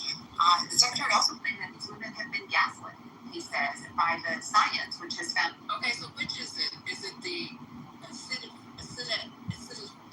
do you say that, guys? Acetaminophen. I know how to say it. He went on to I was playing with Trump. Okay? He said mercury and aluminum in the vaccines too. Yeah, so which is it? Everything causes autism? Well, the water. 80% of people who don't know they got autism, they got autism. Everything causes autism except what Dr. Oz is selling. Everything causes autism. There's not a vaccine in the country. And I wanted to say this earlier, like, y'all, I'm not sure if y'all are aware that there is not a single vaccine in the country that has mercury in it. For real, because mercury is toxic. And that's thanks to Donald Trump. While he was on stage talking about, you know, these vaccines, they got mercury in them, and we got to get them off. We got to get them. They're just pumping everything into these beautiful children like they're horses. I'm sorry, I'm laughing, but this is crazy. Can you name everything that's in the vaccine right now? Not okay. I can't name everything that's in the vaccine, but I can tell you that mercury isn't. Go ahead, Trumpers. Go ahead, real man. These dumbass motherfuckers. You need to pull out everything that's in the fucking vaccine. I know mercury ain't, and you got the fucking president of the country talking about vaccines with mercury in them are being pumped into children, and it's hurting children, and ain't a single motherfucking vaccine in this bitch got mercury in it. And I can say something about it's a Joe Biden can't smell mercury. You could have said live. One at a time, Your Honor's trying to. That's not okay. Yeah, Thank you. I appreciate that a lot. I just want to tell the people on the right something about science. The crazy thing about science is that it's available to everybody whenever you want it to be available to you. So you could prove it, or I could prove it, or someone else could prove it, and it would still be true. But if you use science, like you don't get to pretend stuff because then other people can check you. Like the idea that RFK, man of the brain, has magically discovered that Tylenol was secretly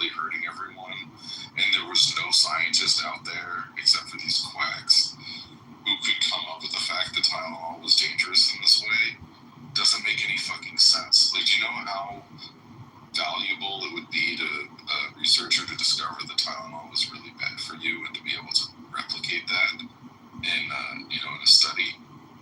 Like, this is why science works, is because you can test and retest and like make sure that something is true. But if it's enough to remedial education, dude, your mic is, I don't know what's wrong with your mic. Your mic tripping today, huh?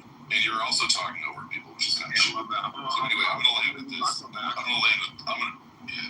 land with this, which is just like, look up science. And this is my remedial advice to the MAGA idiots tonight. I'm done. Hey, the person who was just interrupting to say that if you take too much Tylenol, it could kill you. Did you know that you could die from water intoxication as well? That you can drink too much water and it can kill you? Right.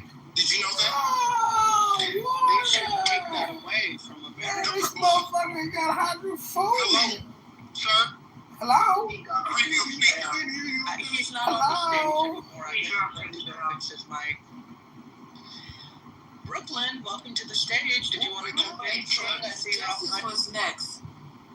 He's not on stage anymore. I just need to get his mic together. He's not here. I just wanted to, reiterate for everybody that's experiencing it, same as me. Like, this is our first dictatorship, y'all. So every day is like we're growing, we're learning more. Okay, so I know this is hard. This is our first dictatorship. We'll be okay. Tomorrow it'll be something else. Okay. But today, it's Tylenol and mercury that can cure autism with folic acid from a specific company. Welcome to our first dictatorship. All right, guys. So, anybody want to jump in? Just the breaking news for the day. We already talked about Tylenol. We're talking about that right now. France recognizes Palestine and calls for UN force in Gaza. Let's see. Hold on, guys. Oh, he said they also said they're going to open the embassy in France. Oh, okay. Palestinians and Israel. Oh, wow. That is news. Yeah, it was another country too, but Israel, the big mad something about basically they're going to take care of everybody who sides them. Like they're going to welcome refugees, you're saying, or? Very bad. They talking. Being down. Okay, so that is news. All right, so let's see. We're gonna talk about Jimmy Kimmel returning after his suspension. Trump signs order designating Antifa. That's another thing I wanted to play because y'all will believe what he's talking about. This man is absolutely insane. Trump signs order designating Antifa as a domestic terrorist organization. Democrats want Trump's border czar. That what's the guy's name? The big fat guy. Yeah, they want him investigated over bribery. I was just getting ready to say that. And we're gonna see if we can touch that tonight. The UK and Poland vow to confront any Russian aircraft violating NATO airspace. So that should be interesting. Let's see. So far, I think that's anybody else have some breaking news before we finish this up and go to Kimball? No, I just want to know if you like my hair, dude. I saw your hair. It's very nice. You're attractive. It looks good in you. What will likely happen, because there's protections in both California and Texas for the suits the suits were dismissed by the Judge Code. And what this will likely do. What did he say? He ain't say nothing. No, I couldn't hear it. It was breaking up. Trent, you're breaking up, Trent. Oh, okay. Sorry about that. Can you hear me now? Yeah. Okay, so what will likely happen now that this announcement has been made is the class action suit that was dismissed, the 361 families will be able to refile because both Texas and California have protections against federal lawsuits. It's a statute. And so they can re-bring this back up. And now that they have a claim in it because it's coming from the HSS, and InView will have to go through discovery and open up their files. And in those files, very similar to what happened with the ovarian case when they had to settle for $700 million, that they've known had been killing women of ovarian cancer since 1978 because they knew about the asbestos. When they have to go back through discovery, that you will likely find animal trials that it's going to show that there is Okay, a what's that? Do we have to go through his predictions of what's going to happen before it happens? I'm just telling you what's going to happen. So Trump is going to expose the corruption. Okay, thank you. We've received this. Spreading misinformation. You got to be the first to predict some shit. We still waiting on the aliens, clown. Motherfucking Do you aliens! know anything about Donald Trump? Motherfucking aliens! No, but I know the aliens. That's okay. We'll knock it on him. Good night. Just drops a deuce on stage. I don't even understand what he does. In the room. I don't understand why you come into a room just to say what you need to say and then say goodbye. That's the weirdest thing. It's so rude. Stop It's that. how he centers himself. He just leaves a little column. So he can be on record. Like what he just said means anything. He literally gets the last word. He literally gets the last word when he does that. It's so insulting because he's basically saying none of the rest of you have anything to say worth me hearing. But I have something to say that you all need to hear. Right. You're so right about it. None of you guys, nothing else that you guys have to say is worth me listening to, but I want you to hear what I gotta say and then peace out. It's like, right. So Lisa, if I shoot him mid-speech, He literally only does that in our room because every other room he sits there and conversates with the people, so. We don't have. Come on, Lisa, you be wanting to hear that shit. keep it real, Deborah. Keep it real. You be wanting to hear that bullshit. Hear that shit. Bring him on up. Bring him on. Well, in Trump's defense, he is a hopeless drunk, so there's that. Right, and the reason we have to repeat it over and over is he doesn't listen to what anybody else says. He just listens and then, somebody else is talking. He just waits so he can jump in. None of what anybody else says resonates with him. Wait a minute, is Corey there? Is Corey there? Yes. Corey, what the fuck was that? How you went from fucking talking about Charlie Kirk to you niggas ain't Indian? What the hell is going on? What are you talking about? We get ready to talk about Jimmy Kimmel. What happened? Let's talk about Jimmy Kimmel. Talk about Jimmy Kimmel, I can give it to you in 3 sentences. I was in a squabble about 2 Sambo-ass, step-infected niggas defending whether Charlie Kirk was racist, white supremacist, etc. And then a known alcoholic on the app called out crackhead, not alcoholic, okay. Whatever the case, substance. She struggles with substance, and she had an episode on stage that Lou encouraged. That's all. Jimmy Kimmel, please. Shout out to Jimmy Kimmel is mad. So you guys, can someone tell us before I dig out a clip, what happened? How did Jimmy Kimmel Because apparently they had a meeting he had a meeting with ABC and Disney, and they agreed that what he said was insensitive for the time, but it wasn't against policy, so they brought it back. They also were losing about $3 billion a day. No, it was less like $8 billion. It was like $8 billion. Yeah, their stock price and the loss of subscriptions. Oh, hell. So and people was canceling. People was canceling their Disney vacation. Disney cruises was canceled and trips to the theme park.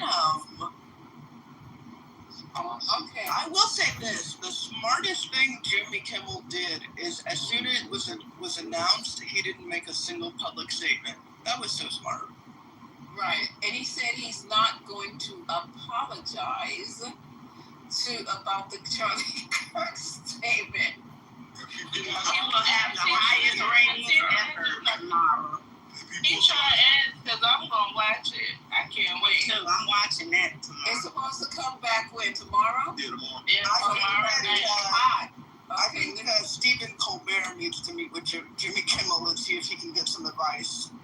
Yeah, but also people talking online about, like, I don't know if you guys said it already, having that money that they were losing to go to fucking PBS to support PBS and continue to boycott the shit.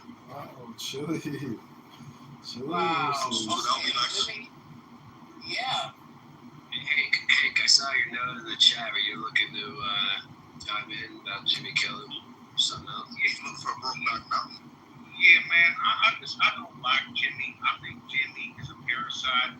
I think he's just a horrible human being. You know, I mean, if you don't, why am I not real? Why real? What makes me not real? What's me not real? Y'all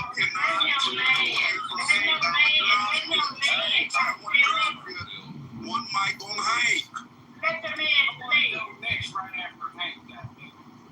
All I gotta say is that Jimmy Kimmel is a piece of shit. He's not a good person. I wish we could just get Arsenio Hall back. Someone who actually has some charisma. You know what I mean? I mean, at the end of the day, all of these lefty white guys that want to come up on talk shows are just stupid. They're bland. They have no personality whatsoever. Like a wet carrot. You know what I mean? It's just not good entertainment. You know what I mean? So that's it. Well, yeah, that's all right. I think Hank's on our side, right? I think Hank's on our side because he likes Arsenio, and Arsenio Hall is black. Well, of course not. Make America great again. Making America great again is making America black again. Make Arsenio employed again. That's not true. Hank, that is not. Arsenio Hall, JD Vance, 2028, man. Magic Johnson had that damn talk show. I'm telling you, it was the best thing ever. You know, he come out and barely talk. You said it was Magic Johnson's show? Yes. God damn it, let's go watch City Hall. Thanks. That accent was terrible. Hey, we gotta be real, brother. You gotta be real. Never been a chance to be on Brokeback Mountain. Hank, I want you to think about this, right? I see what you did there. By alluding to Arsenio, I can't be racist like I got you. But America was never black. We've always been a minority. So when you say make America great again, alludes to making America black again, there's no way that can be synonymous with the truth, my friend. What he meant was make America more like Atlanta. What I mean is we need more black Americans in the Republican Party is what I meant by that statement. There's already black. We need more. We need a lot more. They need a whole lot of Argenians. If we're gonna ever fix this nation, we need more because black America is the glue and the concrete that been. So you're saying he wants slaves? He was on BBC. What? If you're just gonna say for 1 second, let's not make interactions. I want to have a dialogue. So, hey, I'm ready. Hank, I want you to think about this, right? Most of the racist extremist groups on the far right, according to the FBI and the DOJ, the most violent groups on the far right. The most violent groups are racist groups. And they're also responsible for the most murders, not just political violence, but actually murders. They got bodies, they're killing people, right? That's according to the FBI and the DOJ. So, with that being said, most of the time, when you see an African American line on the right side, they are a step and fetch it that is looking for white approval. They're willing to turn their back on us. They don't care about our culture. They look at us as less than, right? And they figure that they can get some of that good cold white ice Because ours is less right? So with that being said, you're going to have a hard time getting any self-respecting minority to align with something that's against their interests and against their culture and against their kind. It just doesn't make any sense. It's my first time in this room, so I do apologize if I'm not familiar with the founder. So when you're talking to me and asking me questions, I have my mic open, right? And you should be on mute just because it's nothing personal, because sometimes there's background noise. I need to finish my thought, Hank, since you asked, and a lot of folks that are... You cut him off, don't move. Listen, where he's gonna go.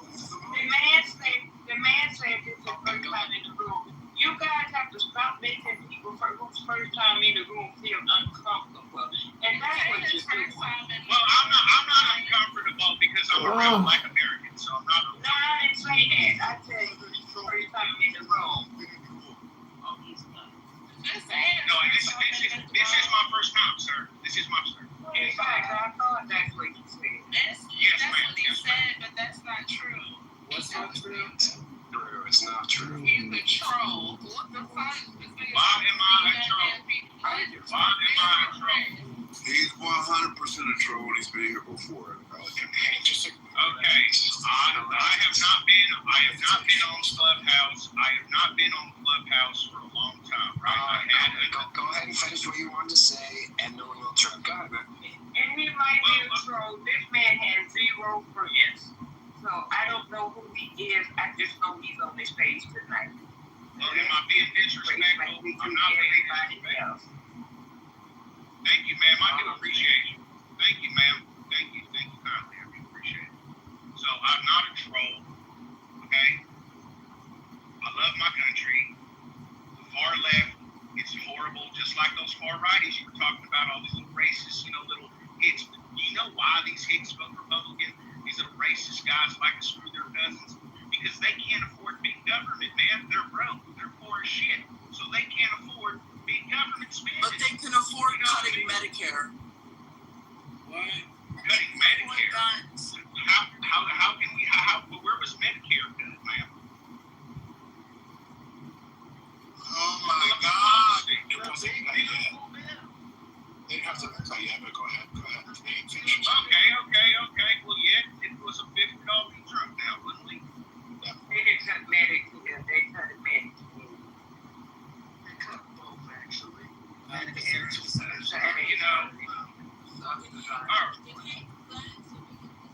Yeah, I was just answering the question. I'm sorry, I'm not here to monopolize the stage. I will go on mute, no problem. Y'all interrupted his answer. I really want to hear his answer to the question. Okay, could you repeat the question again?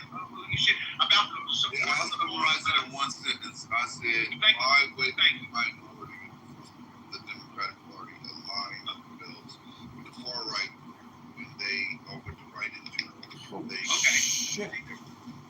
don't like our time? Okay, well, that's not true. But I'm going to tell you that, we got to look at what the Democrat Party is these days, right? Just look at it as something. It is the whole format of civil rights, Black America fighting for equality, and they're selling this image and American dream to every illegal who hops over the border. Okay? It is what it is, all right? They have gone so crazy that they don't care about their own anymore. If every Black voter went and voted Republican in the next election, the next presidential election, they will run that party's politics within the next 5 years. They have enough populace and enough vote to do it, especially in swing states.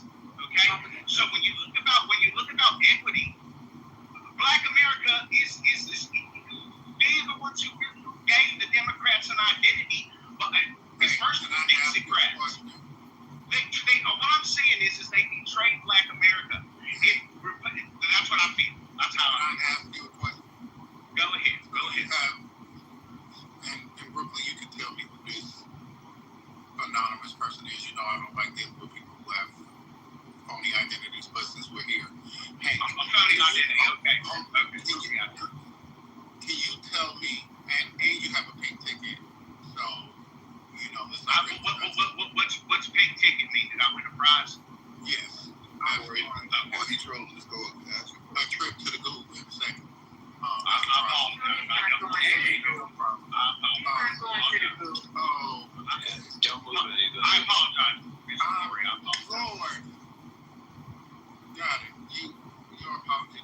Jesus Christ is my Savior. It was my.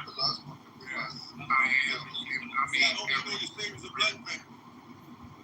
Great. So, hey, to just proposition that black folk in mass should just vote for Republicans one time just to show. Can you name one policy position that Republicans have that would be attractive enough? Gives lower cost of living in their communities.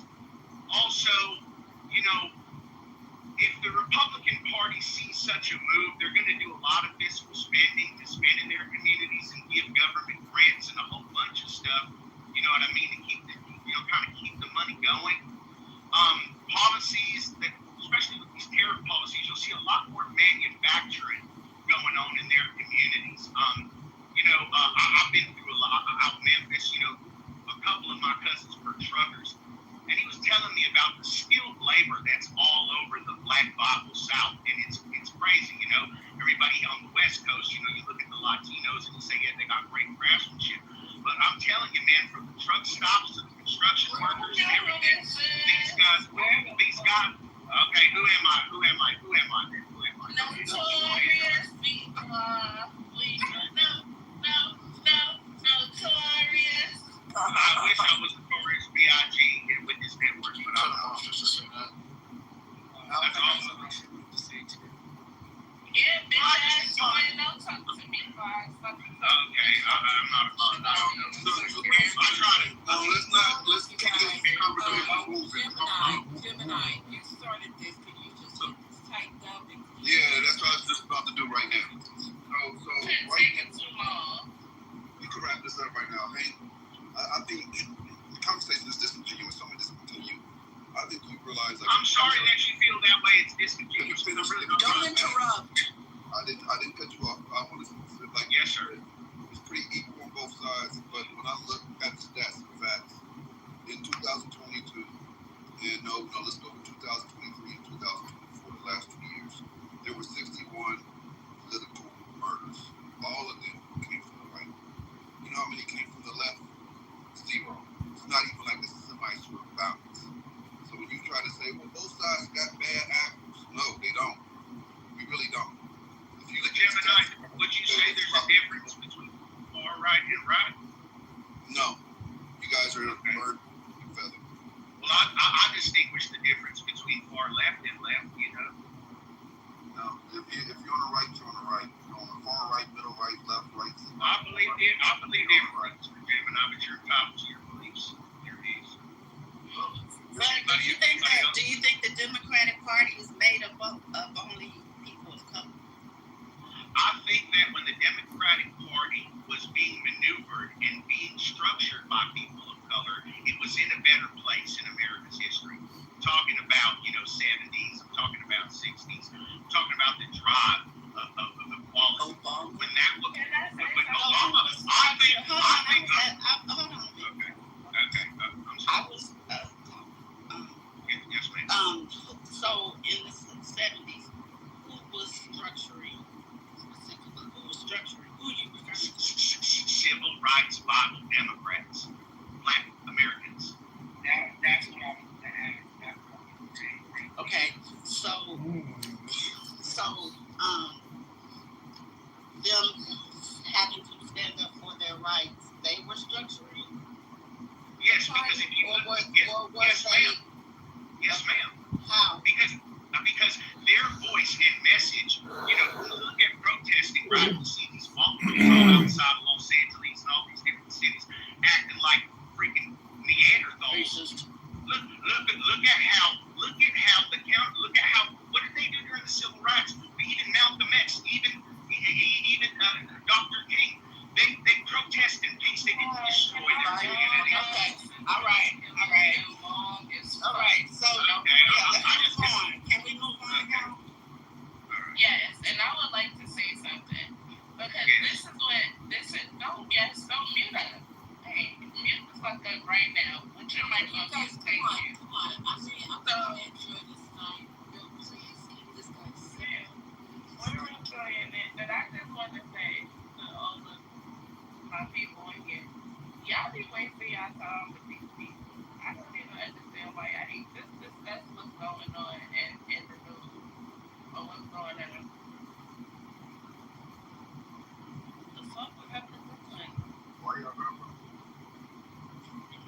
American citizen. They can't really military election. I just think the last was Jesus. And I wonder who this somebody was. But it's all good. Whoever moved me, I'm gonna be moved again. Because I just want you to know how dumb y'all do be sounding when y'all be talking to these dumbass people. That don't be really wanting to have no really serious conversation. Just talk about the news or whatever we talking about. But spending your time saying the same thing over and over to them is a waste, right? We got a bigger fish to fry. So we do better. I agree, Brooklyn, but the man said something when he was talking that there was a reason why I asked the question from what he heard. But from what I heard him say, it sounded like there was nobody in the Democratic Party but black people. Oh, but you know, but I mean, he wanted, and I did ask a couple questions, but I didn't waste a lot of time. But you didn't waste any time, Deborah. But you know, for somebody to want black people to vote for the party that is literally writing us out of American history is retarded. It's just like, and he's putting the accent on purpose. And he's putting the accent on purpose. And we're literally dealing with a president that he admittedly said that black people in the 60s and 70s were headlining, you know, the Democratic Party and getting us rights and all of these things. But we're right now in 2025, all of those races our black predecessors fought for are being written out. So make it make sense as to why we would fucking vote for the party. That shit don't make no sense. All you have to do is just say that. Like, hey. You don't say shit to me, Omari. Seriously. Okay, but like, he's just here trying to have a conversation. Don't totally start Omari. She's telling me. Okay, so no one said anything about fucking our CEO or comment.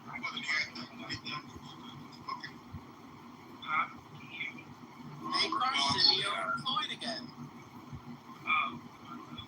I'm a troll. I have a fake accent. I'm not here, you know, I'm just here to troll to make fun. I don't get it. Alpha babies. Hello. Well, listen, my dear, you need to just. Please, sir. Alpha Barbie. So, the whole arsenal of women, anything about that? What about it? Okay. Who the fuck wants people to be like arsenal morals?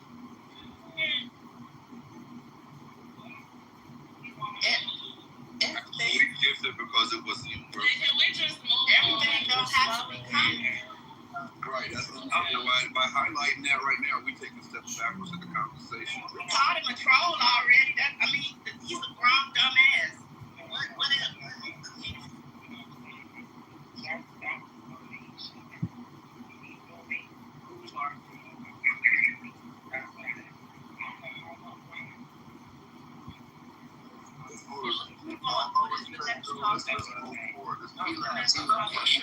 No need to keep his name alive. We can move.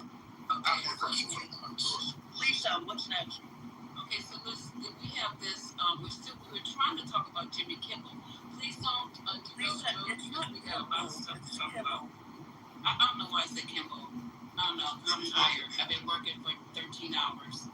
Say what now? Okay, great. Okay, so you know who's getting a lot of flack though, and we're gonna listen to her. But Kamala Harris is getting a lot of flack for her book. She shouldn't have wrote that book because her book, 107 Days. She didn't talk about Buttigieg and Buttigieg the clapback. She talked about what's his name, Shapiro the clapback. She's not. What you mean fuck all them? No, I told this Disney broad to get Shapiro. Y'all the ones who's booty clapping for Timmy, and look what happened. No. This dude had a lot of booty clappers for Timmy, and you know it. It went on, and you guys really hung me out to dry. I told you about it. It ain't our fault.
What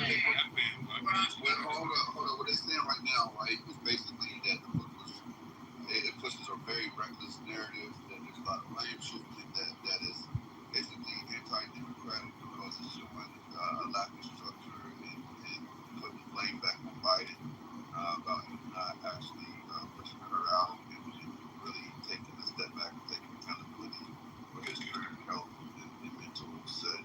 Everything that the people were saying. Right. And doing the same thing that every fucking politician has done after they have ran for president. Okay, let fucking book. Let me land, bro. If she still has political aspirations, I don't think it was smart. I don't want the fucking book. What the fuck I got about She doesn't. She's not running for anything else. She already said that. They didn't really clap back like Pete Buttigieg. So what she said was that Pete Buttigieg was her first choice for a running mate, but ultimately she deemed the pairing too risky because of the identities involved, right? Like she's a black woman married to a Jewish man, and he's a gay man, so it's just a lot for people. So the world wasn't ready for a woman in the candidate. Please, may I?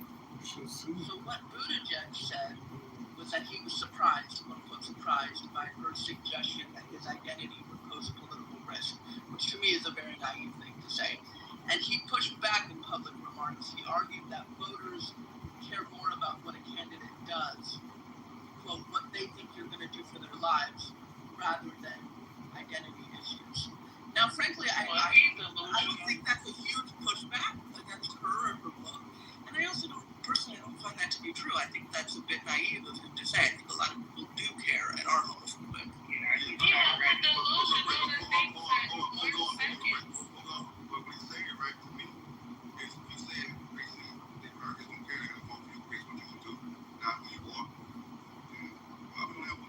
He's full of shit. He's delusional.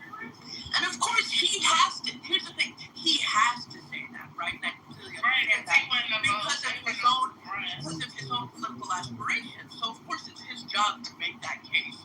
So I think for us to characterize this as like, oh, they're sparring or they're in a conflict, it's not true. They're both just, speaking from their own political perspectives. Well,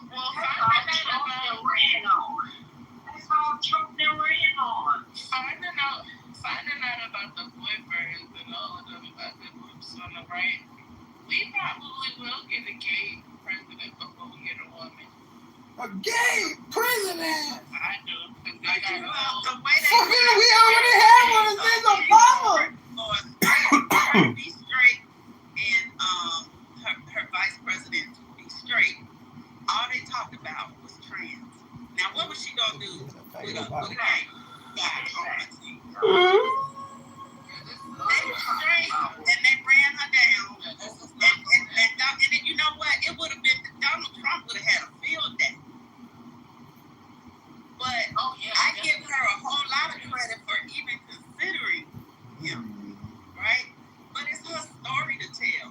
So why can't she just tell her story? She knows what she's doing. She's smart enough to know that what she's receiving right now, she was gonna get. She knows America. She just lived it. And I think it's fair that she can tell her story. Now, whether somebody buys her book or not is a personal choice. I don't think it should be necessary. It ain't no automatic choice. We should buy her book. She did say he was her first choice, which I think is a great thing to say about somebody. One thing we do need to acknowledge is that when it first debuted on Amazon, it hit #1. Then it dropped, but it did hit #1. And right now, it's still currently #2 on the bestsellers list. So it's not like she's not selling books. And they're not going to let her stay there long when they realize it's doing that well.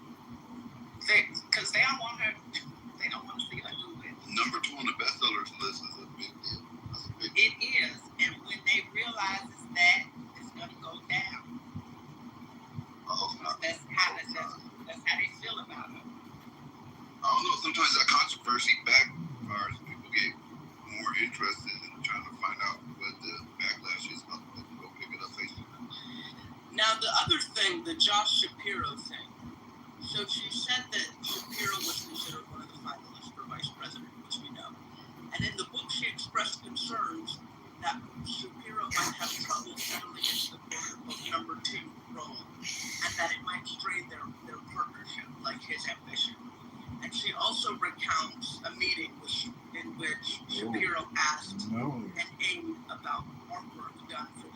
residence or something like that, like before he was even chosen.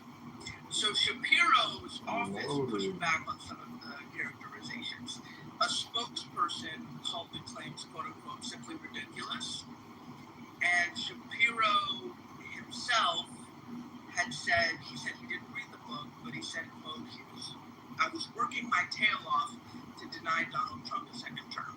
Now, so again, it's not that extreme of like some big feud or whatever, but my reaction to that, to push back so strongly against that, to me, call it simply ridiculous, and I haven't read the book, blah, blah, blah. He's kind of proving it to be true, you know?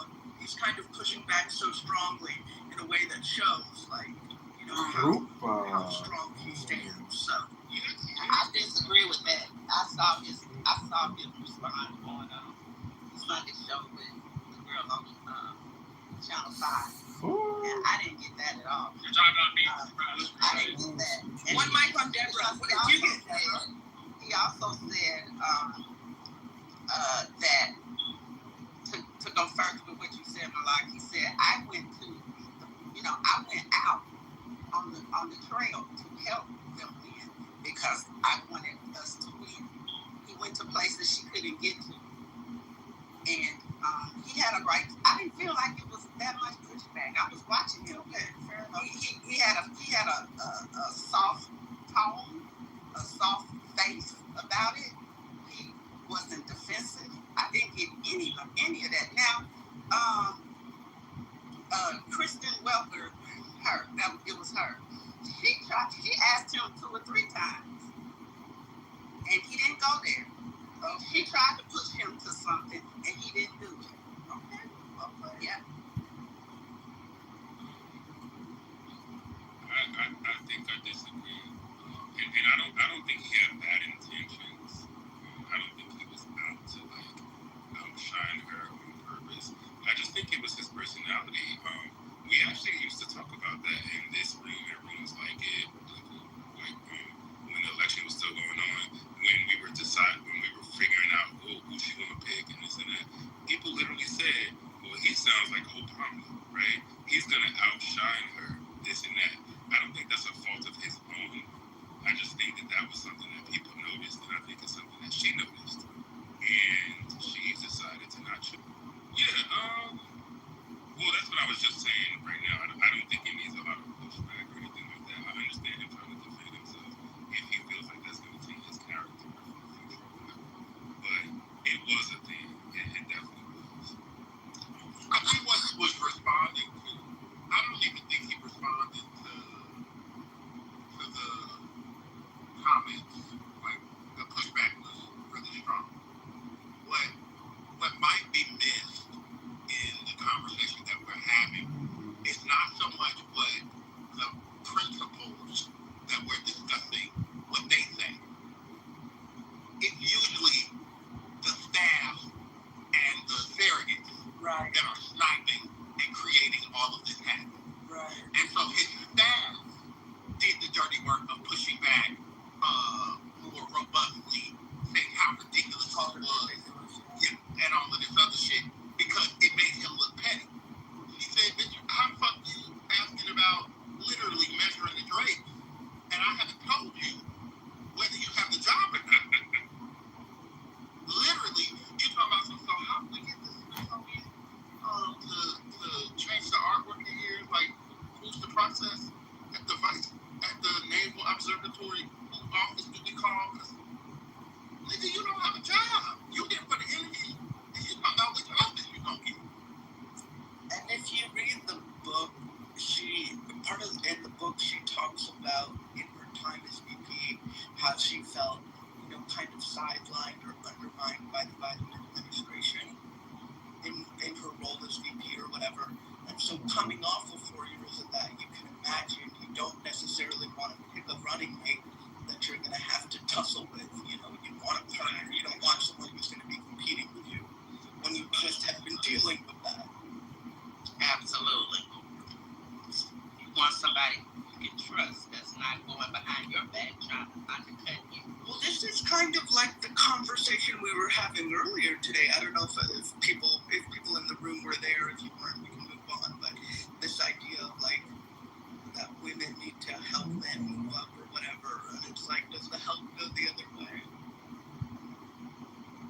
Let's not revisit that conversation.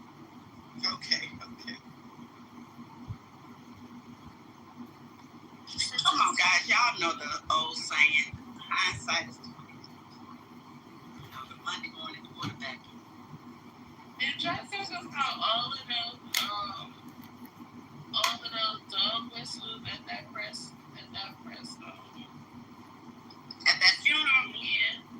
No, not at the funeral. Today, at the press secretary. The press secretary, when she was blaming it, she was literally got on there today. The press secretary, and doubled down on everything that they was talking about at the funeral yesterday, and basically blamed the Democrats. Oh, you're talking about the White House press briefing? Yes, the White House press briefing. Did y'all speak about that? No. Whatever it is they doing a fucking good job. This is an all-out assault from every angle. We ain't seen none of this shit.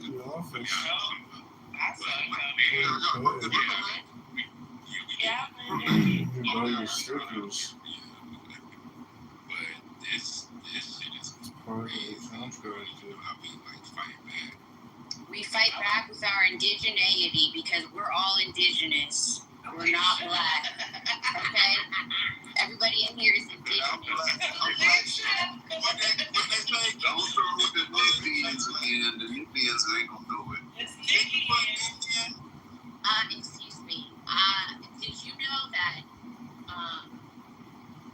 we were here before Columbus? They came before Columbus. That's And just like Tylenol causes autism, we are not black. Clubhouse Sorry, called you- this nigga and Okay, so we're gonna do this. I know that your parents took you to protests and being stolen. Okay, before you were literally to be there to walk in that, you talked about the civil rights movement and its legacy being part of your yes. I feel like a lot of the defenses that we tried to build up in advance of this type of certainly the authoritarian takeover were about warning people about how serious the threat was and warning people about what this could be and what we were in danger of. Now, the rub against it, though, I'm not sure that we have great skills to actually not warn about it. And if the problem is the system collapsing and the guardrails, as you say, collapsing, and people who have power want to be it's not acting in any sort of together because there is safety in numbers as the saying goes. Yes. I wonder if the American people who are appalled by what Trump's doing and who are in public opinion polling very much against what he's doing, as you know,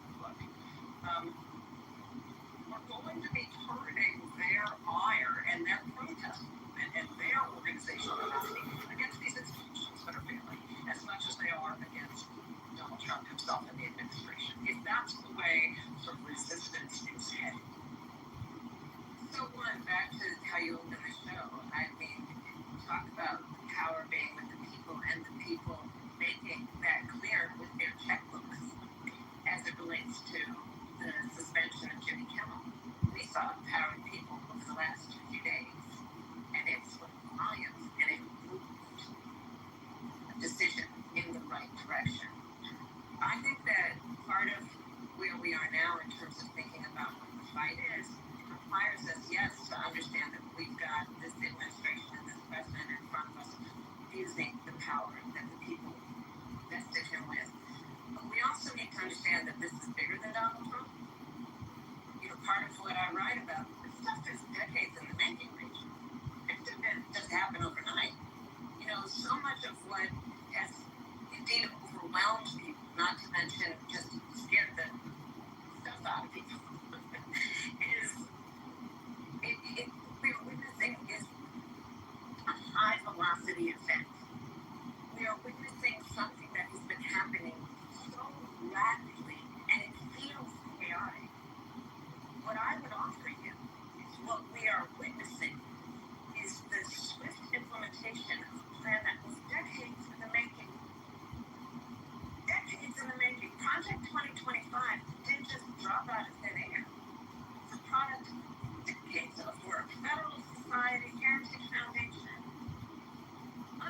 and that the implementation of a plan that's about trying to get rid of the Department of Education, deregulate industries, weaken the rule of law by over a period of time, creating a system and through gerrymandering states so that we would now have the Supreme Court that we have.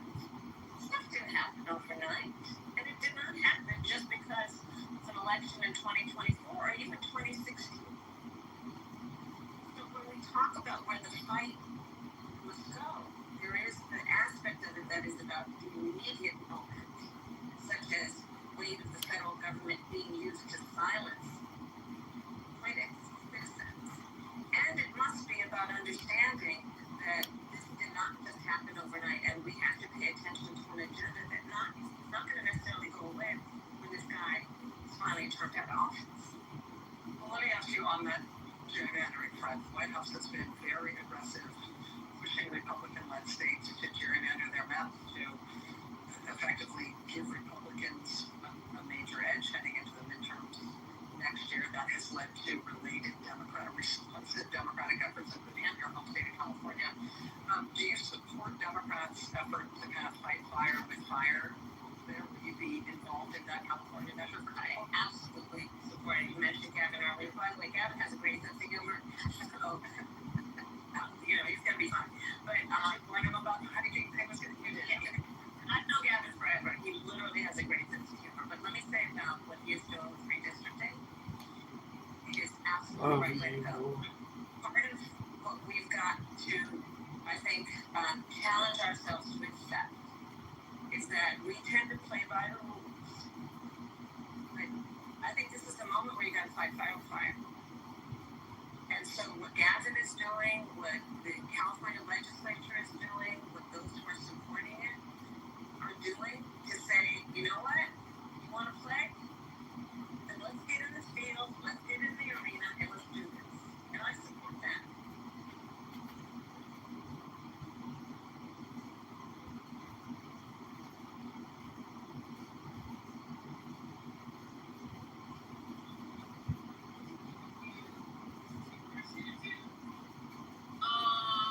I think it's her first interview since, am I wrong? Since the presidential 3 early warning signs about your hair. I believe it's early. Huh? I believe that's her first interview. I think this is her first interview since Rachel Maddow, as you guys can hear.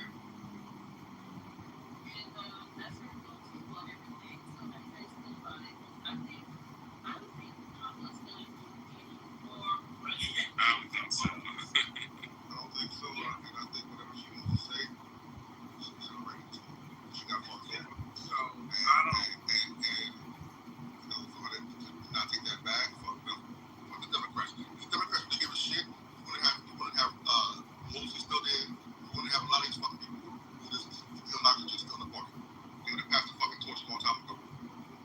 Yes, why Corey, I know you want to. Why does everything always go to the Democrats are the worst thing on the planet? Fuck the Democrats for the Democrats. I might actually feel like that, but I think the way that we verbalize no, well that's fine for you. But I'm just saying like, everything always goes back to that fuck the left. The left shot Charlie Kirk. No, they did it. The Democrats. What? Why does that happen? Holding people accountable is not. Well, how come the other side? So you think people staying in office like 90 fucking years old instead of mentoring younger people to come up and pass the fucking baton? But I'm just saying, I never hear this same sentiment directed the other way. I don't know what Republicans do. It's not independent. I leave more to the left. You're independent, but you judge one side. But that's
the decisions that were made, and you know, she made a lot of decisions listening to other people and going against her gut. She said it herself.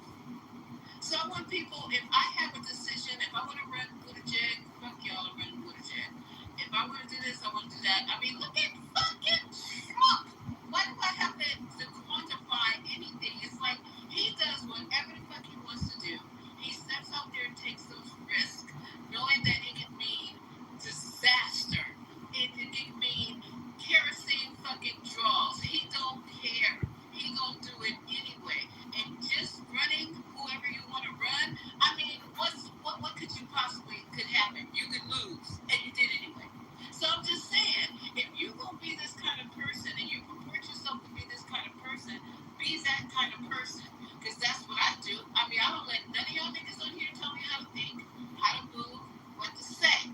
And even though I could capitulate because I need to do this, to do that, to stay out of the way, I'm not gonna do that. Lisa, respectfully, the stakes are a little lower in your case. No, I'm using that as an example. I'm not running for shit. I'm just saying. You're not. And No, running a I'm not. campaign for the presidency of this country is a whole lot different So than explain any. him. This, Explain him. Explain that. I can't, and I'm not. Okay, I'm then never you gonna. will. And I'm never gonna. And I'm never gonna. Because it's I not. know it's not a Democratic thing on this. Hold on. That's what Lisa. So when you say Trump, Lisa, those MAGAs support Trump. Those white insecure fucking men. He's a sign of white power to them. I understand that. I understand that. So are and Democrats are not going to support people the way the MAGA support. That's why our party is so different. You got all kinds of different voices, and that's the problem. Even in this room, you got all kinds of different voices, and you have to understand that. I might not agree with Corey. Corey might not agree with Haitian. Maybe you should run there. Brooklyn doesn't agree with Alexander, and that's the way the Democratic Party is. But at some point in time, you have to say, okay, look, whatever's on the table, we all got to come together and lock arms. That's right.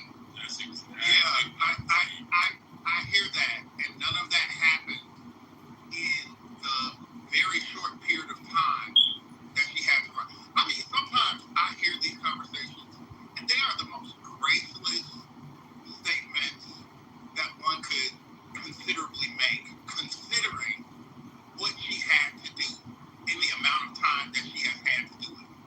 Not a single person has mounted a modern presidential campaign in such a truncated time period.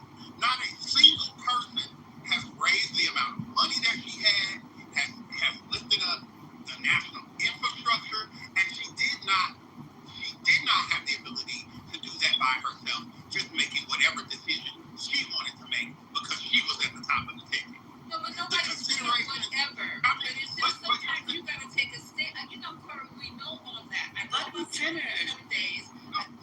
What the fuck? Go ahead, Lisa. No, you go ahead and finish, because I know nobody can tell me to shut up. It's me and you. Come on. No, I'm just letting that person. I'm gonna let that person go with you. Who said shut up? Somebody said let me finish, but Lisa, go ahead. No, babe. You go ahead. No, because I'm not gonna go until you go. No, Corey, you don't have to go, girl. Go, because I'm sitting here. Go, girl. Right. Come on, go. Corey. Go, Lisa. No, I like where you were going, but when somebody just says something like that, I gotta. No, I like where you're going. Okay, you need a moment. I got you. Okay, thank you. I understand that. I can do that. What I'm saying is, like, the heat that we have for her, and Anita Dunn's name, and on top of every one of our motherfucking lips, about how they handicapped this woman's campaign, about the Biden loyalists that sabotaged in the background, that did the backbiting and the bullshit sniping in the background to make her campaign a living hell, all while having to fight the American ideology that exists by and large, whether we agree with it or not. And then this ridiculous ass statement from Pete Buttigieg talking about, and everybody's making this turn. Everybody is. Gavin Newsom is making this turn, and he don't want to talk about trans rights and queer people anymore, and he don't want to talk about the nature of the country. I just want to make fun of Trump. But talking about the shit that affects black folks' lives in the way that we talk about them or other marginalized folks' lives, that's politically inconvenient. We can't do that. And so Pete Buttigieg proves today what black gays have known time and time again, that these white motherfucking gays cannot be trusted. They cannot be trusted to be good allies. They cannot be trusted to be honest. Because he knows in his motherfucking heart that this country would have went up in flames before they elected that nigger woman and that faggot vice president.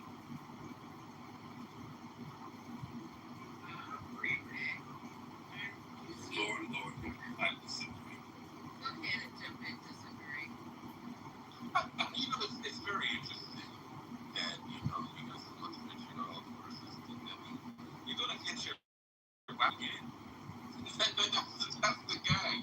You're going to do it again because you're not going to stand on your own 2 feet. You're going to connect yourself to those same people that you claim you have so much vitriol for.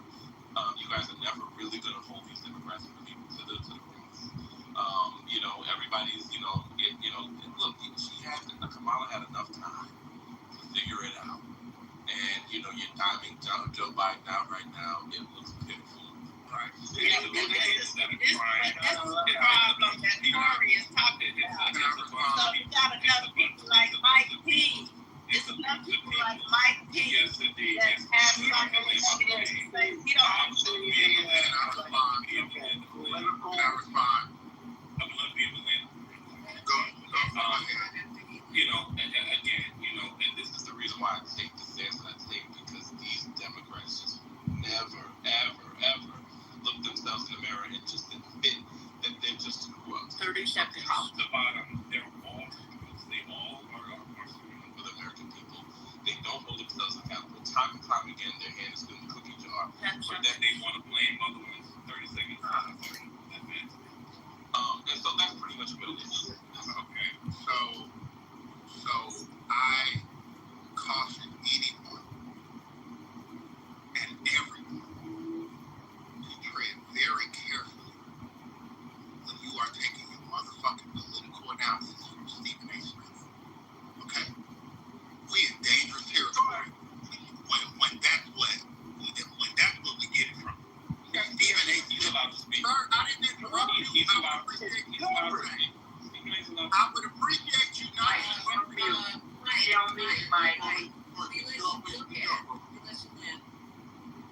So that's the first thing.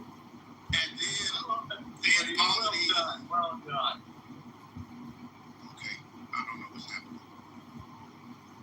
Okay. Go ahead. All right. And then all of these platitudes. He didn't say anything. They put their hands in the cookie jar and they're not gonna do nothing and hitching your wagon. Like, was this a contest of how many how many can I fit in one goddamn run along sentence about nothing? Like this is why I'm on the same thing about these things. They don't have any. You don't have any type. I'm gonna talk to you directly since you talk. You don't have any type of substantive critique about any of enough time. Like, that's the most asinine thing that anybody with a brain could say about running a presidential campaign in less than 100 days. This administration has fucked up the world in less than that time.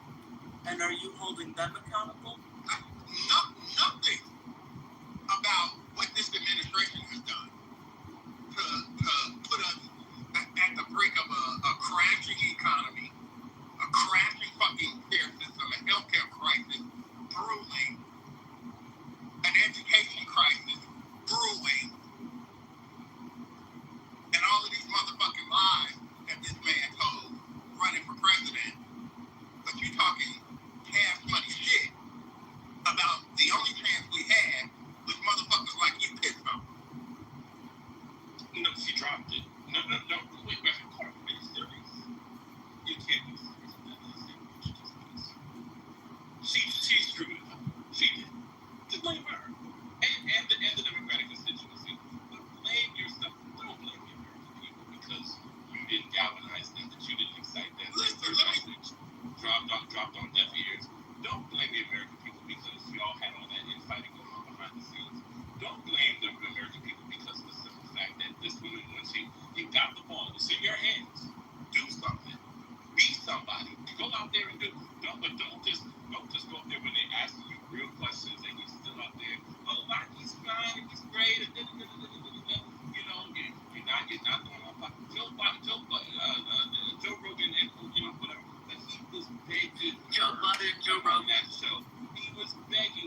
So at the end of the day, more importantly, to a second to pick is a coward. She did when you did more than she did. Because she did the mandatory route. Sir, he did more than she did. You lost. It's not about letting you know the nonsense that y'all want to do. Stop it. You guys gotta look yourselves in the mirror and say, we lost. Because we screwed up. When are you guys gonna look yourselves in the mirror and say, we have decided to burn this motherfucking country down and everybody in it? So that we can get our stupid ass. Yeah, Mike. When are you gonna look yourself in the mirror? When are podunk ass white Southerners gonna look themselves in the mirror and say we've been getting dicked over by Republicans who only care about their donors and their motherfucking lobbyist friends, while our health goes to shit in Mississippi, Alabama, Georgia, Louisiana, etc. You talking about what constituents won't? They will never look themselves in the mirror. The lowest education motherfucking rated in the 50 states plus the goddamn territories, and they talk about closing down the Department of Education. Oh yeah, that makes a lot of money. This is what we voted for. Hold on now. Let me just make this last statement so everybody is clear on the position I have. Most of these motherfucking American people that you talking about don't blame are dumb as a motherfucking box of rocks. And we're walking around here scared to say it. Stupid ass people with third grade motherfucking comprehension skills don't have any type of civic literacy, and I'm supposed to take you serious? Because you thought this white man was going to save you, make America great again? How did that work for all of those crying ass white folks who lost their good federal job after he decided this would make America great again? When are they going to look themselves in the mirror? This is why they're being anti-intellectualism too, especially with the young podcast bros. There's a big thing. They don't like education, learning, being smart. So yes, y'all are really dummies, and I guess y'all are not about it. Celebrating climate change and taking FEMA away. This is what we voted for. And they're all dumb. They're all dumb because they didn't vote for you because somehow you wasn't able to convince them. No, it has nothing to do with your leader. No, I'm just saying your candidate was the man who was for the job. So because of the fact that was the point that I made. I didn't say shit about that. Because of the fact that they did not vote for the job. No, you're dumb because you voted for Donald Trump. Because they're anti-education. Are you anti-education? I'm not. Are you anti-intellectual? For the simple fact that they were. Why are you why can't people with a simple fact that why don't you want people? Right, I get it, but that's why don't you want people to know things? This is the Democratic way because they didn't vote for you. Now I didn't say that at all. It's hilarious. Oh, you were dumb before that. You were dumb before that. You were dumb before that. Dumb. This is the Democratic. This is the Democratic. If the moderator view it doesn't make sense. Okay, so I'm muting you guys because there's 2 or 3 people. Can we just hear one perspective at a time so I can get a good understanding? Because I'm not hearing you guys. Every time I speak, there's somebody listening. Okay, so you have the land, baby cakes. It's like 15 seconds. Can you wrap it up in that amount of time? All I was trying to say is that again, I'm not against anybody, but at some point you gotta blame yourself. This rhetoric, this whole idea that everybody's dumb because they didn't vote for you because somehow your candidate wasn't able to convince them get out there when they had the chance, still even with 107 days, that hey, I'm the man who was for the job, and so now everybody's dumb and everybody's an idiot and all this type of stuff. It is the reason why you lost. Okay, but we lost and y'all won. Okay, you won, but look what you got. And look what you got. And you won because he lied to you, dummy. He lied to you. You were lied to, and you won. And look at the country. What do you have to be proud of that's going on in America right now? Because nobody else gives a shit. Like no other country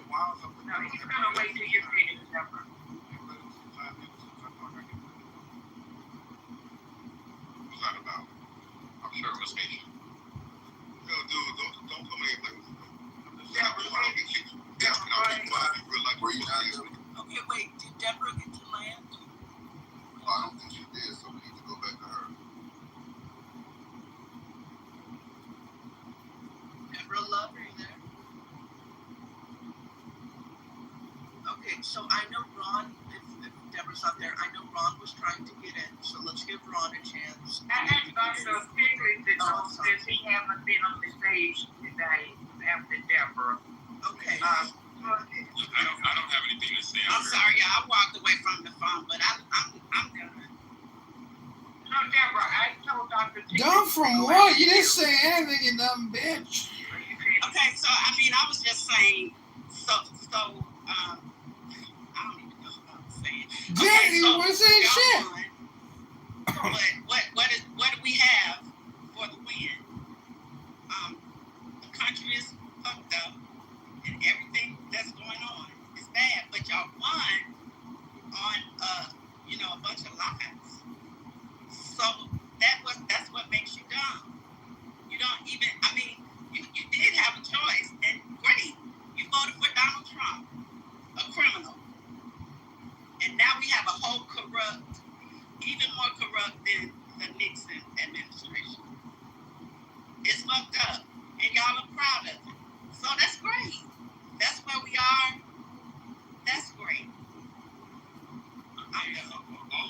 Go ahead, Ron. Hold up, Dr. Pigley is going after Deborah, and then you can go, Ron. Go ahead, Dr.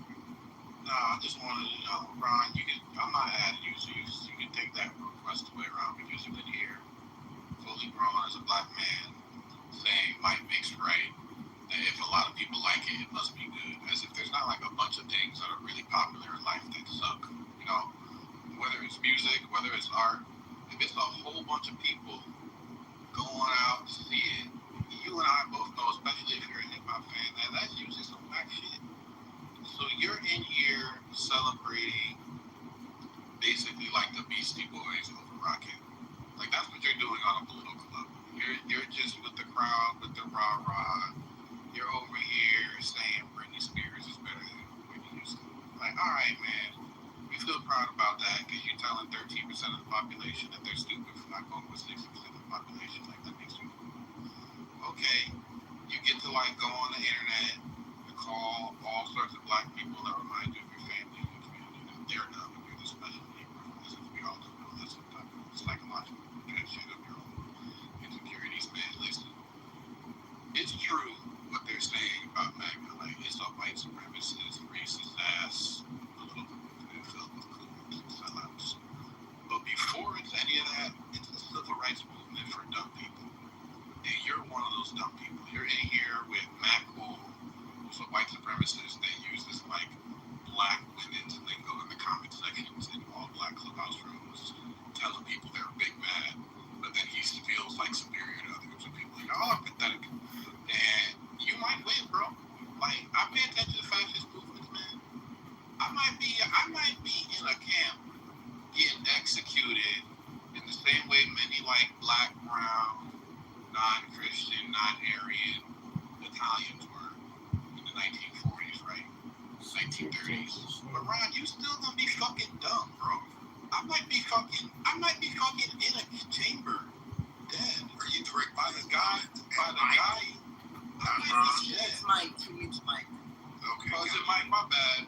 Ron, you got me. If that was Mike saying all that dumb shit. I mean, the whole time I was like, I know you're not talking about me. I thought it was you. Oh, it's that Ron. Mike, you dumb motherfucker got me yelling at Ron because you say all this dumb shit when I'm not looking at my phone, nigga. I just want you to know, like, if I really get executed by you and your cohort of retards, I swear to God, my last word is gonna be, you a dumb motherfucker, and your ancestors should have fucking jumped in the ocean rather than come here and make a line of Negroes that turned out to be you. It's a waste of freedom. When black people were fighting for the vote, they weren't saying so my fucking little great grandbaby Mike can just be fucking stupid with this shit. And that's just what it is, bro. We not gonna like, I don't know why all these old black people go on this stage trying to convince you. Maybe it's because you remind them of their like nieces, daughters, and nephews, but you're a fully grown retard, black retard. And as Democrats and Dems and leftists and people who just don't like fascism gotta stop volunteering to be content ops for fucking goofballs. Like, you don't talk to flat earthers like this. You don't even argue with flat earthers 3 years in a row every day with the same argument. do that shit. Y'all all sound stupid. I'm not offensive, but y'all all sound dumb. Continually talking to people like this. Corey is a smart nigga. And I've heard the same fucking speech that I agree with about 500 times on that. They might just be winning, nigga. We might be too stupid for this country. Like, they might be adequately stupid. We might be too smart. This is what it is, man. We gotta get your gun. The empowerment of time. The thing with he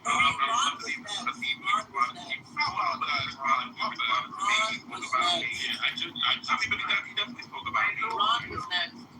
I just said I'm gonna reiterate. I don't have a lot to say. I just want to reiterate that the conversation was about anti-intellectualism and the rise in these podcasts, young boys like Hayden Ross, Kaya Sinai, and whoever else is right wing, either because they truly believe that or because they think it's going to gain them a financial following, a la Charlie Kirk. I don't know if he is or not. Okay, whatever.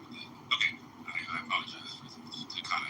Because I heard my president and transfers what Barack Obama, Tucker confirmed Obama did not was going to hold blowjobs from I think that's a problem. And why don't we take school seriously? That's literally all I was saying. And somebody went to, well, you voted for this bitch in 2024. We weren't even talking about that. I was talking about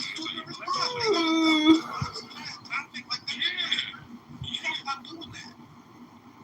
You gotta stop. He was never gonna figure that out. So you don't gotta know. Like, these niggas ain't learning. They're bad at it. Most of this racist shit, as much as it's racist, they're also just tired of learning. They don't want to go to work or some shit. They don't want to, like, learn about people. Why they gotta learn? Most of the racism in America is due to people just not wanting to learn shit. They don't want to learn. Niggas don't want to know what transgenderism is. Why do I gotta look shit up? I gotta read it. I don't want to know that shit. I hate them niggas for making me have to read. They don't even really hate transgenderism. They hate having to read about it.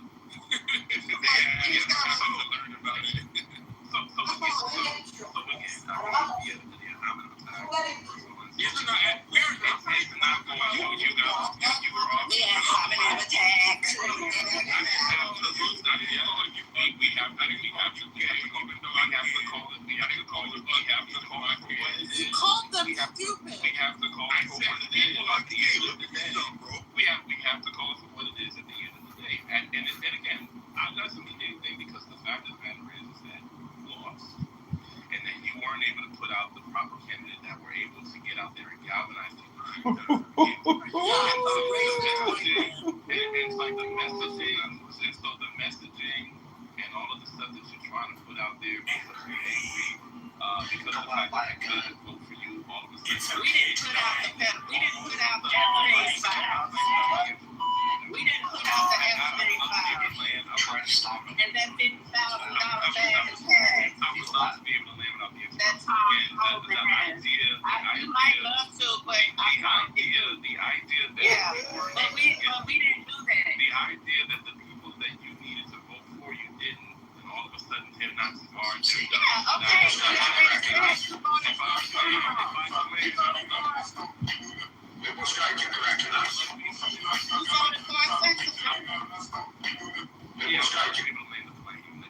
Okay, I'm gonna get up. But you voted for my sex when you don't agree with them, then they want to silence you. But then did you vote for my sex offender? It's just is it true or not? Did you vote for a sex offender?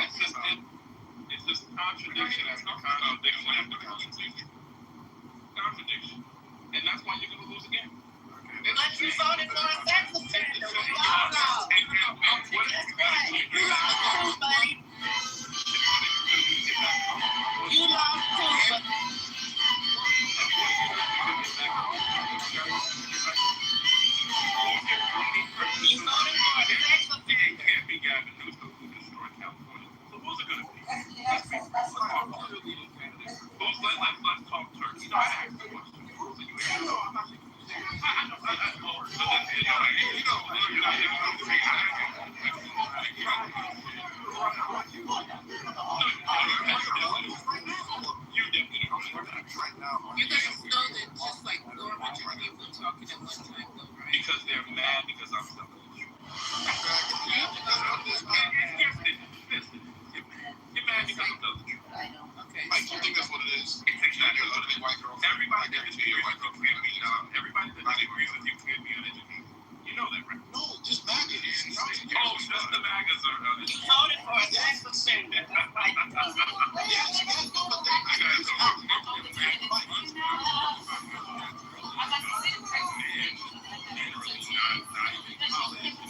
but yeah, well, that's a dumb thing too, because women are dumb in this bitch too. Like that men are stupid, but the word shit is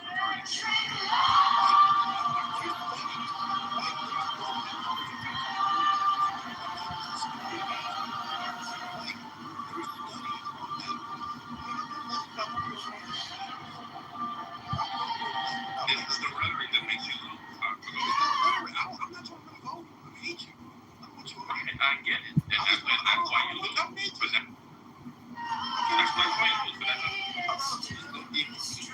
there you go.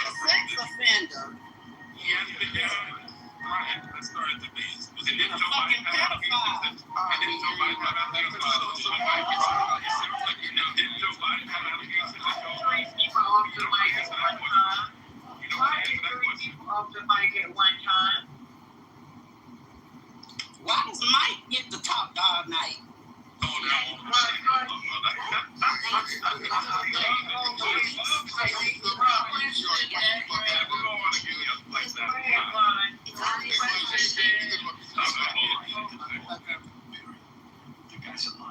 Okay, so the way to silence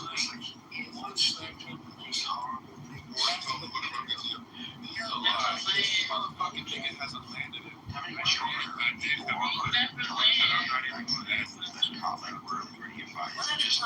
Parents that stepped up and said, I think that's a very small percentage. Many of them are laughing about it. We're going to have to have some type of conversation.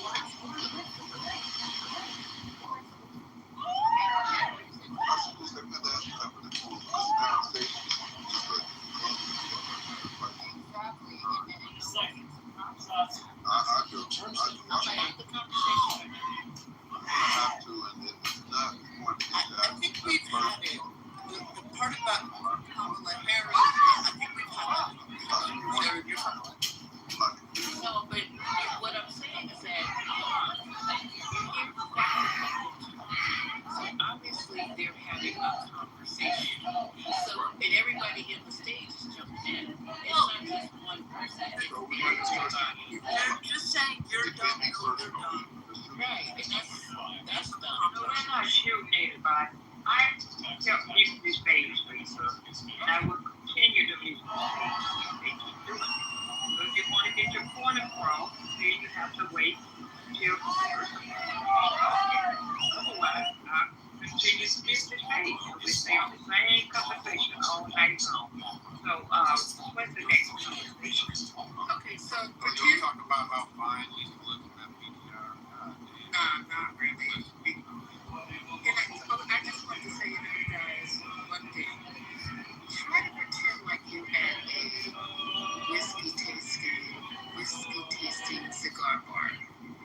lying. That's not true.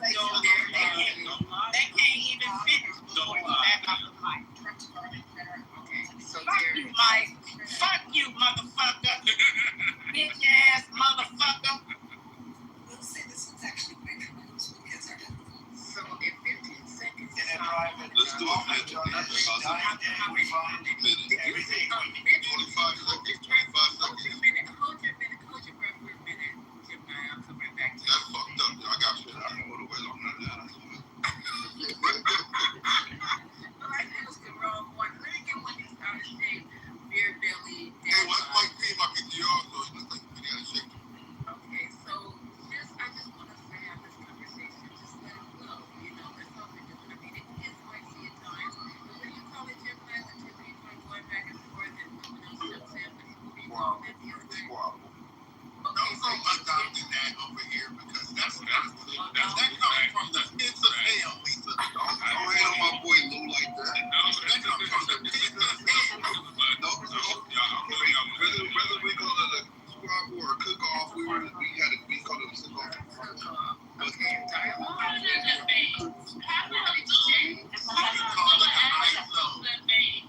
But what I'm saying is, No, this is not debate. This is not look, debate. no, it's not. So what I'm trying to say is this: no matter what we call it, as long as we can have a one-on-one without other people interfering, then they can get to a conclusion. I like the ISO. I definitely like that. Okay, so Mike P, who are you having the ISO with, sir? Mike P is Oh, Mike P, is that on the stage? What the fuck? What y'all doing with Mike P? He's not going to have an ISO with anybody. Okay, Mike P, who are you having an ISO with, sir? I can see Mike P. Oh, there we go. Mike P, who are you having an ISO with? Who are you speaking to? I mean, I have a bunch of people. No. We're doing an ISO. We're doing an ISO right now. Anybody want an ISO with Mike P? Yes or no? Okay, so.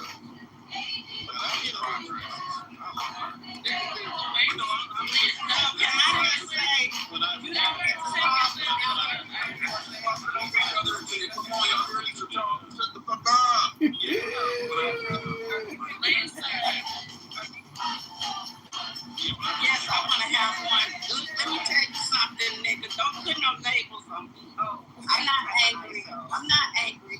That's not what I do. I'm telling you what you are. I'm telling you that you are sorry ass, blatantine. See, that's what I'm talking about. He gets to do that. He gets to do But that. you're insulting me, and I can't insult you back. no, she's going to speak for a minute. That's how it's going to go. Oh, I didn't know that. Okay, go ahead. Am I the only one that thinks Mike sounds scared and Corey? I'm sorry about the night, y'all. Look how much Y'all stepped on the content. Deborah was giving it to us. Right.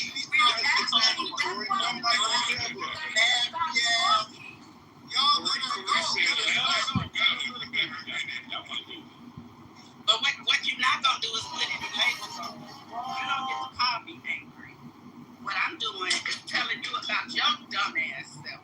You voted for a sex offender, and you can't even admit that. Admit that you voted for a sex offender. And if you can't do that, I don't give a fuck what you say. You didn't win shit but a sex offender, you dumb motherfucker. I lay it. There you go. So, you are an angry black woman, and you are a Democratic shill. Let me ask you a question. And really what it is that you're mad and angry because you are part of that group of women, the 92% that you believe that you are right because, the society has told you that you're right, and they're using you guys as powerless tokens. And, it is what it is. Now, the problem is society didn't tell you that you're black. I know. And I don't really have any real ill will. Number one, you keep on talking about that I voted for Donald Trump. I've never voted for Donald Trump. Yes, you did. See, that's the gag. But you can say whatever you want to, just like he did. Just because you said it don't make it true. But did you vote for a sex offender? Is Donald Trump a sex offender? Just because you Is he a sex offender? But is he a sex offender? Do you know the truth that this damn damn on your damn head? Do you know what the truth is? we get to talk about Joe Biden's Do allegations? you know what the truth Do is? we get to talk about Joe Biden's Do you know what the truth is? Do we know about Joe Biden's allegations? Joe Biden. Talk about that? Yeah, so that's what you call deflection and gaslight. And you so you can't do nothing else. You can't even admit that you voted for a sex offender. Did he have 34 pounds? But did he have 34 pounds? Mike, this is a 20-second portion. You take 10 seconds, and Deborah take 10 seconds, and that's the end of the ISO, and we'll move on to the next subject. Yes, indeed. Mike, go ahead, 10 seconds. 10 seconds.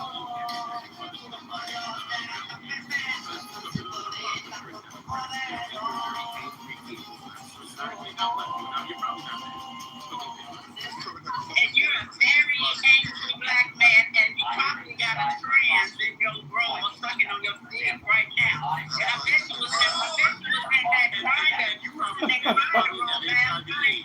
When it blew up, you were in there. I see it all over your face. I was in the grinder room, bitch ass motherfucker. Alright, so here, And so I'm gonna ask, who blew his brains out tonight? you're a dumbass. You're a dummy. Okay, that's the You end of are. the I don't ISO. want you to harm yourself, man. Okay, end Yeah, of the so ISO. you hope you're okay, man. Okay, like, Can I- fucking around. Can I? End of Can the I just go back and ISO. place your home, man? One mic on Lisa, she said that's the end of the ISO, that's the end of the ISO. Lisa said it's over. One mic on Lisa, Yes. can I real quick say something? Because that last part, when y'all start doing these ridiculous ass health reads and insults, like about people that are in the room, about people that we claim to care about people who commit suicide, who take their own lives, about people who have HIV, about people who are trans, that shit is so unnecessary, uncalled for, and worse than distasteful. Like, I mean, we can do a whole lot better with our insults. We can do a whole lot better with our roasts. That's just unnecessary. And often when we do it, this is the last thing I'm gonna say. Often when we do that shit, we have no regard for who the rock hits that we claim to care about. I appreciate that, Corey. Go ahead. You're right, Corey. You're right, Corey, and I apologize. I can do that. And I think Corey makes a strong point, but I do want to surface that there's nothing wrong with trans folks. There is something wrong with hating on trans folks while looking for pussy. If you're looking for pussy on Grindr, you can't be publicly hating on trans folks. You can't be. You got to pick a side. While we're at it, can we also please? Can I pick a speak? side, nigga. Malik was trying to Well, speak. Corey, do you accept my apology, Corey? Hold on, y'all. Thank you, Deborah. I do appreciate that, and yes, I do. I didn't expect a response. I wasn't saying it because I thought that was gonna happen. So you and Mike both apologized. I heard it. I appreciate that. That's it. Thank you. Okay, I would also like us to please stop saying retarded. Thank you. I would like to say that while I would like to continue this pathward towards apologia, I really believe the day we stopped saying it was the day we probably, like the day we stopped calling these people what they are is the day they got to start pretending to be sorry. So at a certain point, you got to bring certain R words back. Okay. And, you can't be defanging. You stupid. Okay, so let me jump in real quick here. Bring us back around to the lounge. We're all enjoying ourselves. I'm enjoying myself. I'm having tasting all kind of whiskeys over here, which I'm not actually, but I'm trying to get you guys to settle the fuck down. They're saying the Democrats. This is an article from The Guardian. And they're saying that Democrats silent as Republicans galvanize after CK's memorial. Democrats are treading carefully in responding to the event attended by 100,000 people that blended politics with religion. So we all know, most of us here, if you're in the two rooms, PC or this room, you know that nearly 100,000 people filled a football stadium, an overflow area in Glendale, Arizona on Sunday to pay tribute to CK, according to the organization Turning Point from their own numbers.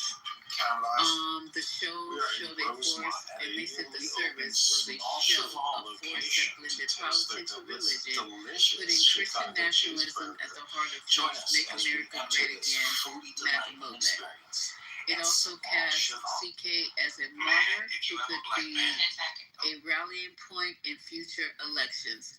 Quote, "Today is the day Democrats lost 2028." And that was posted by Meghan McCain, the daughter of the late Republican Senator John McCain. Oh, that's interesting. She would post that. Did you hear what she posted? Meghan McCain said today, speaking of the day of the memorial, is the day Democrats lost 2028. That says a lot. Yeah, I thought they were a little more. I thought they were a little more centered. But yeah. I don't know. Stephen Miller, our favorite subject of the day, the White House Deputy Chief of Staff, said in a fiery speech, "We will carry Charlie and Erica in our hearts every single day." I don't want to keep repeating him because we played his whole speech.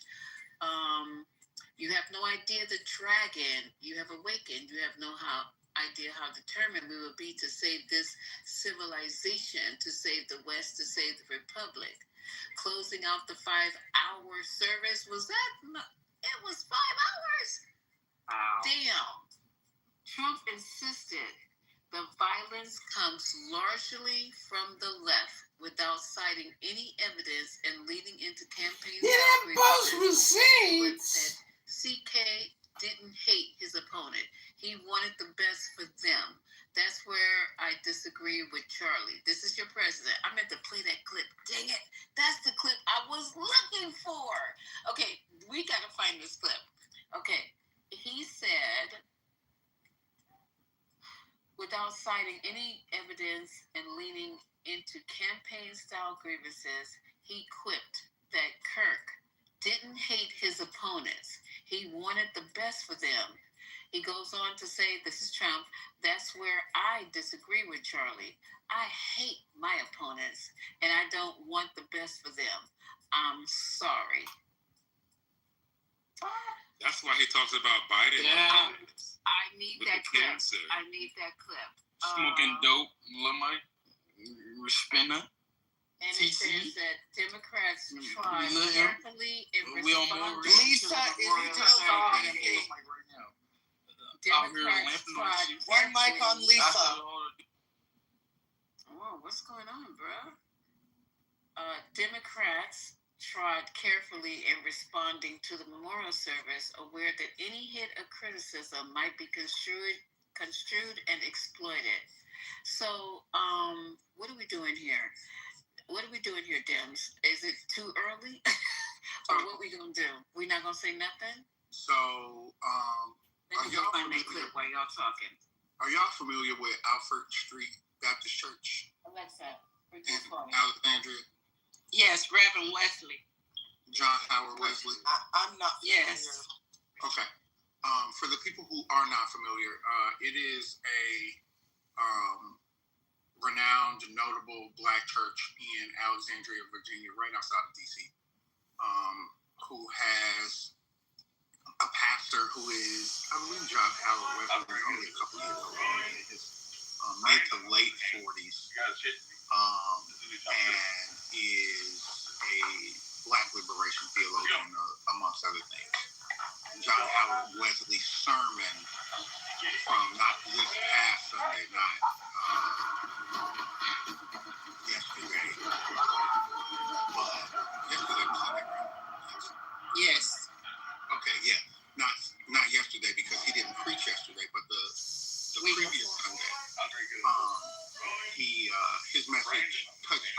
speaker. I would encourage people to go and listen to it. It's on their YouTube channel. But as a result of that, John Howard Wesley, the church, his children, his family have received death threats and different things like that. And I think that if he is any example, it's what we should be doing. Like, I don't get how people haven't figured out how to just talk about this openly and honestly without fear. Like, okay, I'm gonna go on mute. Ron and I have had this conversation.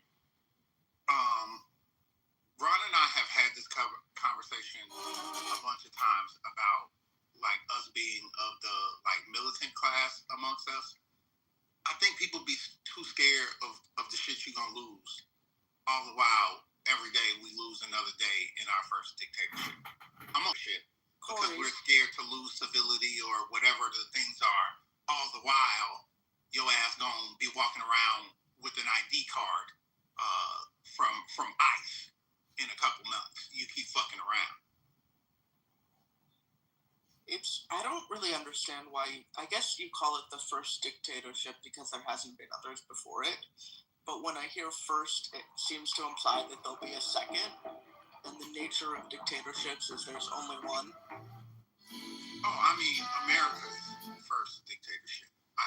Ours here. Gotcha. You know, ours. There's been others around the world. Okay, yeah. But this is my first one. I haven't had it makes sense because we're actually a pretty young country, so we're actually experiencing this. This is crazy.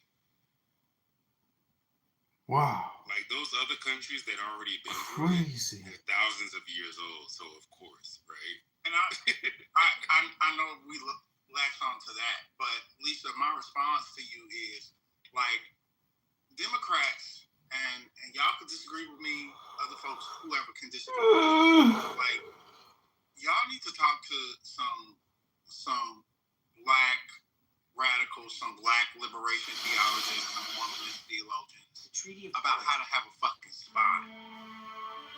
Because this shiftless, hiding, I don't want to upset the apple cart bullshit is infuriating. And then, best wishes, John Green. So look who we rallied around. The proclamation. The millionaire white boy who lost his motherfucking show for a week. The British. That's who we rallied around. The millionaire white boy who couldn't get on TV and still charge. Fighting man. The British mostly.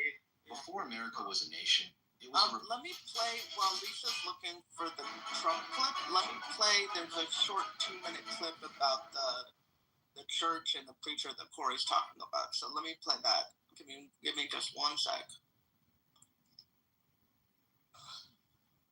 Okay, here we go. Some responses to Kirk's death have gained a lot of attention. A church in Alexandria made national headlines and faced some backlash for comments made by the church's senior pastor during last week's sermon. News 4's Jessica Albert has new comments from the pastor from earlier today.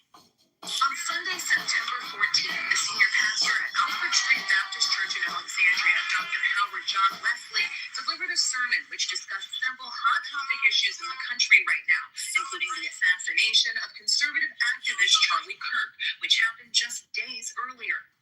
Charlie Kirk did not deserve to be assassinated.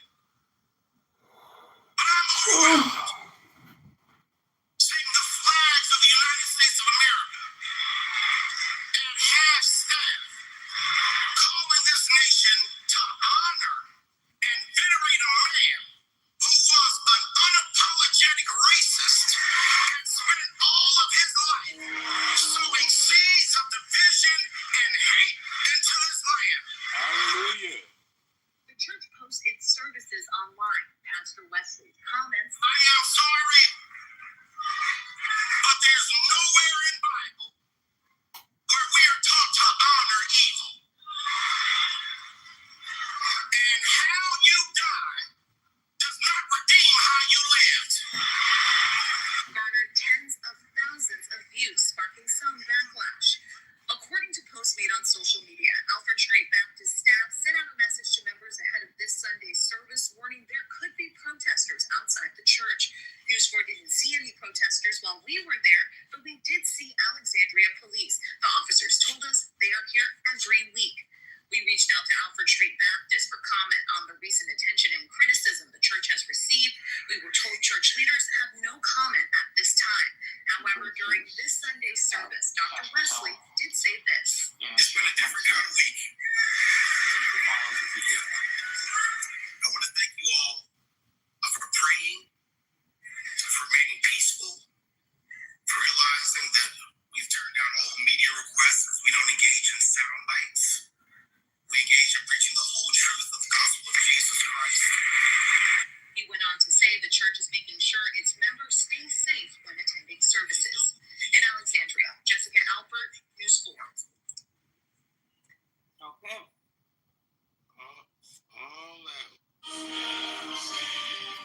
civilized, sympathetic human beings is repulsive. Close the files or keep This response to Charlie Kirk is an amplified type of response that we give these white, vile men who do reprehensible things over and over again.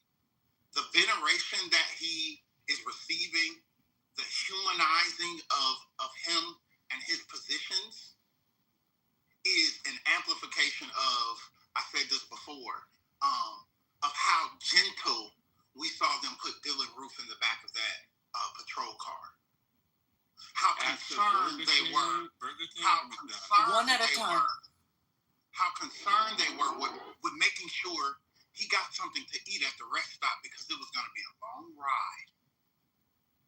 How we allowed this motherfucking country to make these vile white men sympathetic characters needs to be studied. And Corey, did you see the only black person that spoke yesterday? I must admit to you all, I watched not a single moment of that 5-hour whatever it was. He was the only black that spoke, Ben Carson. Okay. Oh, wow. Really? Yes. Did they give him 10 minutes? How many minutes he get? 5? You know what? They seemed like he was nervous too. He like his voice was kind of shaky. And those people look disgusting. You know what? He probably was scared, didn't know if something could happen to him in that 5 minutes. Like if he was being set up, Yeah, and what he said, you could tell was fed to him to say. In the streets of Glendale the day after the event, just piles and piles and piles of trash from all the littering people had done. It's not even like, okay, the trash can was full and then it was around the trash can. No, people were just throwing things in the street and the sidewalks, anywhere. Just piles of trash, if that tells you the quality of folk. You bring a bunch of them over here to clean it up and then take them back. And then to be on this app, I had not witnessed it before, and I apologize to Brooklyn and a couple other people here on this app in this room who talked about TC's behavior in these other rooms. I saw it today firsthand for myself. Oh shit, he saw TC? Like, I don't know what version of the sunken place we are in. Oh my God. To have black men on this app literally prepared with sound bites to defend their arguments about how Charlie Kirk is not a white supremacist, was not a white supremacist, did not had black friends. He was actually looking out for black people. I told you they got the same recording and pictures. I heard you, but I did not know it was as disgusting as it actually was. I had to call him a total cock.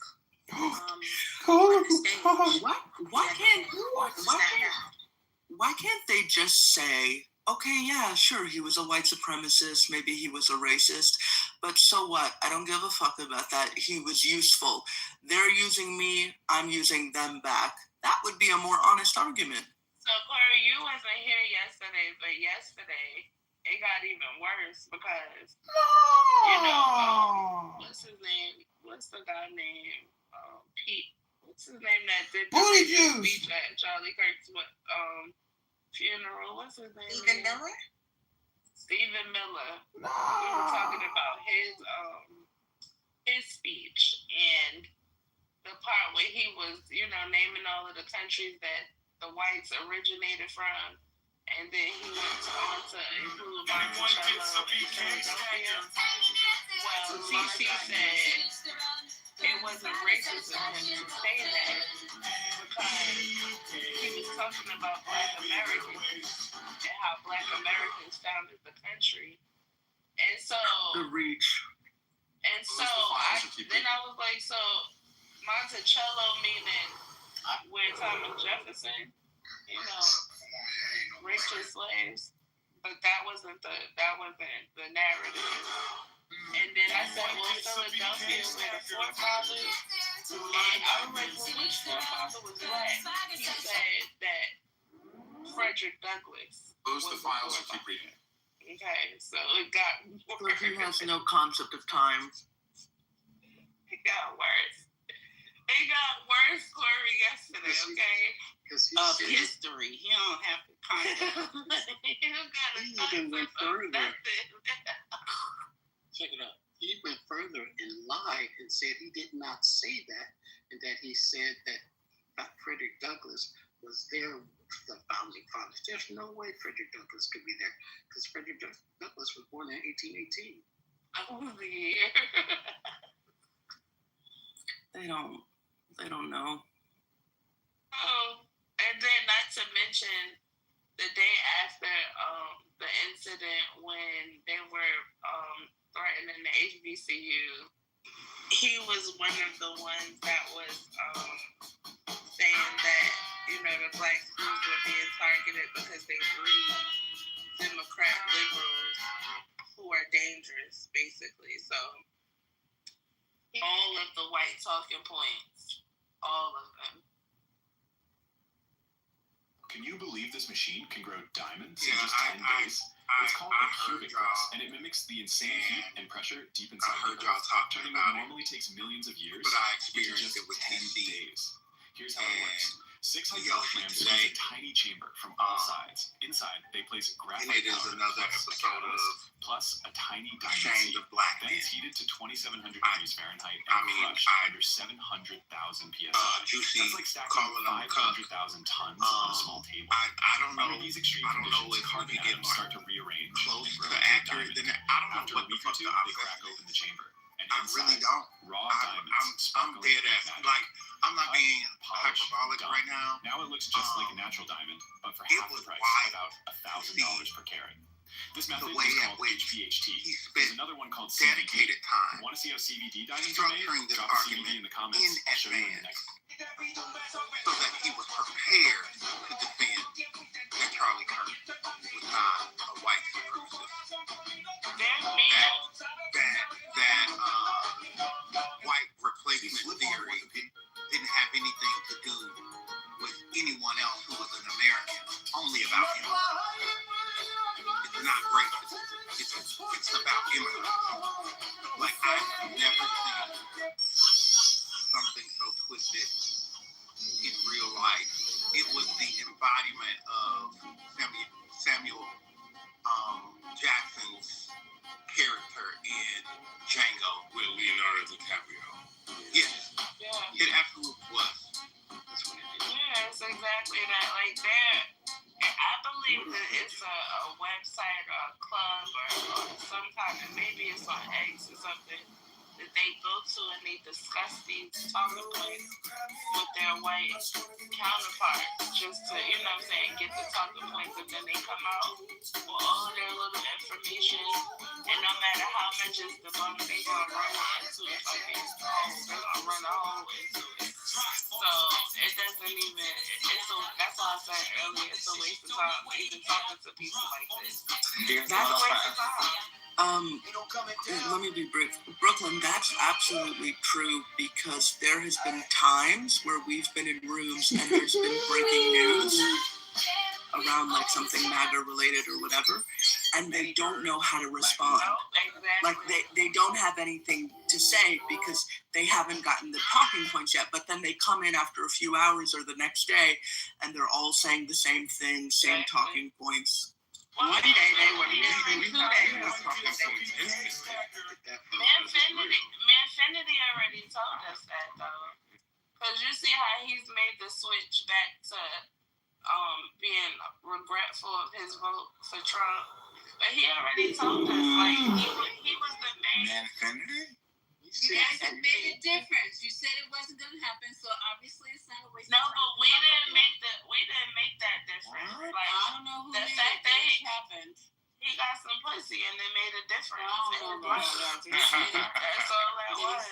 I think it's very. Yeah, that's what he said. He said he got some pussy, and that made the difference. No, he said he got He basically, no, he said he found the woman, and she is not on that type time. And because she's not on that type time, he switched sides. Easy. Just like that. That's what he said. I think it's very interesting that, I'm listening to Corey because, some of this other rhetoric, it's bumbling and rhetoric. But what I think is very interesting, and this is a very big problem, is, again, the people that you don't like, or the people that disagree with you, you hate them. You call them fools, you disrespect them, you say all of these different things. Not talking. And then at the same token, Can we not do this, Lisa? When we say what's going on with that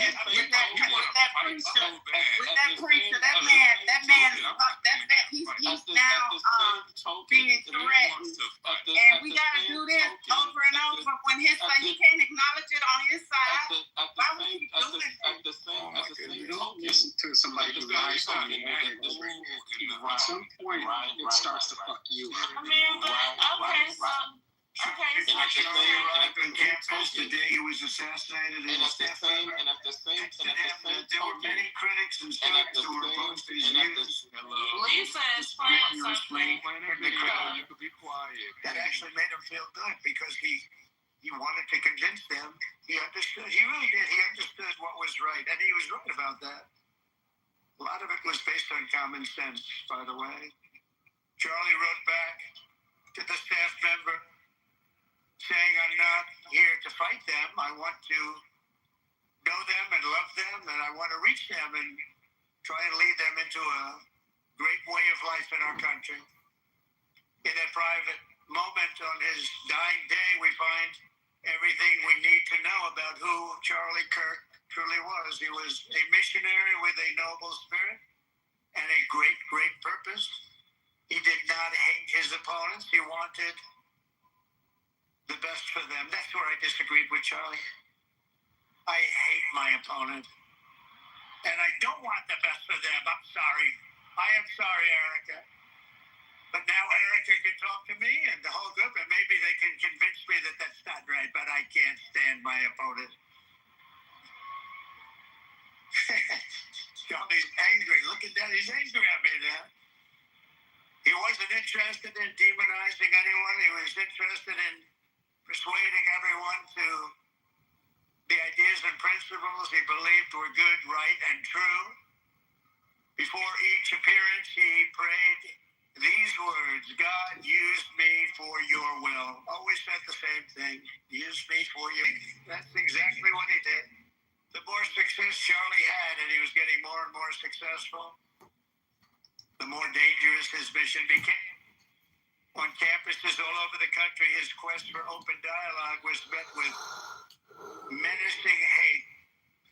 There were bomb threats, fire alarms, and countless rage-filled radicals who tried to shout him down. It was nasty. I used to say, Charlie, this is nasty stuff you're doing. At one event, police had to build barricades to protect students from an angry mob of thugs. Many of these people, by the way, are paid a lot of money to do this. They're agitators. They're paid agitators. Okay. Saying that he hates his opponents. Thank you, Lisa. Thank you. Yeah, he said that he was going to make sure that any news station, I'm paraphrasing, that said bad things about him, they get canceled. Play Stephen Miller though. Thank you, Lisa. Thank you for playing it. Thank you for playing it, because Mike P can't say it. Like, He can't admit it, so thank you for playing it. Yeah. Play you Stephen. don't even have the decency to act like a fucking civilized human being at somebody's funeral? That was civilized. Who gets up at somebody's funeral and civilized? That was him on his best behavior. Well, I'll wait until he what somebody stood for, but I don't give a fuck. I hate that shit. What?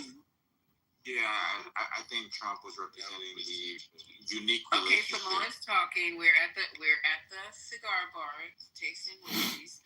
Go ahead. And I was interrupted, so but there you go. Oh, I didn't know you were so interrupted. No, but but you can go right after. You can go right after. But it has to be a new point. If it's the same point we've heard a million times, it has to be a new point. Oh my gosh. Okay, so we are still at the cigar bar trying to taste whiskey. Go ahead, Samoa. I appreciate you, Lisa. Yeah, I think a lot of people believe that certain funerals should be like gloomy and stuff like that. And if you kind of look at like the celebration of somebody's life, a lot of people like to crack a little joke to keep it light to celebrate people's life. And then people you have think like. He was joking, Samoa? Well, he did laugh, right, about Erica and the people talking to him to change his views, to persuade him.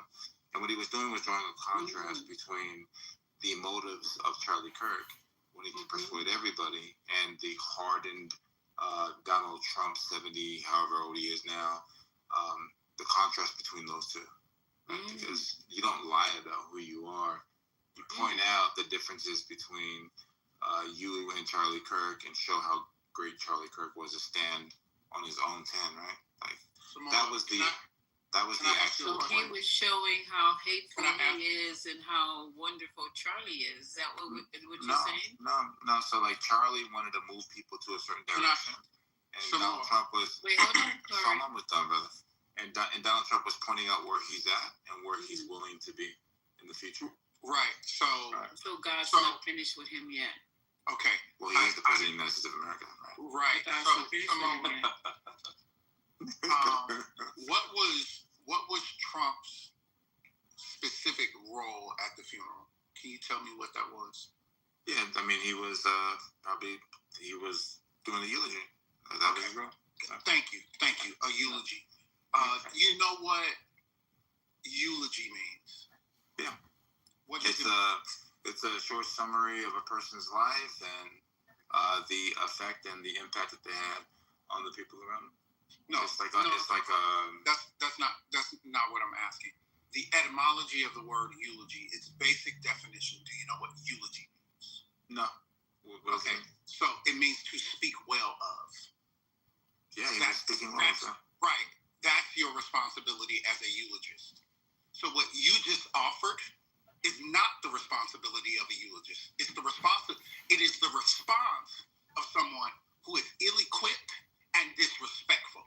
Wait. Hold on. You're interrupting me now. And I am qualified to talk about this. So just hold your horses just for a second. Hold my mule, as my grandmother would say. Right? So getting up during the time where you are supposed to be speaking well of someone, to draw a contrast, to demonstrate how poorly of a human being you are, is not his role. It's not to laugh and kiki, ha, ha, ha. It is a further demonstration of his lack of care, respect, etc. for what he claims he respects, which is people's religious traditions, and this high right of eulogizing someone at a funeral. And just so you know, my level of expertise as it relates to this, like my training in homiletics, my having over-delivered 50 to 100 eulogies, and having done clinical pastoral education, where we have to talk about eulogies, my statement stands that it was exceptionally poor taste at a generous characterization of it for him to get up there and to talk about Charlie loved and didn't hate, but I hate.